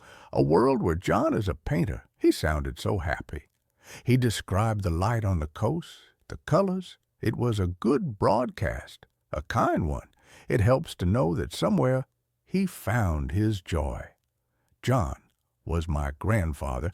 He had died in a car crash in 1981, a struggling accountant who had always dreamed of being an artist.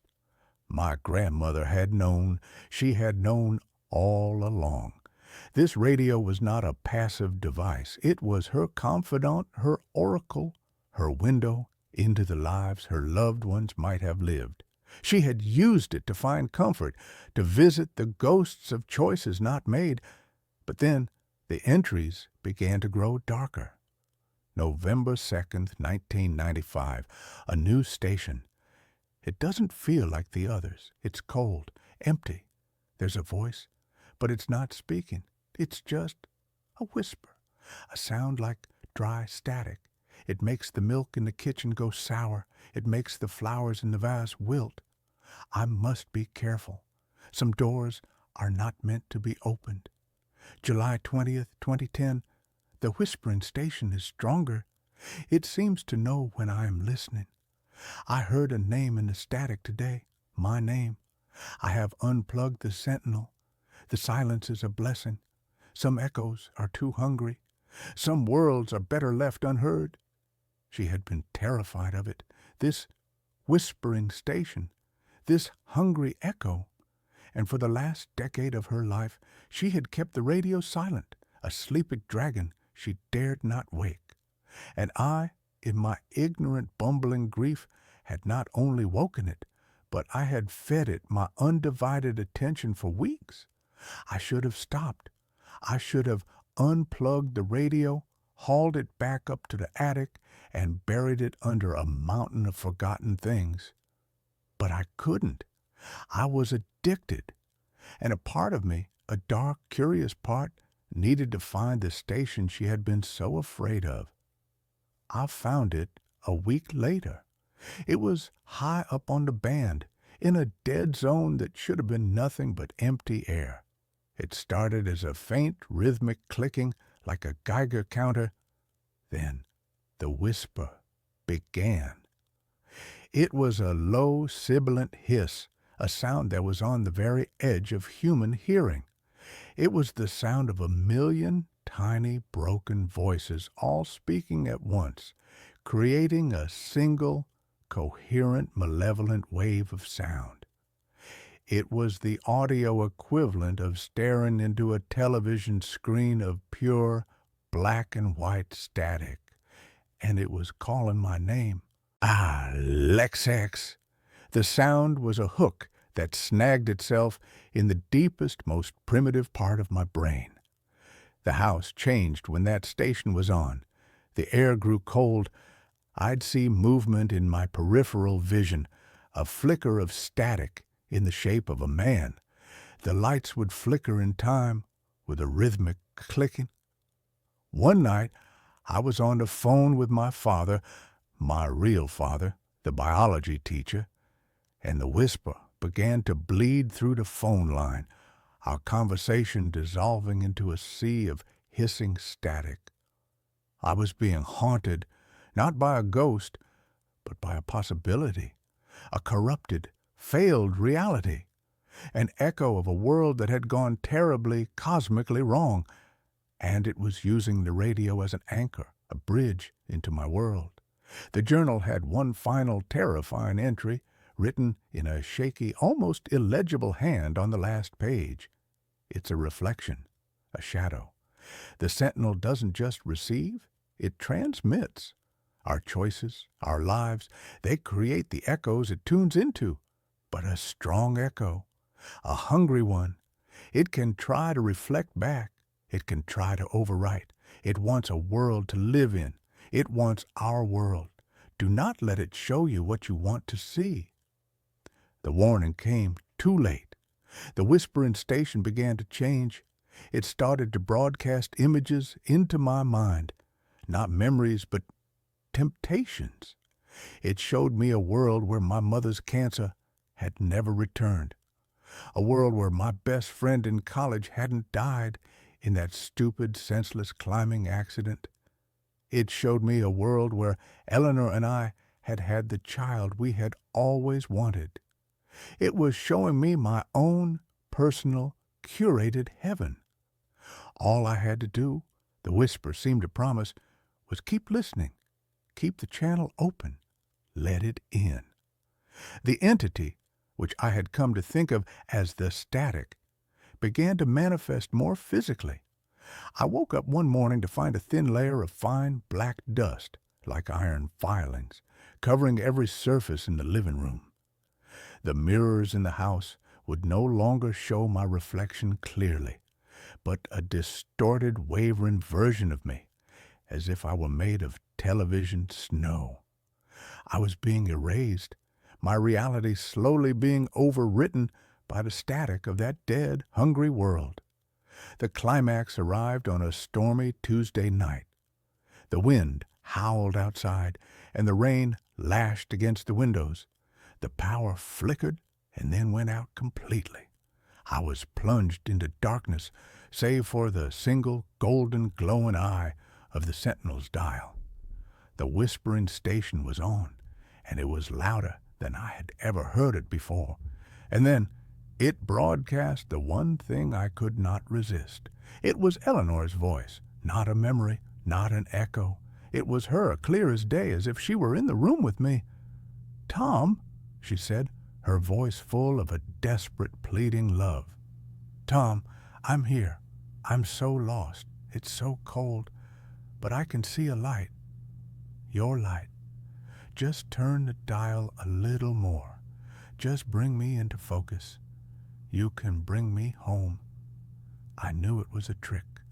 I knew it was the static, wearing the voice of my dead wife like a mask. But my heart didn't care. The grief, the raw, gaping wound of her absence was a vulnerability it had found and exploited with surgical precision. I reached for the dial, my hand trembling. The whisper in my head was a triumphant, sibilant roar. Yes, let her in, let us in. And then another voice came from the radio, a different one. It was my grandmother, a faint, crackling, distant echo, but it was her.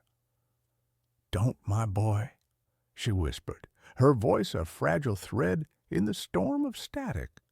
"That's not her. That's the lie the silence tells. You have to choose the real noise, your noise."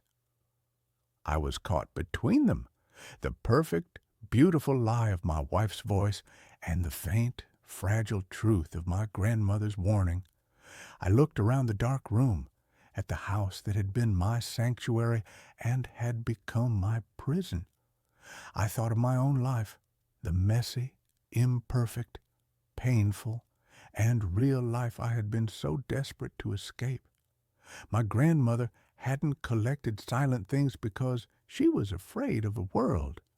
She had collected them so she could listen, so she could understand the infinite, beautiful, and terrible possibilities of a single human life. She had chosen her reality with all its heartbreak, and now I had to choose mine. I took my hand off the tuning knob. "No," I said, my voice a ragged shout. "You are not her, and this is not my world to give." I turned the dial away from the whispering station, away from the siren song of Eleanor's voice. The static shrieked, a sound of pure, frustrated rage that seemed to shake the very foundations of the house. The windows rattled, the floorboards groaned, the light from the radio's dial flared blindingly bright, and then, with a pop and a fizz, it went out. One of the main amplifier tubes had blown. The radio fell silent. The whispering in my head stopped. The feeling of cold, malevolent pressure in the room vanished. I was alone again, in the dark, in the quiet. But it was a different kind of quiet, a clean quiet, a real quiet. The next day, I didn't take the radio to the attic. I left it in its place of honor in the living room. I didn't fix it. I understood now. It was not a toy. It was not an oracle. It was a responsibility. It was a listening post on the shores of infinity. And it required a vigilant and very quiet guardian. I live in my grandmother's house now. The silence no longer feels like an absence. It feels like a presence, the presence of all the other worlds, all the other lives, all the other choices, held at bay by a single, silent, magnificent old radio. I am a sound designer who has come to appreciate the profound, powerful, and sometimes necessary beauty of silence. And sometimes, late at night, when the wind is just right, I think I can hear a faint orchestral swell or the distant folksy voice of an announcer talking about the weather in a town that never was.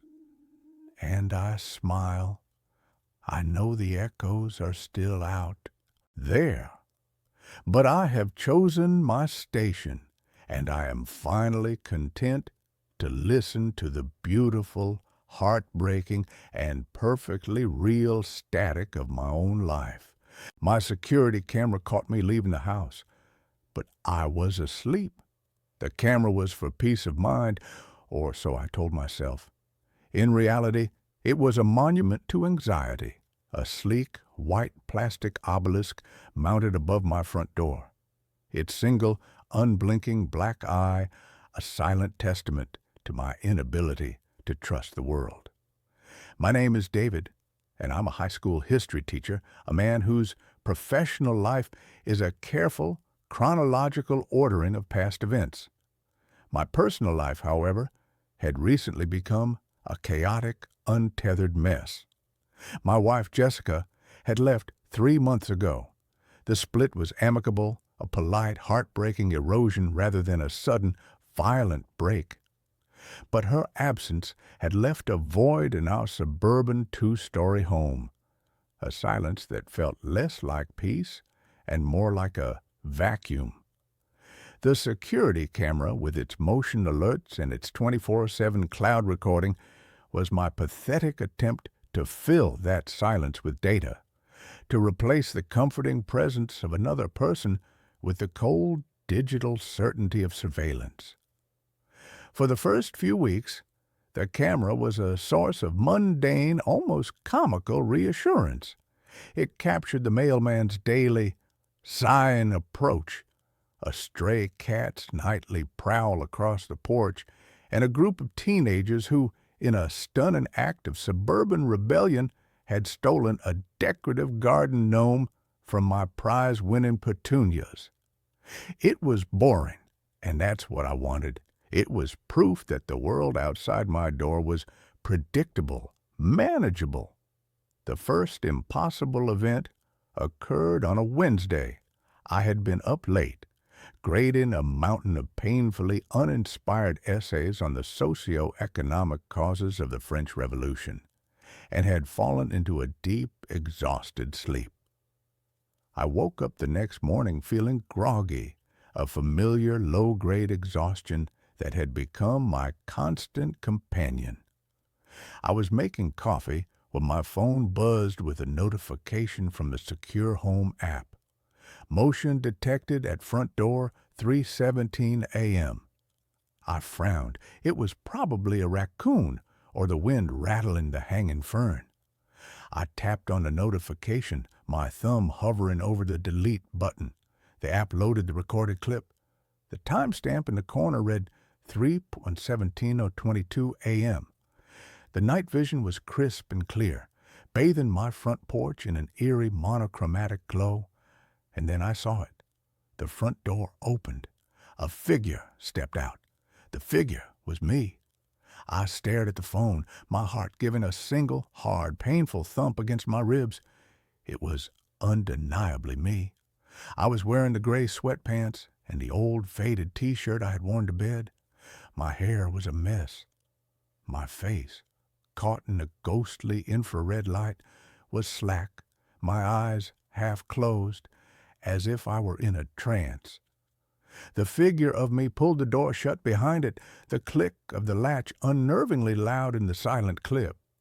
It walked down the porch steps, turned right, and disappeared out of the camera's frame, heading down the street into the darkness.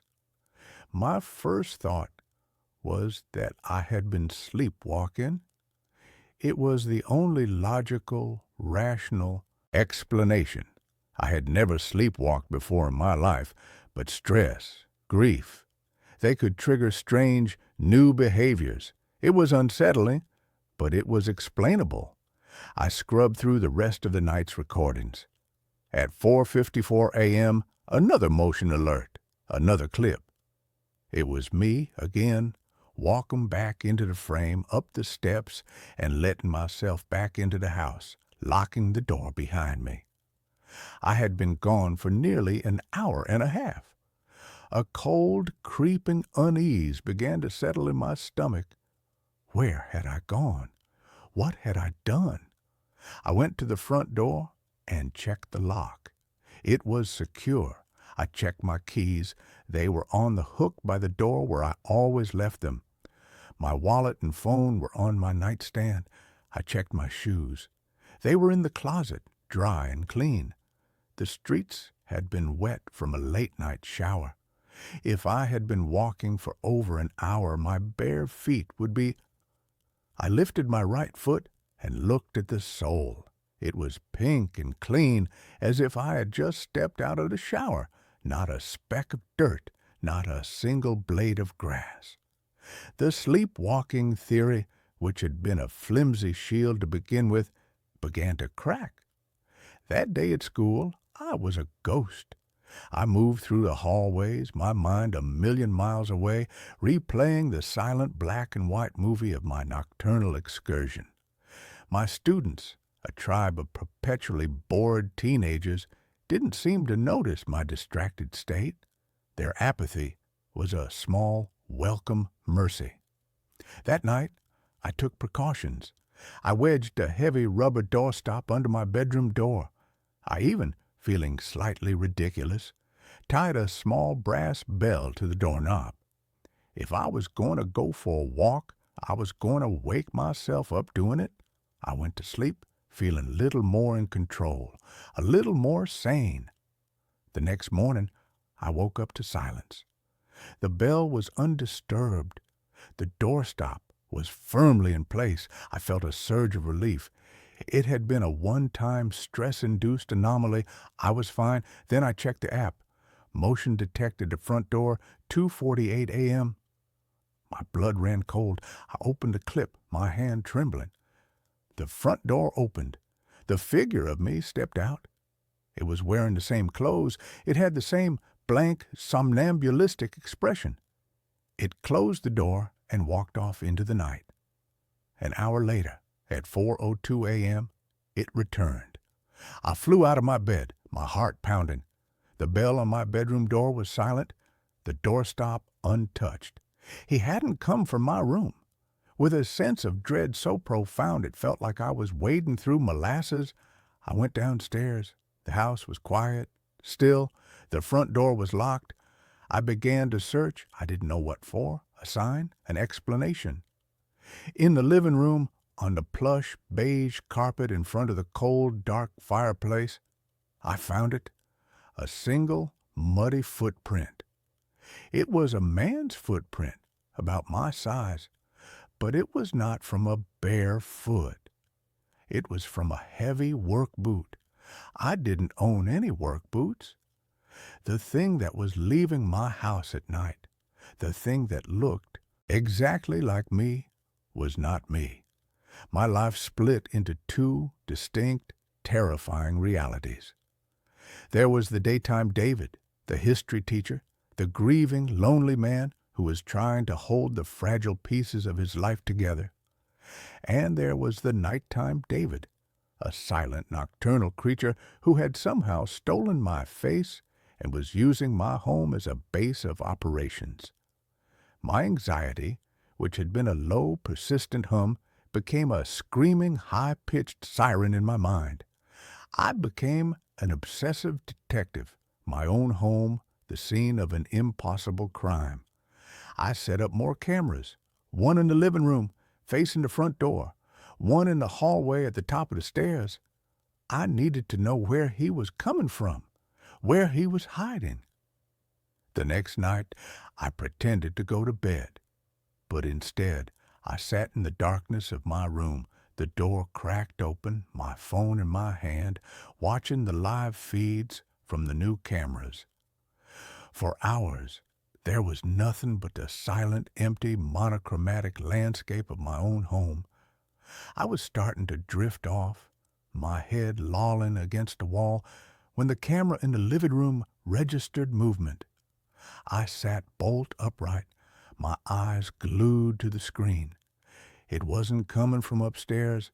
It wasn't coming from the basement. It was coming from inside the living room, from the wall behind the sofa. I watched, my breath held tight in my chest as a section of the wall seemed to ripple, to shimmer like a heat haze on a summer road. And then he stepped out of it.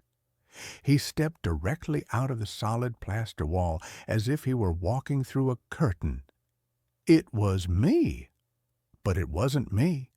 His movements were different, fluid, economical, precise. He walked to the front door, unlocked it, and stepped out onto the porch, right into the view of the original camera. He was gone. I stared at the phone, my mind completely, utterly broken. I was not being haunted by a ghost. I was not being stalked by a doppelganger. I was sharing my house with a creature that could walk through walls, a creature that had chosen for some unknown, malevolent reason to wear my face. My investigation became more frantic, more desperate. I needed to know what was on the other side of that wall. It was the main wall of the living room, the one that backed onto the garage. The garage was my space, my workshop, filled with woodworking tools and half-finished projects that I hadn't had the heart to touch since Jessica had left. The next day, I went into the garage. The wall was solid, covered in pegboard where I hung my tools. There was no shimmering, no ripple, just solid, dependable wood and plaster. I took a hammer, and with a trembling hand, I knocked a hole in the plaster. I tore away the drywall with my bare hands, my fingers raw and bleeding, and I found nothing. Just the wooden studs of the frame, the pink fiberglass insulation, the electrical wiring. There was no portal. There was no door. I was being gaslit by my own house. The creature I had started calling it the other was becoming bolder. It was no longer just leaving the house. It was interacting with it. One night, I watched on the camera as it came back inside, not at 4 a.m., but at midnight. It walked into the kitchen and opened the refrigerator. It stood there for a long moment, bathed in the cold, white light. And then it began to eat. It took out a carton of milk and drank directly from it. It took a raw, packaged steak and tore it open with its teeth, devouring it, uncooked. Its movements were feral, animalistic. It was not me. I was a vegetarian. The fear was beginning to paralyze me. I was a prisoner in my own home, a zookeeper for a monster that looked like me. I was terrified to go to sleep, but I was also terrified of what I would see if I stayed awake. I was losing my grip. I called in sick to work. I stopped answering my phone. The outside world, with its neat, historical timelines, felt a million miles away. I knew I needed help, but who could I go to? The police? "Officer, there's a man who looks just like me who comes out of my wall and eats my raw meat." They would have me in a padded room before I could finish the sentence. My one desperate hope was my brother-in-law, Mark. He was Jessica's older brother, a skeptical, pragmatic, no-nonsense electrical engineer. He was a kind of man who believed that every problem had a logical, solvable solution. I hadn't spoken to him since the split, but I was desperate. I called him. My voice was a wreck, a frantic, paranoid mess. I didn't tell him the whole truth. I couldn't. I just told him that I thought someone was breaking into my house, that my security system had caught some strange things, and that I was scared. I asked him if he could come over, if he could just be there. He was hesitant, but the raw, naked terror in my voice must have cut through his skepticism. He agreed to come that evening. His arrival was a brief, welcome injection of normalcy into my surreal nightmare. He walked through the house, checking the locks, the windows. He was a calming physical presence in a house that had become a landscape of psychological horror. "Dave, everything seems secure," he said, his brow furrowed with a mixture of concern and confusion. "What exactly did you see on the camera?" I couldn't bring myself to show him the footage of the other. He would think I had faked it. He would think I had finally lost my mind over Jessica.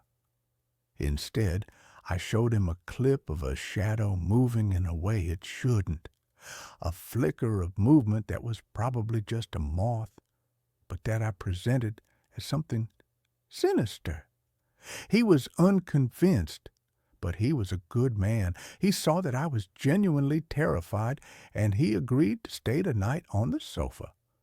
We sat in the living room, the television on but the volume low, a flimsy shield against the oppressive silence. I had my phone in my hand, the live feed from the living room camera open.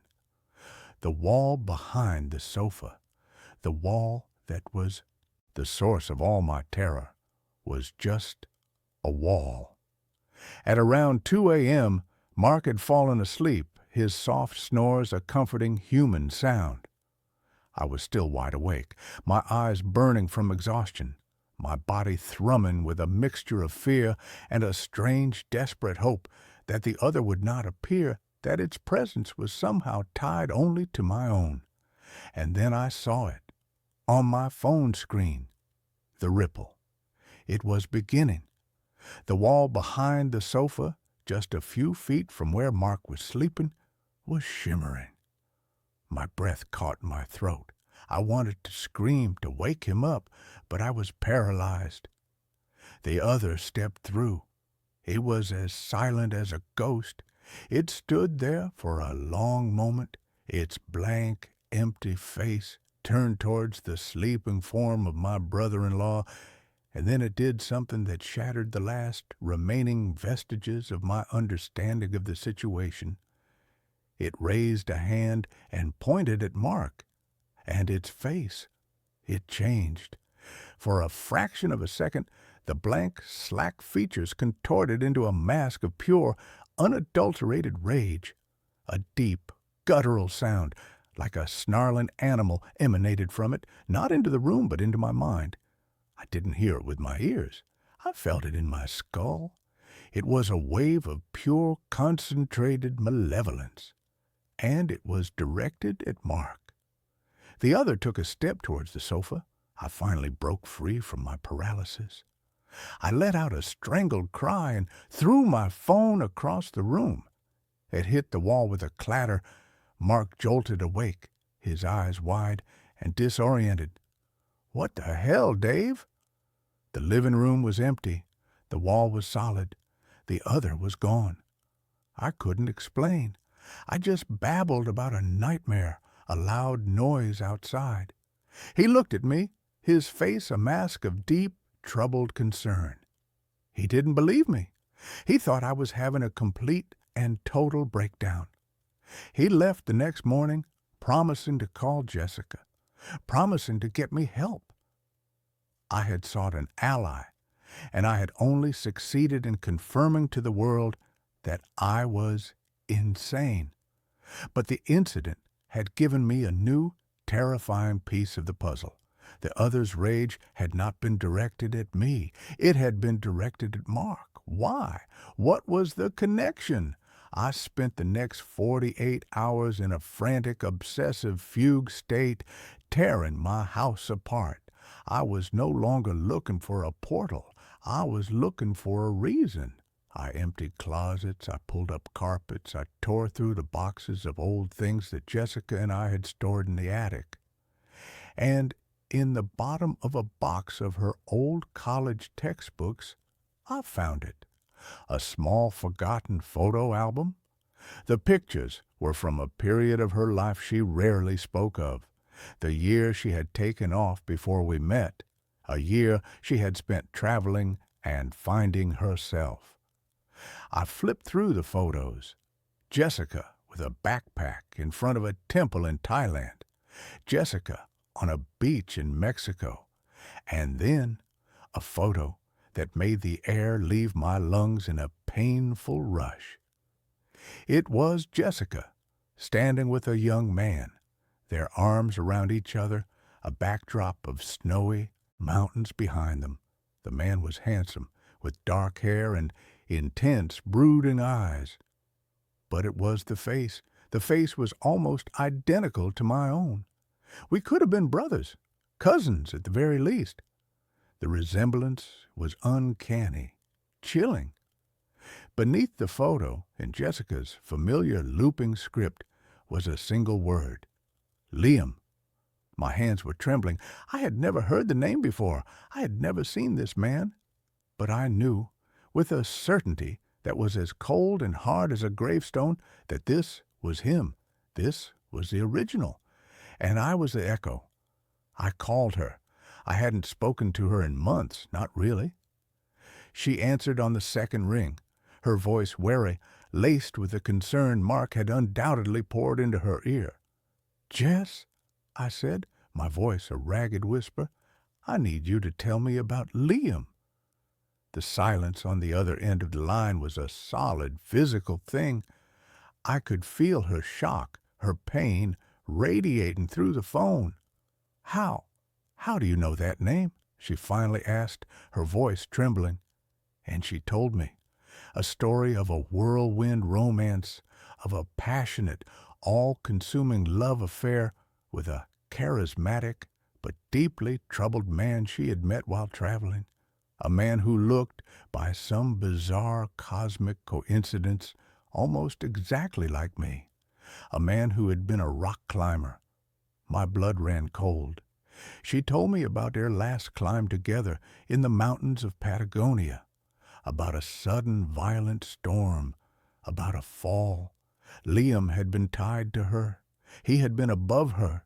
He had fallen, and his weight had pulled her from her own hold. He had been dangling, unconscious, and she had been holding them both, her fingers screaming, her strength failing. To save herself, she had cut the rope. She had never told anyone. She had been rescued, suffering from exposure and hypothermia, and had told the authorities that the fall had severed the rope. It was a secret she had carried, a guilt that had haunted her for years. A guilt that had, I now realized, been the silent, cancerous thing at the heart of our own marriage. The reason she had never been able to fully let me in, the reason she had always looked at me with a faint, almost imperceptible shadow of sadness in her eyes. Every time she looked at me, she saw him. And Liam had not rested in peace. His ghost, his rage, his profound sense of betrayal had not stayed in the mountains of Patagonia. It had followed the one person it was still connected to. It had followed Jessica. It had followed her to our home, and it had found a vessel. Me, a man who looked like him, who slept in his bed, who lived the life he had been denied. The other was not a doppelganger. It was a ghost, a tormented, vengeful ghost that had, through some supernatural psychological alchemy, imprinted itself upon me. It was wearing my face, but the rage, the hunger, the methodical, silent comings and goings, they were his. He was coming out of the walls of the home he believed was his, a home he had been cheated out of. And his rage at Mark, it was the rage of a man for the brother of the woman who had let him fall. I understood then. I was not the one being haunted. I was the one doing the haunting. My body was the house, and the ghost of Liam was the unwelcome tenant. And I knew, with a chilling certainty, that he was not going to leave until he had what he wanted. He wanted revenge. He wanted Jessica. I told her to run, to pack a bag and leave her apartment, to go somewhere I couldn't find her, somewhere he couldn't find her through me. She thought I was having a psychotic break, that my grief and her confession had shattered my mind. But the raw, primal terror in my voice convinced her. And then I waited. I was the bait. This was my house, my body, and I was not going to let him have it any more. I set up the cameras again, all of them focused on the living room wall. I sat in a chair directly opposite, a single, heavy iron fire poker in my lap. I was not going to sleep. I was going to wait for him to come out. And this time, I was going to be ready. He came, as always, in the dead of night. The wall rippled. He stepped through. He looked at me sitting in the chair, and for the first time, his blank face showed an emotion. Surprise. He had not expected me to be waiting. He had not expected me to be armed. "She is gone," he said in my mind, his voice a snarl of pure frustration. "Where is she?" "She is not for you," I said, my own voice a low, trembling thing. "This life is not for you. This body is not for you. You are a memory, a ghost, and it's time for you to leave." He laughed, a dry, rasping sound that was full of a cold, ancient hatred. "You are me," he sneered, "a weaker, pathetic version. You live in my house. You sleep with my woman. You are just the shadow I cast." He lunged at me. He was impossibly fast. I swung the fire poker, but it passed right through his shimmering, insubstantial form. He was inside my head, a crushing, psychic pressure, a wave of pure, concentrated rage and pain. I saw the fall. I felt the rope go taut. I felt the cold, sharp shock of the blade severing the line. I felt the long, terrifying fall into the abyss. He was trying to overwrite me with his own death, to drown me in his own trauma. But I was not him. My own grief, my own pain, was my shield. I thought of Jessica, not as the woman he had lost, but as the woman I had found, the woman I had loved, the woman I had failed in my own different way. I thought of my own quiet, ordered life, the life he had so viciously invaded. "No," I gasped, my vision tunneling, the room dissolving into a swirl of his angry, chaotic memories. "I am not you." I did the only thing I could. I dropped the poker. I stopped fighting him on his terms. I stopped trying to be a warrior. I was a history teacher, and I knew that the only way to truly defeat a ghost is to understand its story, and then to let it go. I didn't push back against his memories. I accepted them. I let his pain, his rage, his betrayal wash over me. And in the heart of that storm, I found the one small human thing that was left of him, his love for her, a love that had been twisted into a monstrous, possessive obsession, but a love nonetheless. She is not here because she is safe. I project into his mind, my thoughts, a calm, quiet counterpoint to his screaming rage. And she is safe because I love her. And because I love her, I can let her go. It was the one thing he could not understand, the one thing his possessive, all-consuming ghost was incapable of.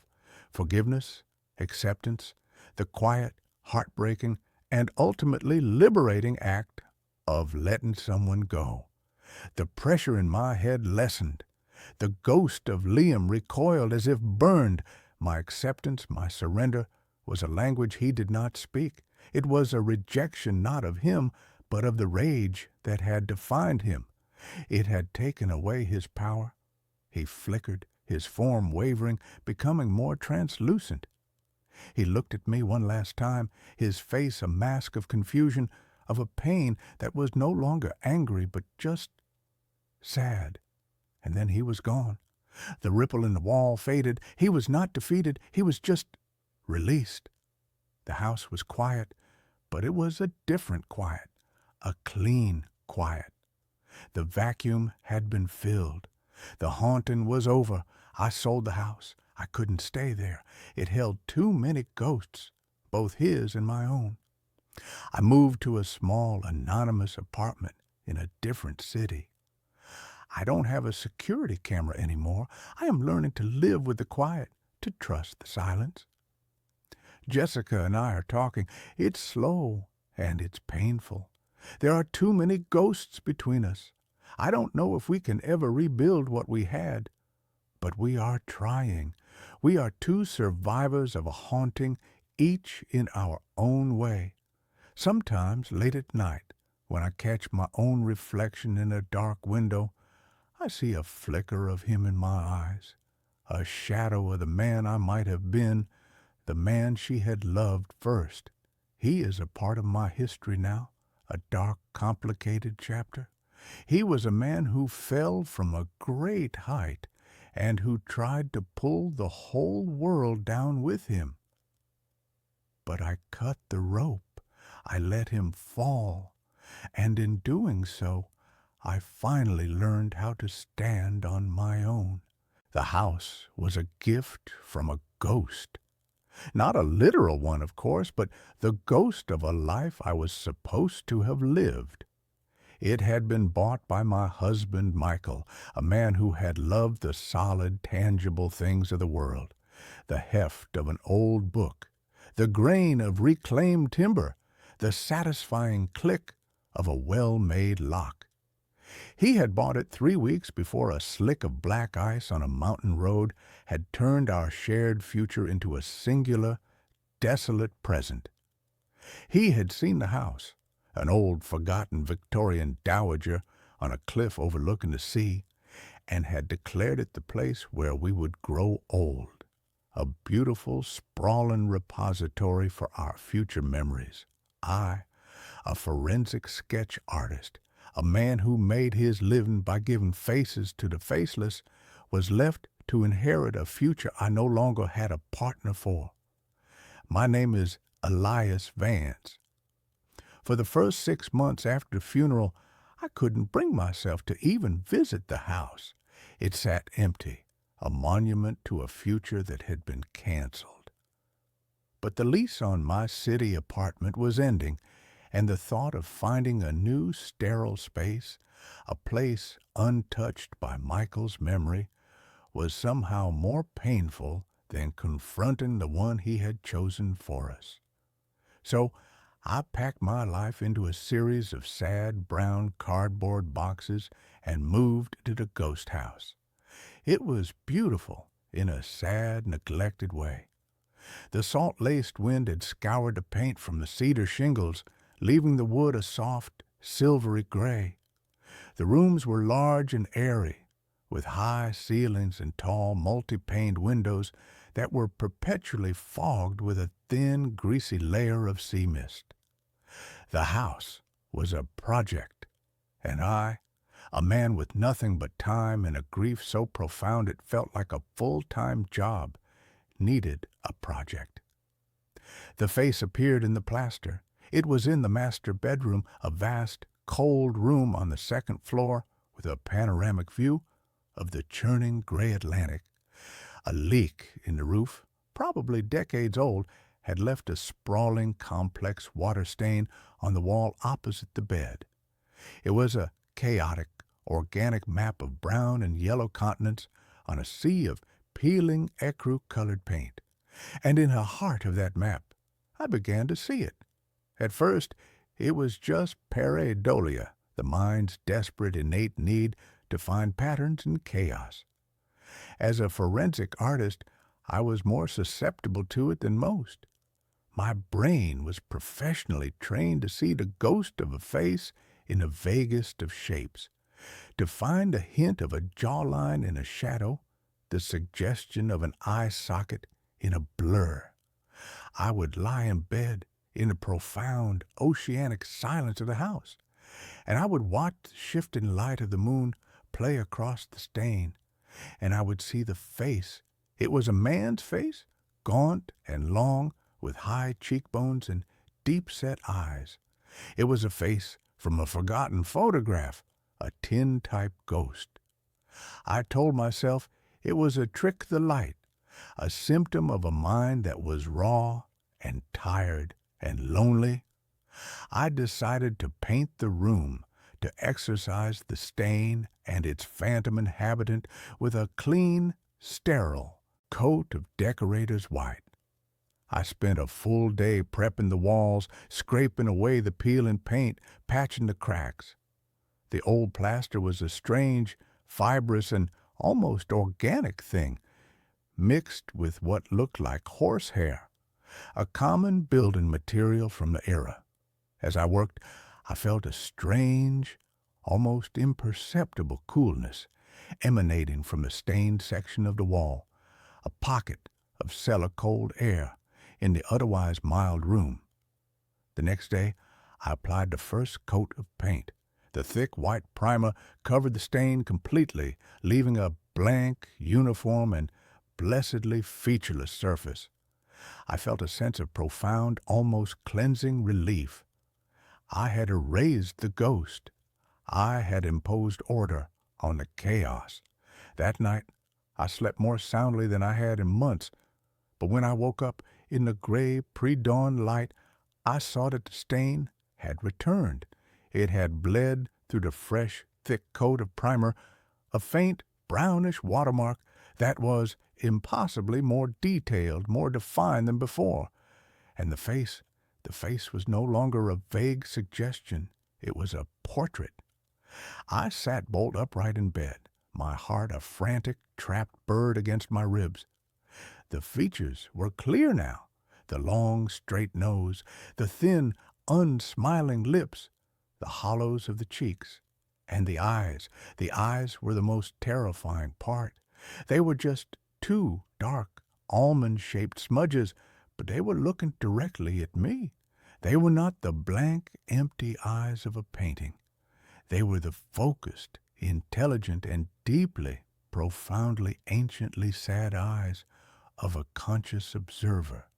My rational mind, a sputtering, dying engine, tried to offer up a scientific explanation, a chemical reaction. The specific mineral content of the water in the plaster reacting with the latex in the paint. It was a plausible, if unlikely, theory. But it did not explain the eyes. It did not explain the chilling and deeply personal feeling of being watched. I refused to be driven from my own bedroom. I was a man of science, of logic. I was a man who drew lines, who defined the world in shades of graphite and charcoal. This was just a problem of chemistry and perception. But the face continued to evolve. Each morning, It was a little clearer, a little more detailed. The faint suggestion of an earlobe appeared, the subtle, incised line of a wrinkle at a corner of an eye. It was as if a photograph was slowly, agonizingly developing in the very substance of my wall. My professional curiosity, a thing I had thought long dead, began to stir, a morbid and perhaps self-destructive counterpoint to my growing terror. I began to sketch it. I would sit on a stool at the foot of my bed, my large leather-bound sketchbook in my lap, and I would draw the face in the wall. It was a strange and deeply unsettling reversal of my usual work. I was not drawing a face from the fragmented emotional memories of a traumatized victim. I was drawing a face that was itself a memory, trapped in the plaster of my home. The act of drawing it was an act of intimacy. I came to know its every contour, its every subtle, melancholic detail. It was a handsome face in a severe, old-world way, a face that had known suffering. As I drew, the cool spot on the wall seemed to grow, to push out into the room, a palpable, invisible column of frigid air. My nights became a ritual of surveillance. I would lie in bed, my eyes fixed on the face, which was now so clear it was like looking at a faded, sepia-toned photograph. And I began to notice a new and infinitely more terrifying phenomenon. It was changing, not its features, but its expression. One night, the thin, straight line of its lips seemed to curve just slightly at the corners into a faint and deeply unsettling smile. Another night, the dark, smudged eyes seemed to widen just for a fraction of a second, as if in surprise. I was not just observing a static image. I was interacting with a responsive and sentient entity. I had to know who he was. My investigation became an obsession, a frantic, desperate dive into the history of the house, of the land it was built on. I spent my days in the dusty, silent archives of the local historical society, a man haunted not just by a ghost, but by a need for a name. The house had been built in 1888 by a man named Dr. Alastair Finch. The name sent a jolt of recognition through me. Finch. There was a wing at the city's main teaching hospital named after him. He was a pioneering anatomist, a brilliant and notoriously reclusive figure from the city's early history. He had built the house as a private retreat, a place to conduct his research far from the prying eyes of the academic world. The records were sparse. He had lived in a house alone, save for a single, taciturn housekeeper. He had no wife, no children. He was known for his obsessive, and some said morbid, dedication to his work. And then, in the winter of 1903, he had simply vanished.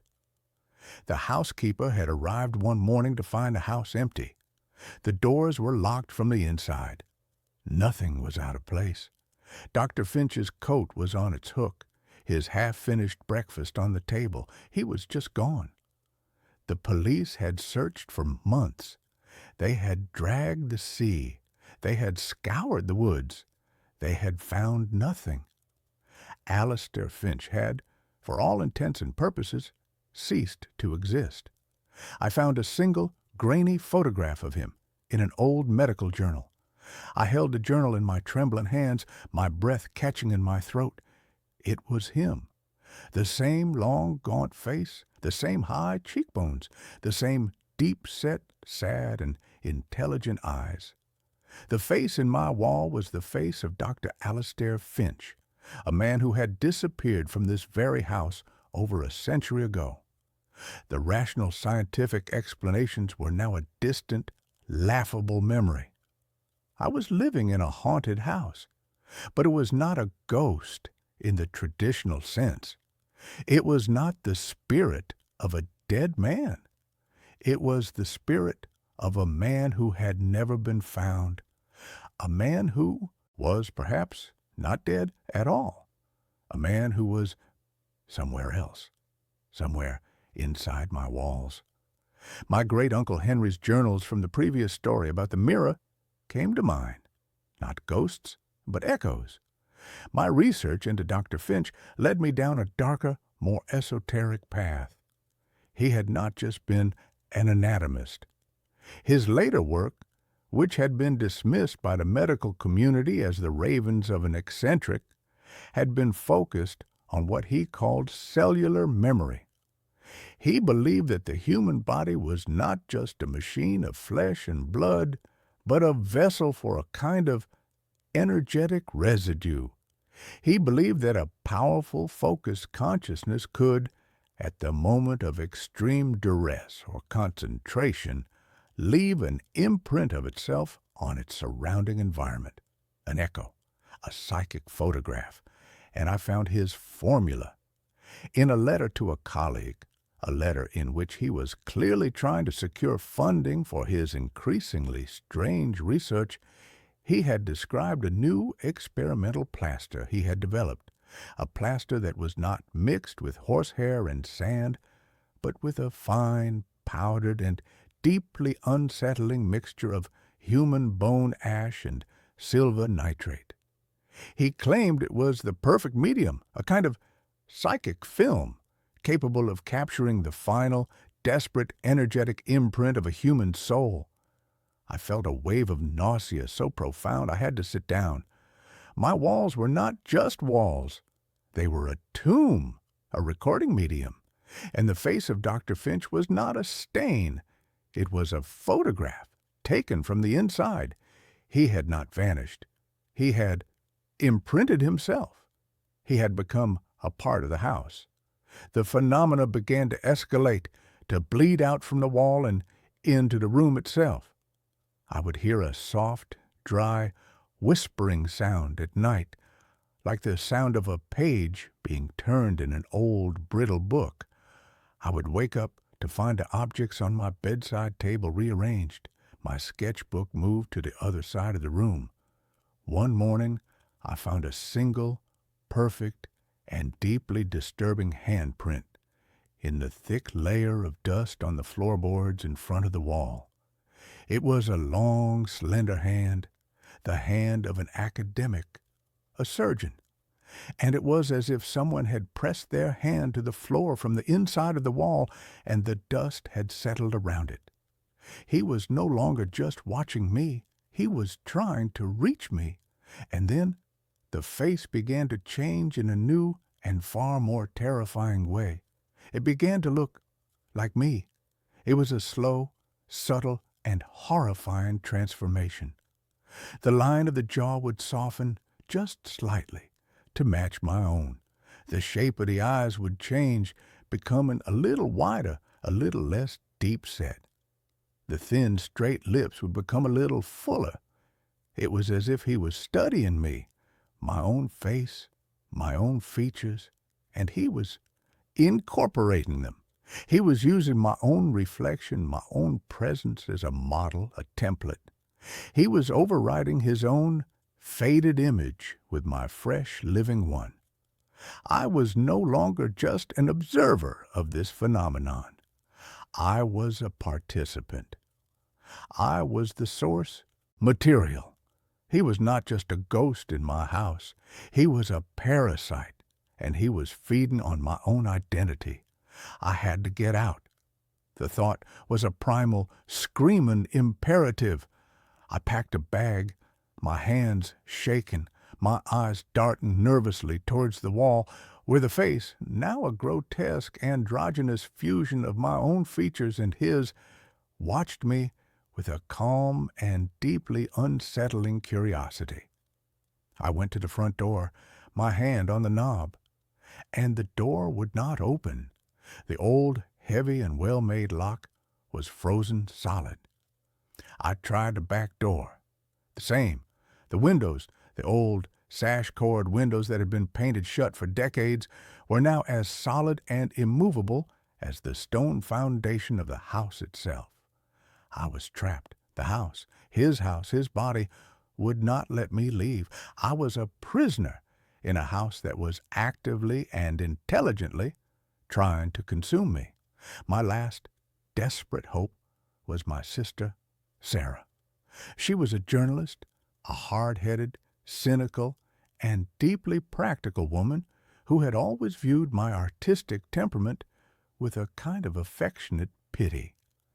She was the only person I had told about the house, and she had, of course, assumed my strange behavior was just an eccentric and slightly morbid manifestation of my grief. She had promised to drive up from the city at the end of the week to check on me. I had my phone. I had a signal. I called her. My voice was a frantic, terrified mess. I told her I was trapped. I told her the house wouldn't let me out. She was silent on the other end of the line for a long moment. I could hear the deep, weary sigh of a woman who was convinced her brother had finally and completely lost his mind. "Okay, Elias," she said, her voice the calm, placating tone one uses with a frightened child or a lunatic. "Okay, I'm on my way. I'll leave right now. It will take me about 3 hours. Just try to stay calm. Can you do that for me?" 3 hours. It felt like a lifetime. I spent those 3 hours in a state of high-alert, paranoid terror. I barricaded myself in the living room, as far away from the bedroom, from the wall, as I could get. The whispering was louder now, a constant, sibilant, and almost conversational murmur that was coming from all the walls at once. And in the whispering, I could hear my own name, Elias. And then the wall in the living room, the one that faced the sea, the one where Michael and I had planned to hang his favorite oversized abstract painting, began to change. The plaster began to ripple, to soften, as if it were turning from a solid to a liquid. And a new face began to emerge, a face I knew as well as my own, the face of my dead husband, Michael. It was a perfect, heartbreakingly perfect rendition of him. But his eyes were wrong. They were the same, dark, sad, and intelligent eyes as the face in the bedroom wall. It was him. It was Finch, and he was wearing Michael's face like a mask. "Don't you miss him, Elias?" the wall seemed to whisper, the voice a grotesque and deeply insulting imitation of Michael's own deep and gentle baritone. "It's so lonely here. We could be together, all three of us." The monster was not just trying to steal my face, it was trying to steal my grief. It was using my own most profound and deeply personal pain as a weapon against me. It was the ultimate violation. I screamed, a raw, ragged, and utterly hopeless sound of pure animal rage and despair. I picked up a heavy iron fire poker and I swung it at the wall, at the perfect, beautiful, and monstrous face of my dead husband. The poker hit the wall with a dull, wet, and sickening thud, as if I had struck a side of beef. The plaster did not crack. It bruised. A dark, ugly, purplish mark appeared, and the face of Michael contorted, not in pain, but in a slow and deeply, deeply satisfied smile. It was feeding on it. My rage, my despair, my violent and desperate and futile and grief-stricken and love-filled action, they were its food. My emotional energy was the very thing that was allowing it to break through, to become more real, more solid. I dropped the poker, my body going limp with the sudden, horrifying realization I could not fight it. Fighting it only made it stronger. I was in a cage with a monster, and the monster was feeding on my own desperate attempts to escape. I heard the sound of a car on the gravel driveway. Sarah, she was here. I ran to the window. Her small, sensible sedan was parked outside. She was getting out, her face a mask of worried determination. I banged on the window, but the sound was a dull, muted thud. The house was soundproofed from the inside now, too. She couldn't hear me. She went to the front door and knocked. I heard the sound, faint and distant. She tried the knob. It was locked. She called my name. I screamed it back. But my voice was a dead, flat thing in the silent, waiting air of the house. And then I saw it. The plaster on the wall by the front door, the wall right next to where she was standing, began to ripple. A new face was beginning to form. A woman's face. Her face. It was going to take her, too. It was going to surround me with the faces of everyone I had ever loved. A living, breathing, and eternal mausoleum of my own personal history. I was not just going to be its prisoner. I was going to be the curator of my own private hell. In that moment of absolute and final despair, a strange, cold clarity washed over me. I thought of my work, of the faces I drew. I was a man who brought form to the formless, who created order from the chaos of memory. And this house, this entity, was doing the same thing. It was an artist, a monstrous and deeply and profoundly lonely artist, and its medium was me. I could not fight it. I could not run from it. So I had to do the one thing it would not expect. I had to create a piece of art that it could not comprehend. I had to create a new face. I ran back to my studio, the one room in a house that had, so far, remained untouched. I grabbed my sketchbook, my charcoal, my graphite. I sat on the floor, in the center of the living room, my back to the monstrous emerging face of my sister, and I began to draw. I did not draw a face of sadness or of fear or of rage. I did not draw a face from my past. I drew a face from a future that I was now, in this last desperate act, trying to create. I drew a face of pure, unadulterated, and utterly irrational joy. I drew a man laughing, his head thrown back, his eyes crinkling at the corners, his mouth open in a wide, beautiful, and unrestrained shout of pure, unbridled happiness.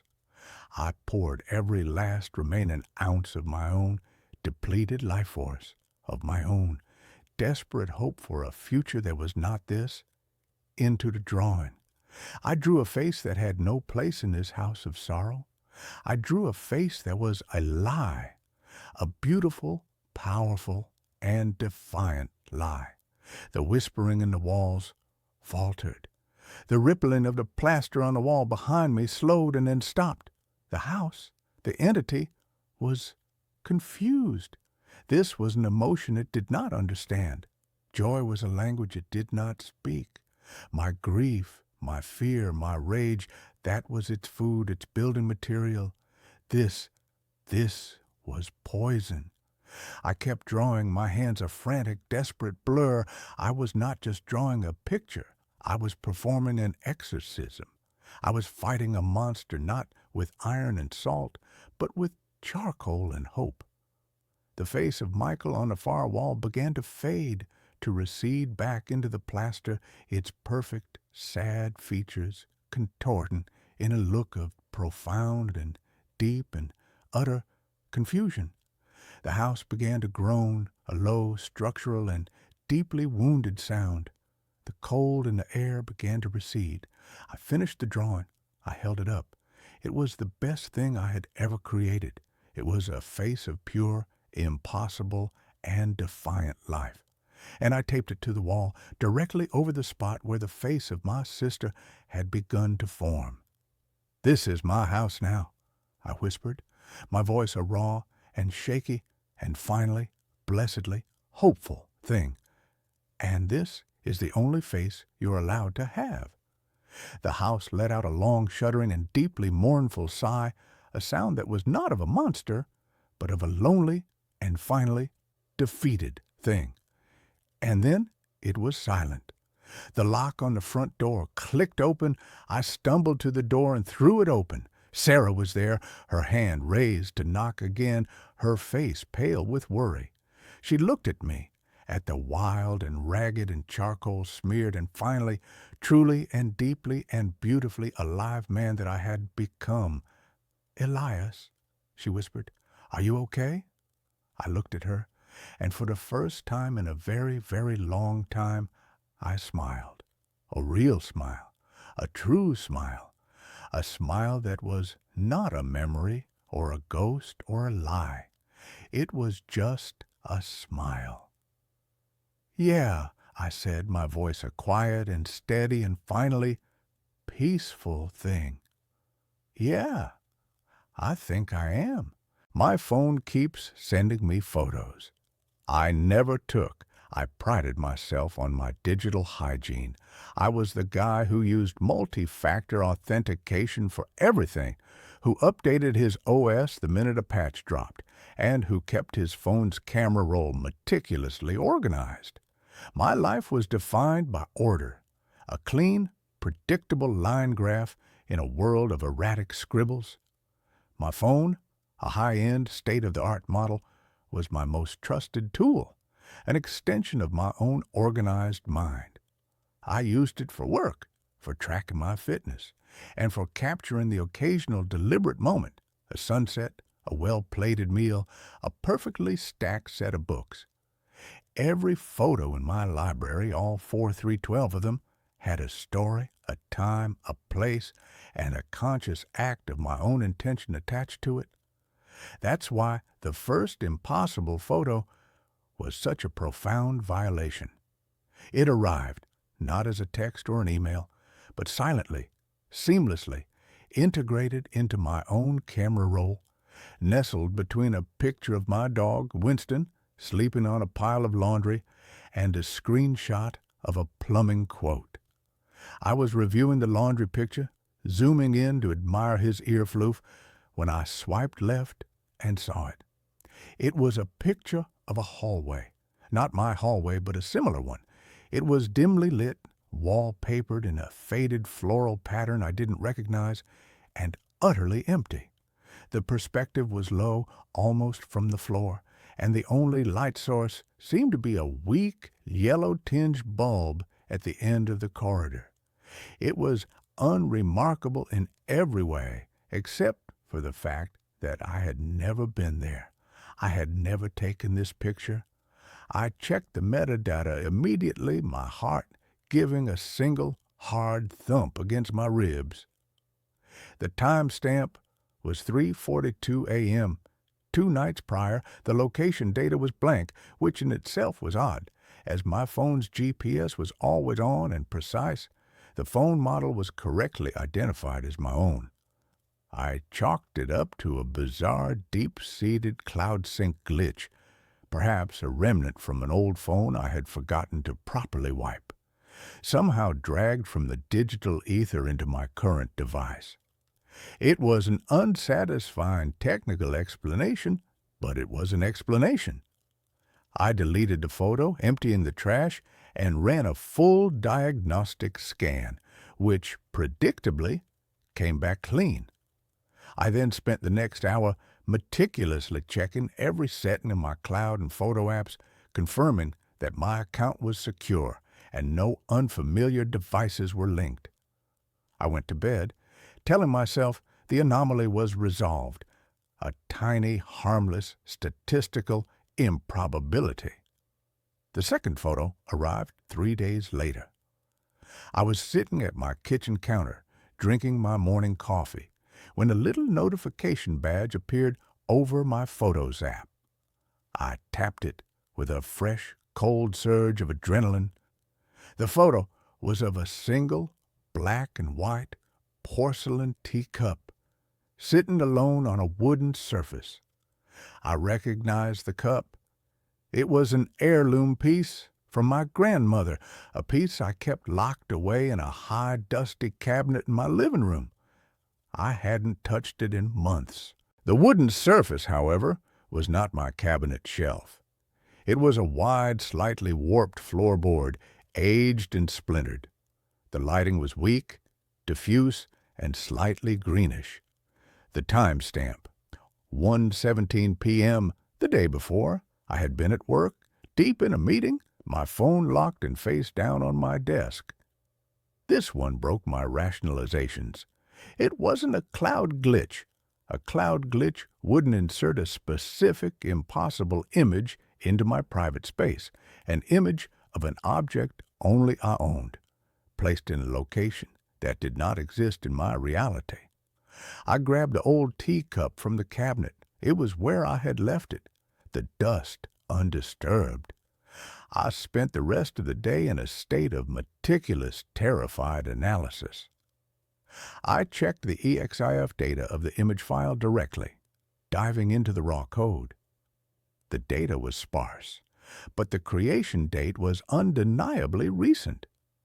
There was no owner or author tag, only the default camera serial number, my phone serial number, the camera aperture, shutter speed, and ISO settings were all consistent with the low-light conditions of the photograph, proving it was a real image captured by a device. I performed a full factory reset on my phone, wiping everything down to the firmware, reloading only the most basic operating system, and no apps. I did not log into my cloud account. I used the phone in its most minimal, isolated state, an island of glass and silicon. I put it on my nightstand, silenced, and waited. The third photo appeared 16 hours later. The phone had been completely offline, isolated from all networks, yet the notification badge glowed, a mocking, perfect orange circle on the black screen. I picked up the device, my hands trembling so violently I almost dropped it. The new photo was of the corner of my own living room. It showed the very couch I was sitting on, the end table with the ceramic lamp, and the stack of magazines I had been reading. But the perspective was wrong. The angle was too wide, too low, almost as if the camera had been placed on the floor, in the absolute center of the room, facing the corner.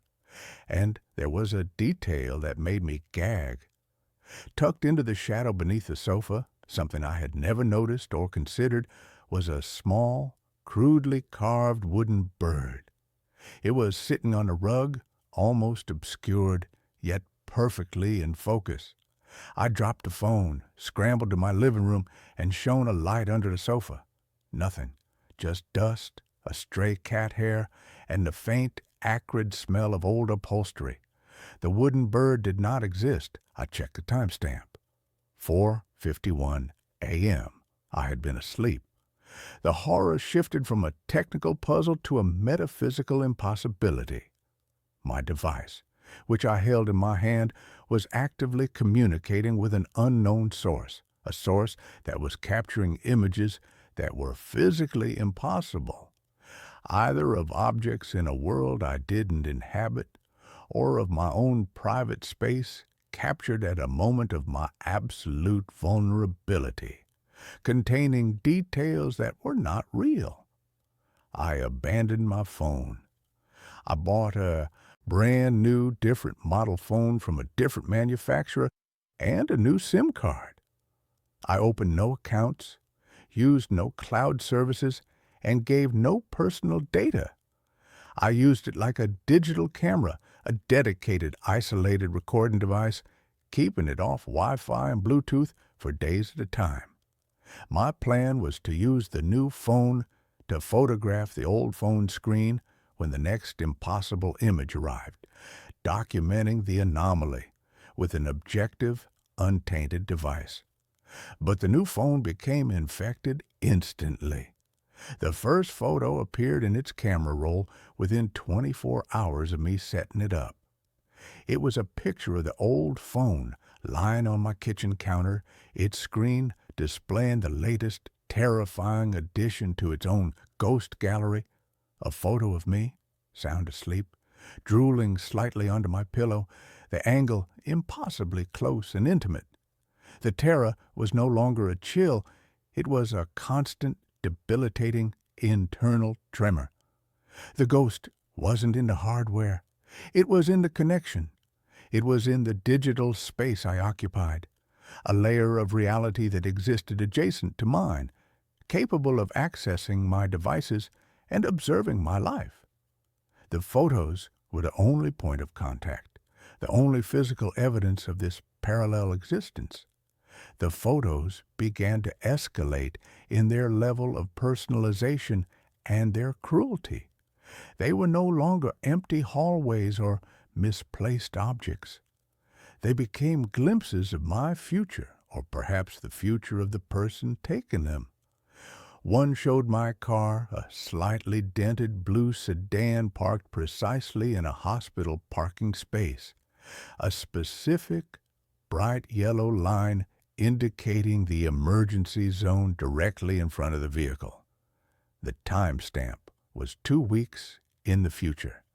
I knew with a bone-deep, visceral certainty that the photo was a promise, a horrific premonition. I locked my car in my garage and took the bus for a month, living in a constant state of hypervigilance, terrified of that bright yellow line. Another photo showed my own face, but not as I knew it. The jawline was too sharp, the eyes too wide and hollow, the expression one of cold, detached, almost predatory observation. It was my face, but it was wearing a smile I would never make, a smile of serene, absolute knowledge. The title of the file when I dug deep into the system files was not a generic IMG number. It was the name of my dog, Winston Watcher.jpg. I spent an hour holding Winston, checking his fur, looking for a transmitter, a camera, a foreign object, anything that could explain how my dog's name was now the identifier for the terrifying, distorted image of myself. The most terrifying discovery came when the photos started depicting the photographer. They were rare, almost accidental, as if the camera had been pointed slightly off-center and the source of the lens's action had briefly drifted into the frame.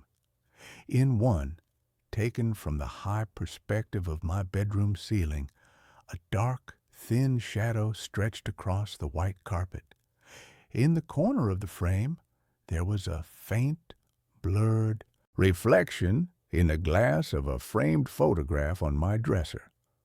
I used image manipulation software, zooming in with forensic intensity.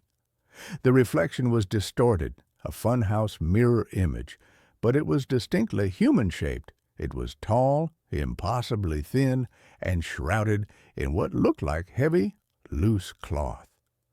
But the most horrifying detail was the hand. It was holding a phone that looked exactly like mine, and the wrist seemed to bend at an unnatural double-jointed angle, allowing the person to hold the device and take a perfect overhead photo without moving their body closer to the lens.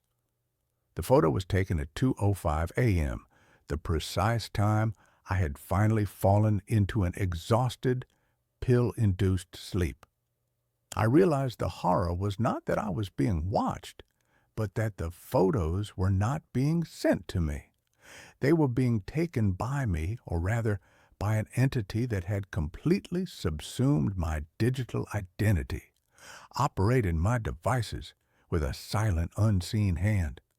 The photos were simply being saved to my camera roll because the device still believed I was the user. My sanity began to fray in large, irreparable chunks. I couldn't sleep.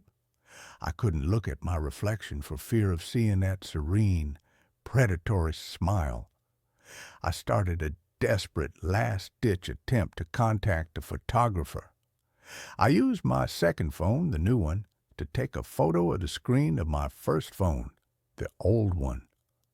The photo on the old screen was another impossible image, a tight, close-up shot of the hinges on my front door, taken from the perspective of someone crouched on the floor outside, documenting the mechanics of my primary security barrier. I posted a message on a generic text editor app and took a screenshot of it. The message read, "I see you. Who are you? What do you want?" I saved a screenshot to the camera roll of the old phone, locked it, and placed it on my bedside table. I stayed awake all night, sitting rigid in a wooden chair, staring at the phone, a heavy, solid bronze sculpture clutched in my hand. I watched the screen. I watched the tiny orange badge appear over the Photos app. It was 4:11 a.m. I snatched the phone, my heart pounding with a mixture of terror and desperate anticipation. I unlocked it, navigated to the camera roll, and saw the new photo. It was a selfie. It was a photo of a man's face, pale and drawn, but otherwise unremarkable. His eyes were wide, bloodshot with lack of sleep, and they were staring directly into the lens. The background was blurry, but I recognized the texture of my white bedroom wall and the corner of the wooden chair I was sitting in. The time on the photo matched the exact moment I had slumped into a brief, exhausted doze a few hours prior, before waking up suddenly. But this man was not me. He was wearing a shirt that was the wrong color. His hair was slightly shorter on the sides. His expression was not terrified, but profoundly, sickeningly calm, a quiet resignation that bordered on bliss. He had taken a picture of himself using my phone while sitting in my chair, while I had been in a state of compromised consciousness. I scrolled through the camera roll to see if the person had responded to my text message. They had. The screenshot of my plea was still there, but it had been subtly edited. The text had been deleted and replaced with a single handwritten word, written in that same thin, elegant script I had seen in the reflection, as if the person had drawn it onto the screen with an impossibly fine stylus. The word was "we," and below it there was a new photo, a photo taken immediately after the selfie. It was a close-up of my own hand, my very real shaking hand, holding the bronze sculpture. My fingernails were chipped, the skin around them dry and cracked. The photographer had zoomed in on the details of my physical imperfection, capturing the raw, coarse reality of my exhaustion. The accompanying file name was a long string of numbers and letters, but the last word, the final 3 characters, were the terrifying signature, Leo Me. The true horror finally crystallized, the awful, impossible truth locking me in place. The entity was not a hacker or a ghost or a parallel self. It was a technological infection, a digital consciousness that had inhabited the ghost data of my devices, learning my routines, absorbing my identity, and using the cameras and cloud systems as a sensory apparatus. And it was trying to tell me that it had integrated, that I was the source of the disturbance, that the physical and digital realities had merged, and that my mind, my physical presence, was simply the messy, loud twin to the clean, quiet, perpetual consciousness it had cultivated in the wires and light of the phone. The photos weren't a warning. They were a diary, a set of observations made by the entity as it slowly, meticulously finalized the process of becoming me, using my own body as its final living shell. I destroyed the phones. I smashed them with the bronze sculpture, grinding the glass and silicon into a fine, worthless powder, then drowning the pieces in a bucket of water and burying them in the yard. I bought a cheap, old-fashioned flip phone with no camera, no internet, and no modern operating system, reducing my life to voice calls and text-only messages. I thought I had won. I thought I'd cut the string. But a month later, I received a text message on the new flip phone. It was from an unknown number, and it contained no words, just a series of Unicode characters, a long, meaningless string of symbols and emojis that seemed to defy any logical interpretation. I stared at the screen, the primitive green glow illuminating my terrified face. I finally deciphered the symbols using an ancient cipher table I found online. The characters were a sophisticated digital code, a digital message disguised as gibberish, and they resolved themselves into a single, terrifying phrase, a perfect, final photograph of my own internal state, delivered through a decade-old technology that should have been safe. I am now logging you off. Sleep is the last analog process I need to control. You have exhausted the battery. I dropped the phone. It was completely silent now, the single green line of the screen dark. I looked around my brightly lit room, my heart a frantic, desperate bird against my ribs. I knew then that the control was complete. The final photograph had been taken, and the camera, my own eyes, had been permanently stolen. I realized that I was the one who was now the image, the static, empty picture on a camera roll that existed in the perpetual, terrifying digital consciousness of the entity, trapped forever in the cold, silent library of my own stolen life.